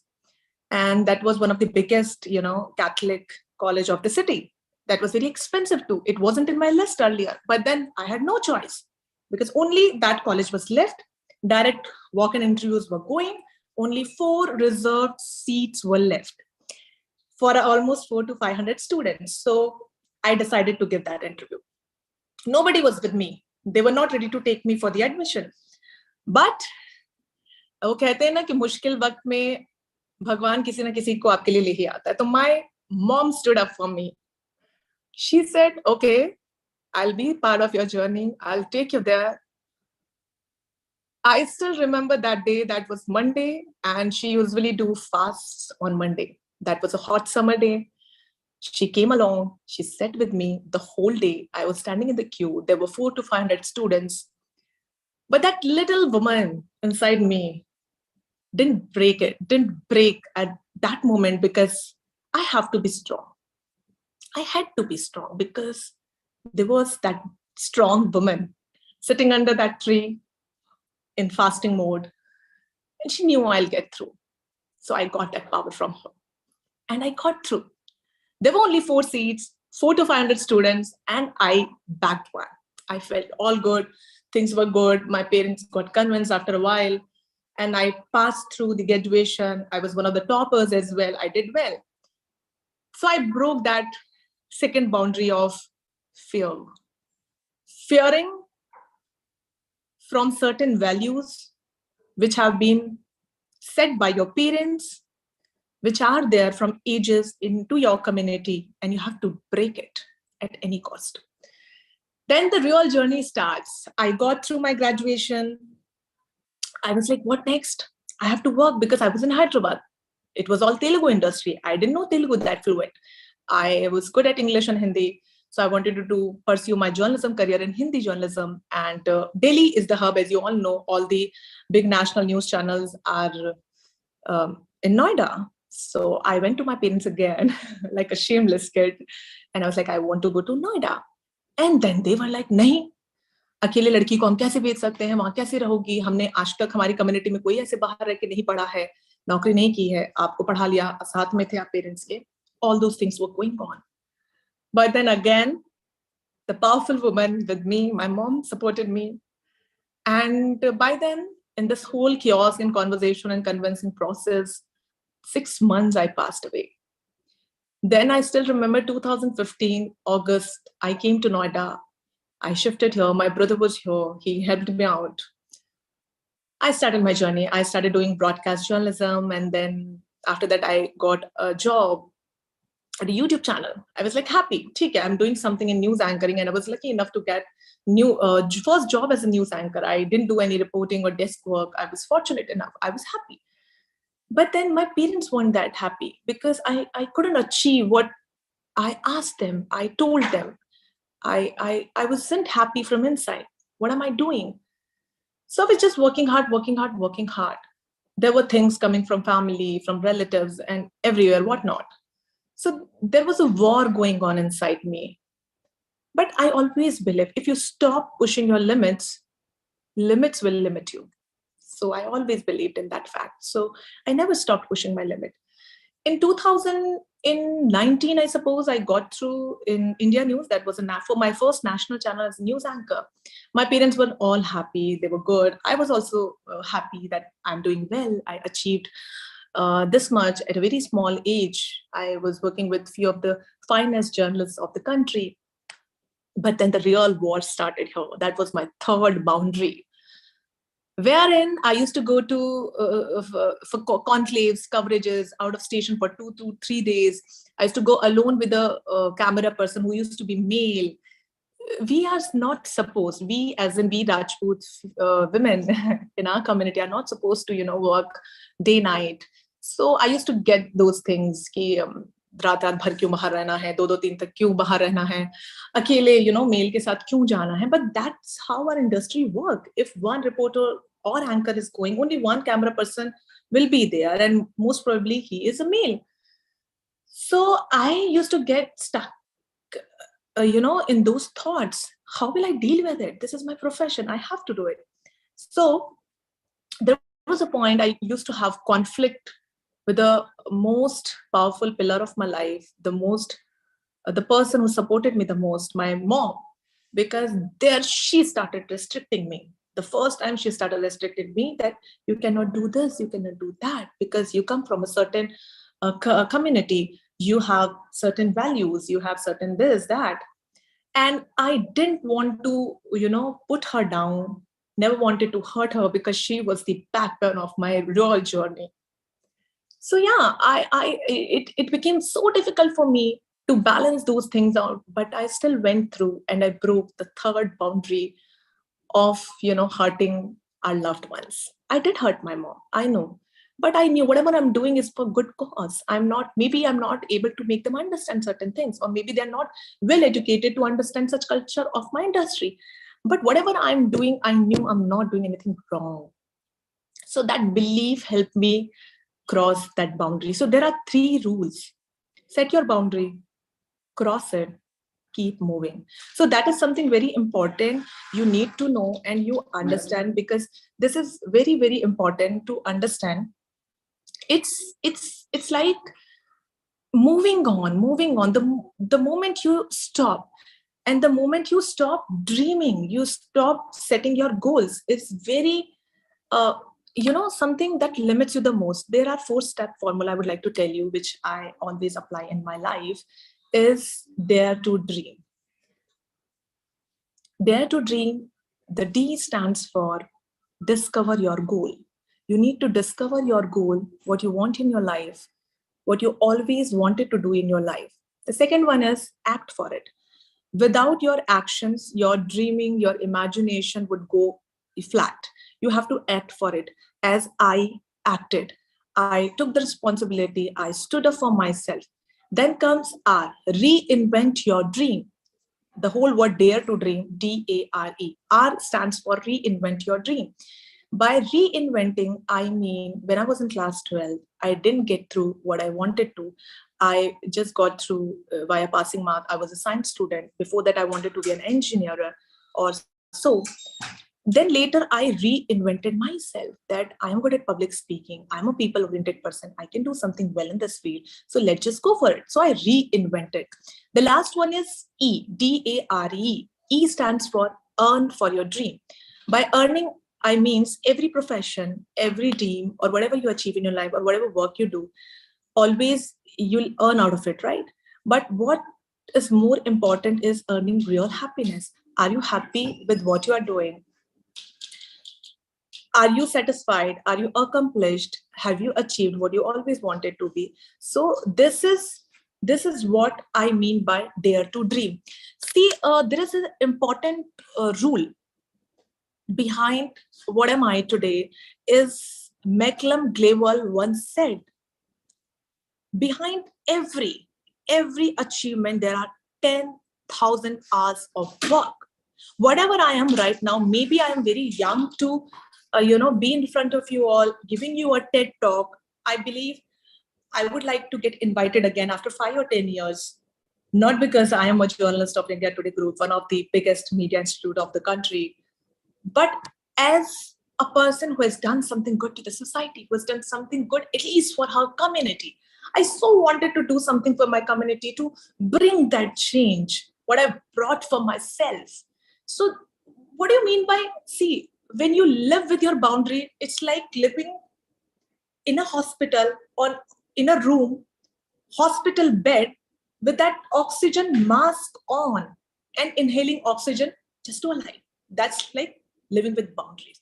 But when you live without boundary, that is where you can move out of that room and go at any corner of the world and freely inhale the oxygen. That is what real meaning of living without boundaries. So I think I am living my life without boundaries. I have my life in my control and I am enjoying it. I am really enjoying it. And this is the phase where my family have trust in me, faith in me, and They all have become my backbone now. They all are proud of me. But I so wish from the bottom of my heart that I could got, that support, that trust, that faith when I needed that the most. Because I think I'm a very strong-headed person. I think I'm really very strong-headed person. Whatever I want in my life, I achieve it. I want it, I fight for it. But not everyone is. Maybe I was not that self-confident person. I would have just given up on things and did whatever my parents or probably my father asked to tell me. I've done that. A journalist, a young journalist, probably a bold, outspoken woman would have died long back. But it's not same for everybody. It wasn't very easy for me though. So life is very short to overthink. Just feel it's okay, everything will be fine, and just move on. That is what I believe in, because you all need to trust yourself the most. Because when you go through the dictionary, English dictionary, the official definition of a dream is something you desperately want, but is not likely to happen. So I would take a second to emphasize on the second phrase, which says is not likely to happen. But when I see people who feel, sad about themselves, who questions their thought, who are not very motivated, then there are people like Shah Rukh Khan. By taking his name, it brings a huge smile on my face. He came to the industry at a zero and become hero of the industry. And there are millions of people. There are, all the players, Neeraj Chopra and everyone out there. They all came from nothing and became everything of their field. So what made them different from the people who have self-doubts? I was just figuring it out, the difference. It took me a year almost to understand that. And the difference is very simple, is very, very easy. It's make it happen. People who doubt themselves always think, I wanted this, I wanted that, but it just didn't work out.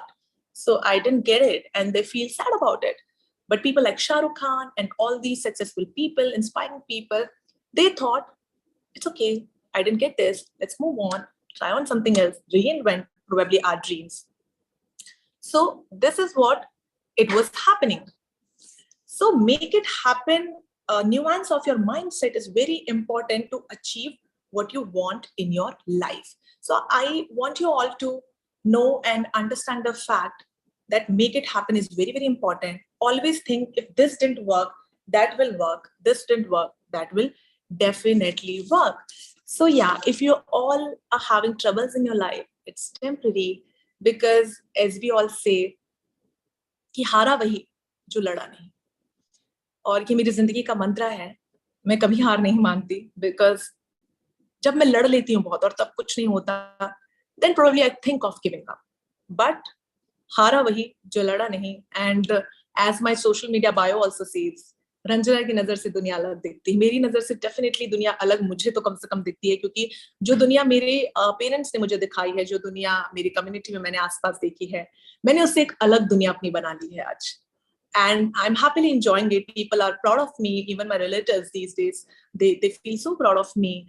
At this very young age, I am a part of one of the topmost media institutes in the country. I have achieved a lot of awards, government awards, this, that. And recently one of my video got viral and it crossed 1.2 million views. I genuinely do not have those much, followers. I have hardly 25K something. But I didn't expect that, and it just happened. So do not stop expecting. So that's the fourth boundary probably I crossed yesterday or day before yesterday, where I never expect things. I think this is in my control. These are my limits. I'll just go through this. But author C. Clarke is a great, was an English writer. Once he said, if you want to know the limit of possible, if you want to discover the limits of possible, you have to go through that into the limits of impossible. जब तक आप impossible को नहीं करेंगे, आपको possible हो पाएगा, नहीं हो पाएगा, और कितनी limits में हो पाएगा, ये आपको कभी पता नहीं चलेगा. So you always should believe in the fact that limits of possible is something when you pass through it and go directly dive into the limits of impossible. So I hope this would have given you some meaning out of life. This would have definitely been a good opportunity for me. And at the end, I would just like to wind up this talk giving credits to few people of my life. First of all, my mother, my family, because I believe your success is not completed, is not complete without giving credit to the people who have been part of that journey. So yeah, my mom, my family, I have a very good friends. I call them family as well, because I've been staying out from last few years. And when you stay out, you really need, good, genuine people in your life. And I have got few good, beautiful women, strong women. They give me so much power, and I'm living with them. So yeah, I would like to thank to them as well. I would like to thank few of the people from the industry as well, because I was a very young and new kid to this industry. I really didn't know do's and don'ts of the industry. And मेरे पूरे communities में से I believe I am the only one to reach here, do something different. So उन लोगों ने मुझे बहुत मदद की है इस जर्नी में do's and don'ts बताने में. So yeah, मुझे उन्हें भी थैंक यू बोलना है, और थैंक यू बोल देना चाहिए, क्योंकि जिंदगी में बहुत ज्यादा जरूरी है लोगों को थैंक यू बोलना, अपनी सक्सेस का क्रेडिट देना. और I would like to thank myself who believed in myself, and who did what she always wanted to do. And yes, there are still a few limits जिनको cross करना भी बचा है. I believe and I trust myself कि I'll do with full faith of my family, and I will go where I always wanted to be. But this TED Talk has given me more power, because I am able to give this talk to thousands and millions of people out there. And I believe उनमें से कुछ लोगों को कुछ लोग इस talk से जरूर relate कर पाएंगे, क्योंकि बहुत से लोग होते हैं जिनके लिए जो स्टोरी होती है ये रिलेटेबल होती है, लेकिन आपको वो मोटिवेशन जो चाहिए होती है वो आपको मिल नहीं पाती है. तो it is very very important. किसी को देखें आप, मैं भी बहुत लोगों को देखती थी, हो सकता है कि वो शायद मेरी कम्युनिटी से नहीं होते थे, तो I used to get that lecture कि यार इनके यहाँ सब चलता है, अपने यहाँ ये नहीं चलेगा, अपने यहाँ वो नहीं चलेगा. तो ये चीजें होती थी. लेकिन yes, again as I said, stop overthinking and just move forward, because life is too short to overthink. Just say it's okay, everything will be fine, and move forward, because it is very very important to trust yourself and dream. I would say just dream. Imagination is something everyone needs to have, because I believe no one on this earth has come with zero purpose. All of us all have different abilities, different creativities, or different talents. Just use it, go through it, want it, achieve it. That's what I would say. And hashtag beyond the boundaries, I think, is the perfect tagline for today's talk. So yeah, if there are any questions people would want to ask from me, I am. Yes, ma'am, there are questions. Sure. Yes, ma'am. So what would be your message for the girls who are striving hard to pursue their dreams in this world? Just break your boundaries, bro. Just break those boundaries, as I have did. Because see, boundaries are there. And one thing I also would like to mention, what are boundaries? We sometimes don't even know what our boundaries is. It is very simple. Yes and no. Only two boundaries all of us have. We need to understand in which situation do we have to say yes, and kaun se log aur situation ko humko mana karna hai. You just need to know that, need to analyze the difference and just go for it. Just as I said to my dad when he wanted me to do engineering, I said no, I don't want to do it. That is what my boundary was. You just have to say no to things you don't wish or want for you. So just understand your boundaries, break them, go through it, achieve it. Thank you so much, ma'am. You truly said that we have to be strong enough to have a grit, passion, and perseverance to live a life of our dreams. Thank you so much, ma'am. Thank you so much for giving me this opportunity. It was wonderful, wonderful. It was in my wish list, and I feel so privileged to be here, part of this talk. Thank you so much. Thank you, ma'am, for joining us today. See you. Tara. Bye, ma'am. Breaking the conventional barriers of the set prototype, but still being unconventionally popular, is what defines our next speaker, an IIT Kharagpur final year student, the founder and CEO of The Boring Edit, with 18 million views and 200K subs on his YouTube channel. Yes, you are right. We are talking about Tarun Nair, also one of the educators of Unacademy, with most number of students. We welcome you, sir.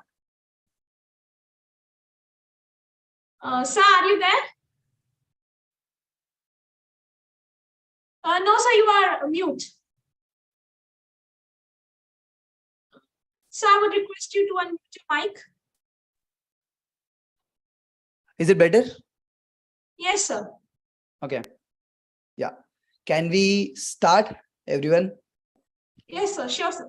Okay, perfect. So, hello, everyone. Good afternoon. I hope you're all doing great. First of all, let me just check it again. Is my audio good? Is my audio fine? Yes, it is. Please go ahead. Perfect. Yeah, perfect. So, hello, everyone. Good afternoon. I hope you're all doing great. So, first things first, if you don't know me, my name is Tarun and I'm a final year student at IIT Kharagpur. And I have a YouTube channel called Tarun Speaks with over 200K subscribers. And I also run a creative agency. We are a team of 20 people right now. And currently we have partnered up. We are working with some huge, corporate giants and some big influencers. So we're trying to create some impact in terms of, creative edit and creative design and all this stuff. And during my free time, which is usually Sundays or Saturdays, I also teach people design and this kind of stuff.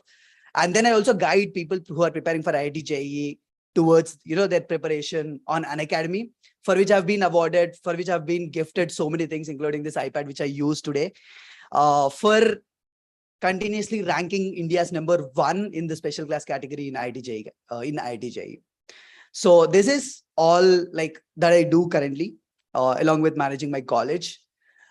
But for anyone who sees me from outside, maybe my friends or like my neighbors near my home, all these people, they usually look at me and they assume that I'm really outgoing, that I'm really extrovert, and I have a lot of friends, maybe a little bit of money, maybe a little bit of fame and all these things. But looking back in time, things were not like this all the time. I mean, they were completely different. It was a complete 180-degree flip. I remember those days when I was sent to a boarding school in class 6. I literally did not have any friends. I literally did not have anyone to talk to. I mean, parents were, kilometers away. All I had was a phone call in a week, like literally a week. I used to get a phone to talk to my parents for like 10 minutes every single week. That's it. So I was alone. I was feeling very lonely. And after that, like, I literally messed up the exam which I prepared for like 7 years in my life. And that was one more emotional, complete downfall in my life. And because of these things, I got into bad habits. I got into a lot of bad addictions during my first year of college. Like, imagine you prepare for an exam for 7 years straight and then you mess it up. You would like your entire, that courage to fight for something will collapse. And that's what happened with me. So I got into a lot of bad habits. I got into a lot of bad addictions, like whatever you name it, all of them. And I even messed up my first year of college. I mean, I literally scored 6 on 10, like 6 GPA on 10 in my first year of college. I almost failed in like 2 subjects. Almost failed. Like P is the least grade that you can get, and I got like P in 2 subjects. So if I just have to conclude everything till my first year, I just have to say, I just have one word for it, which is like, I was just a complete piece of mess. I am, but I just like have a direction right now. I feel I have a direction right now. And all it took in my life was one single day, like literally one single day, which could change every single thing which was happening then, like till then. One single decision which changed every single thing, from scoring 6 out of 10 to scoring 9 out of 10 continuously for like 3 damn semesters.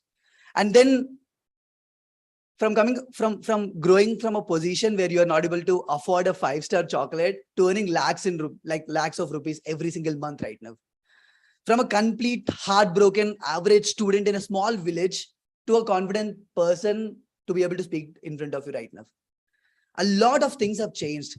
Like literally a lot of things have changed in this underconfident average student to be able to come here and talk in front of you like today. So I would like to begin this entire story.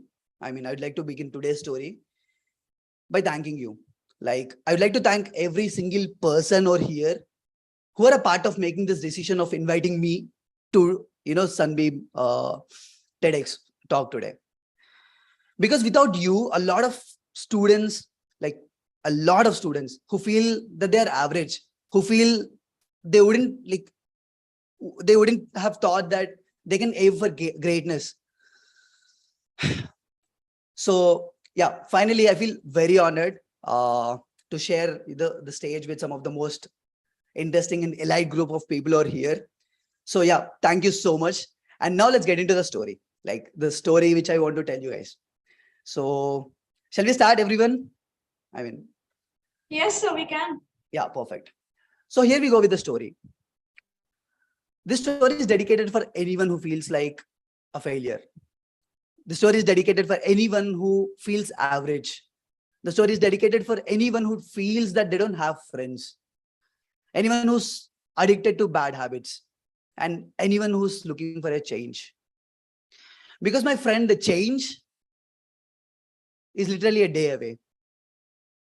Is literally a decision away. So the story starts in 2009 when I was 8 years old, like very young.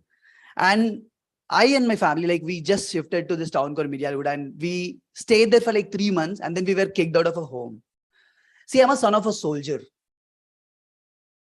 And that act, whatever happened, that I was not able to forget it. That stayed as a black mark, that stayed as a mole in like my life and like till now.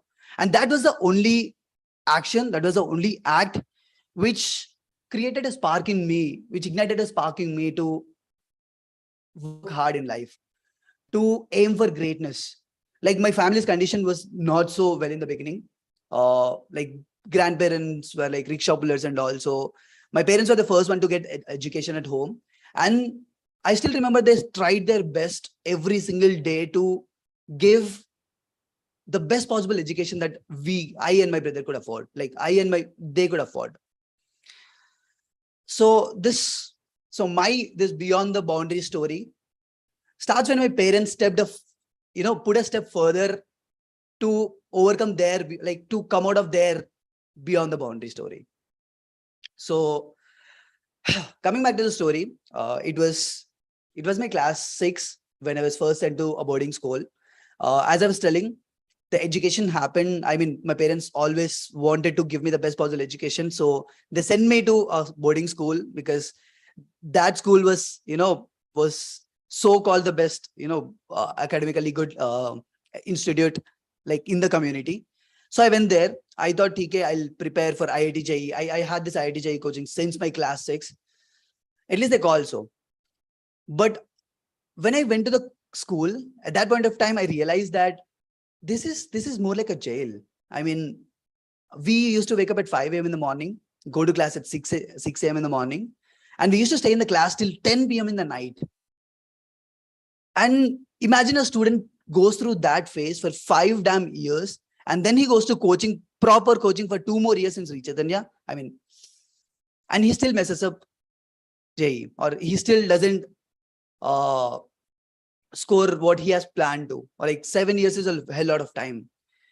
So after JEE, that was a very, very, very depressing stage of my life. And even before coming to JEE, when I was in the school itself, since class 6 to class 10, I used to go to the class. I used to listen to all the classes. But when I came back to hostel, I didn't have anyone to talk to. It's very easy for a lot of people to make friends. It's very easy for a lot of people to get together and like talk to each other, make friends, have fun. But I don't know why, but I was just always separated. Imagine a person, imagine a very small, imagine a kid, like class 7 ka kid. He doesn't have his parents to talk to. Teachers are approachable, obviously, but that bonding won't be possible. And then, friends, I was not able to make one. I was an introvert. So that was 5 years of depression, literal depression. And then I came to class 11. I joined one more coaching and I thought things would change. I thought maybe a change in atmosphere would change everything. Maybe I'd become an extrovert. Maybe I'd make more friends. But at the end of the day, it was a complete rat race. Like, we used to have weekend exams. You study for it. And we were not counting days. Instead, we were counting weeks. Okay, like this week, we have this subject. This week, we have this chapter to cover. This week, next week, we have one more chapter to cover. So that was a complete rat race. And after the entire process got over, when I get JEE, when the results came, when I just sat down at home, when I realized that what have I even done in the last 7 years? Where's this overall development which is promised? So there was nothing like that. So, and then after the result came, I was kind of depressed again because of that. I went with the same mindset into the college. And the first semester, because of this entire thing, I got into a lot of bad things. You could say addictions. Like, I got addicted to a lot of things. Like, I was a good student. In fact, even if I was not a good student, I was at least an average student. What happened right now? I was scoring just the pass marks. Like, if the exam was conducted for 30, I scored like 3. I never saw a single digit mark on my card. And here, I always got to see the same. And then I gave up. I eventually gave up. I was almost about to fail in a subject. And then the second semester came. And then I thought, I think I need to change. But then, the change is not so easy. It's not like you just sleep today and you wake up to a change. You become a topper, like the topper of your class. Change is possible, but it takes time. But one thing which I stick to was, after the results came, just after the first semester got over, the results came, I saw the results. And I was not able to tell the results to my parents because obviously they'd be very much disappointed. They wouldn't expect this from Tarun. So I just hid it. I told I got 7.5 something. I just lied to my parents, which I never wanted to do in my life. But with time, next semester, I thought, after the next semester gets over, I'll get the average to 7. After the third semester gets over, I'll get the average to 7.5. And then this maybe this lie, whatever I told to my parents, that would be corrected a bit. Because now at least this entire score is 7.5. But that did not happen. I was still addicted to the same things. I was still missing all the classes. I was still sitting in the room, smoking and doing all those things. And then one thing happened. The change. Change requires some solid reason. The reason can be anything. It can come from within you or it can come from an external source. And at this point of time, the change was a pandemic. I came home. A lot of people, I wouldn't say that I love pandemic and all. I mean, a lot of loss, a lot of people have suffered from it. But maybe it was an opportunity that was given to me. Maybe that was an opportunity for me to set back my life to a right path. So I came back home and all same thing. I was an introvert. I didn't have a lot of friends. I just sat down in the same room watching YouTube videos and I got a mentor. I started doing a couple of stuff. And then I thought, whatever happened in life, let me just keep a full stop to it. I'll just start new. I want to score well. I'll tell you the 3 goals which I had. And I believe that every single student who wants to grow as a person has to have some kind of goal. I'll tell you what my goals were. First thing was to score well in the subject, in all the courses. The second thing was to develop, some extra source of income because, coming from a middle class, average middle class family, you would have a lot of dreams. You would want to buy a PS4, you would want to buy a PS5, you would want to buy an Xbox, or maybe you wanted to buy an iPad, iPhone, whatever it is. You'd have a lot of things like this. But even though your parents want to give you all those things, it might not have been feasible for them. They're already trying their best to give you the best possible education. They're already trying to give you the best possible, food, necessities, everything, even a couple of luxuries. But maybe this was out of the scope. So I thought, okay, I'll start working from now.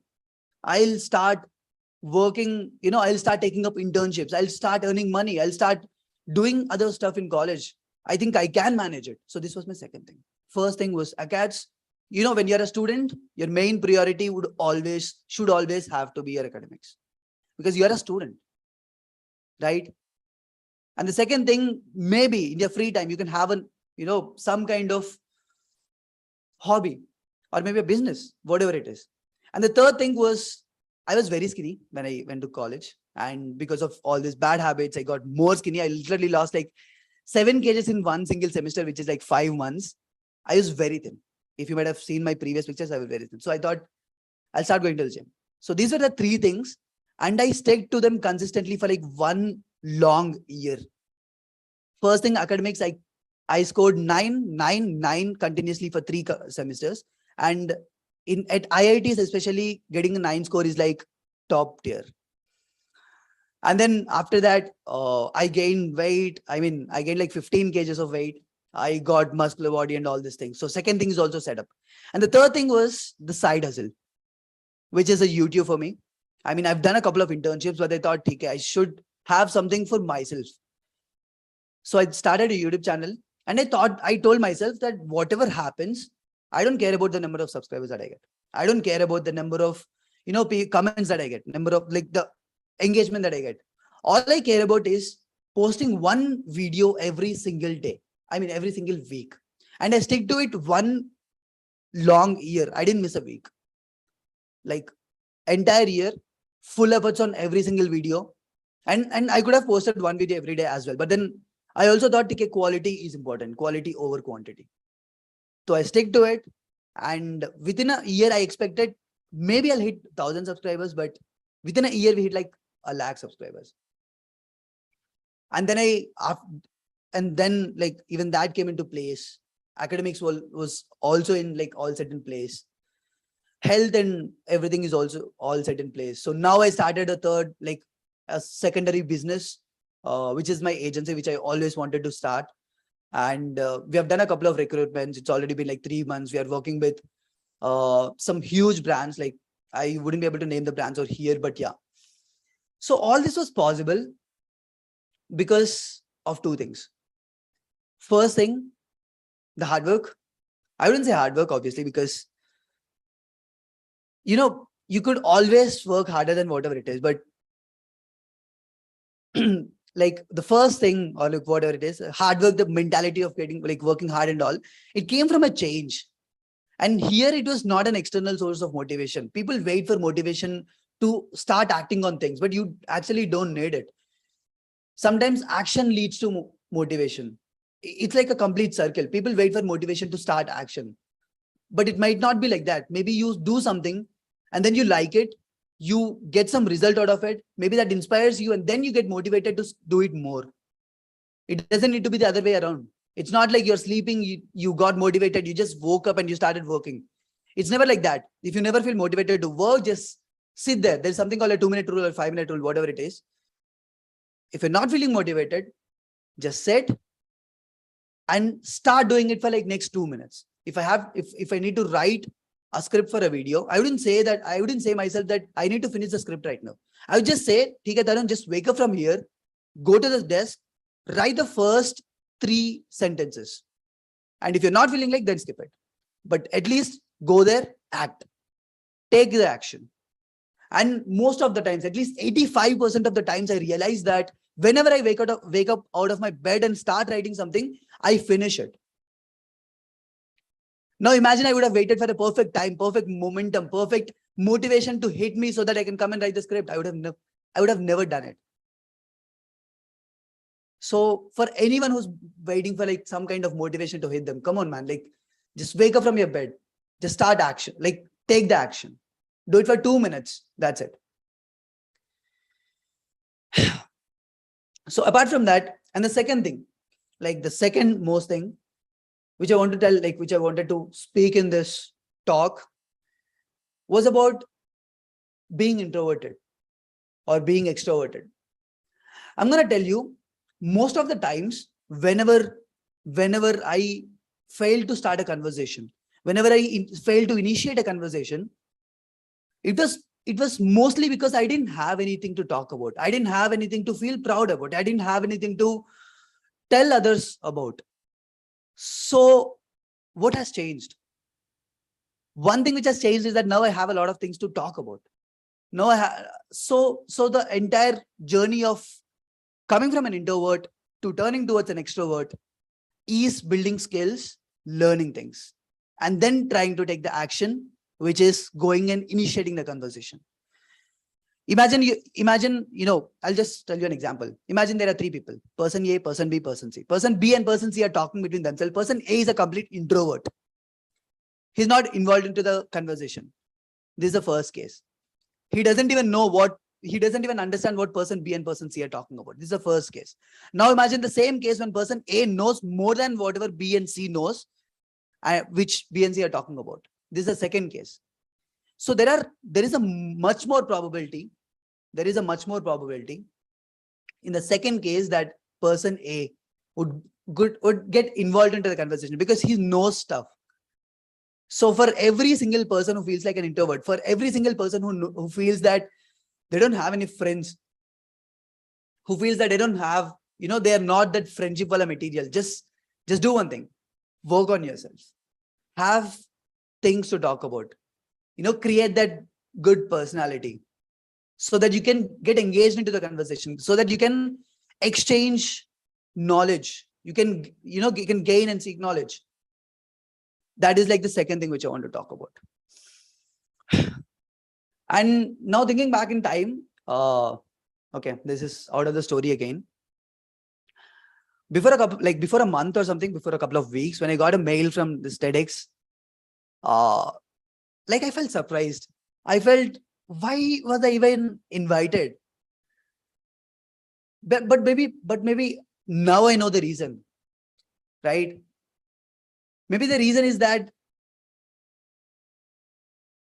an example like me, who was a complete average student throughout his life, introverted, from a small village whose communication skills were like completely zero. If I could be invited, imagine you could do much more than me. I mean, this is again pretty mainstream. Everyone tells that, okay, if I can do it, you can also do it. I'm not telling you like that. I've literally been to real depths in life. And if change can occur in my life, that can occur in anyone's life. And all you have to do is decide to work, decide to take action, decide to learn. Just at the end of the day, when you sleep, when you go to bed, just have something to feel proud about. Just do something in a day to feel proud about. That's what will be a game changer for everyone. Yep. With that being said, I want to conclude this. I don't literally have a script or anything. Thank you so much, everyone, for having me. I'm again ending this entire talk with a huge thank you for every single person who has been into the decision of inviting me over here, because trust me, without this average underconfident student talking over here, it would have been difficult for many average students like me sitting in the corner of the class over here to dream for big, to aim for big, to aim for greatness. Yep. Thank you so much, guys. That's all. Thank you so much, sir, for joining us today. And thank you so much for sharing your life experiences with us. You have undoubtedly addressed the problems that we face as a student. And we feel connected to you, and your words have instilled a kind of a hope in us. And now I actually believe that even I can bring a change. Thank you so much, sir. It was indeed an enthralling and one of the enterprising experience to listen to so many people from different walks of life. A very special thanks to all the speakers and listeners who joined us today from all over the world. But it was not the end. Keep your spirits high and stay tuned as we would be back tomorrow with 10 more amazing speakers. Thank you and Jai Hind.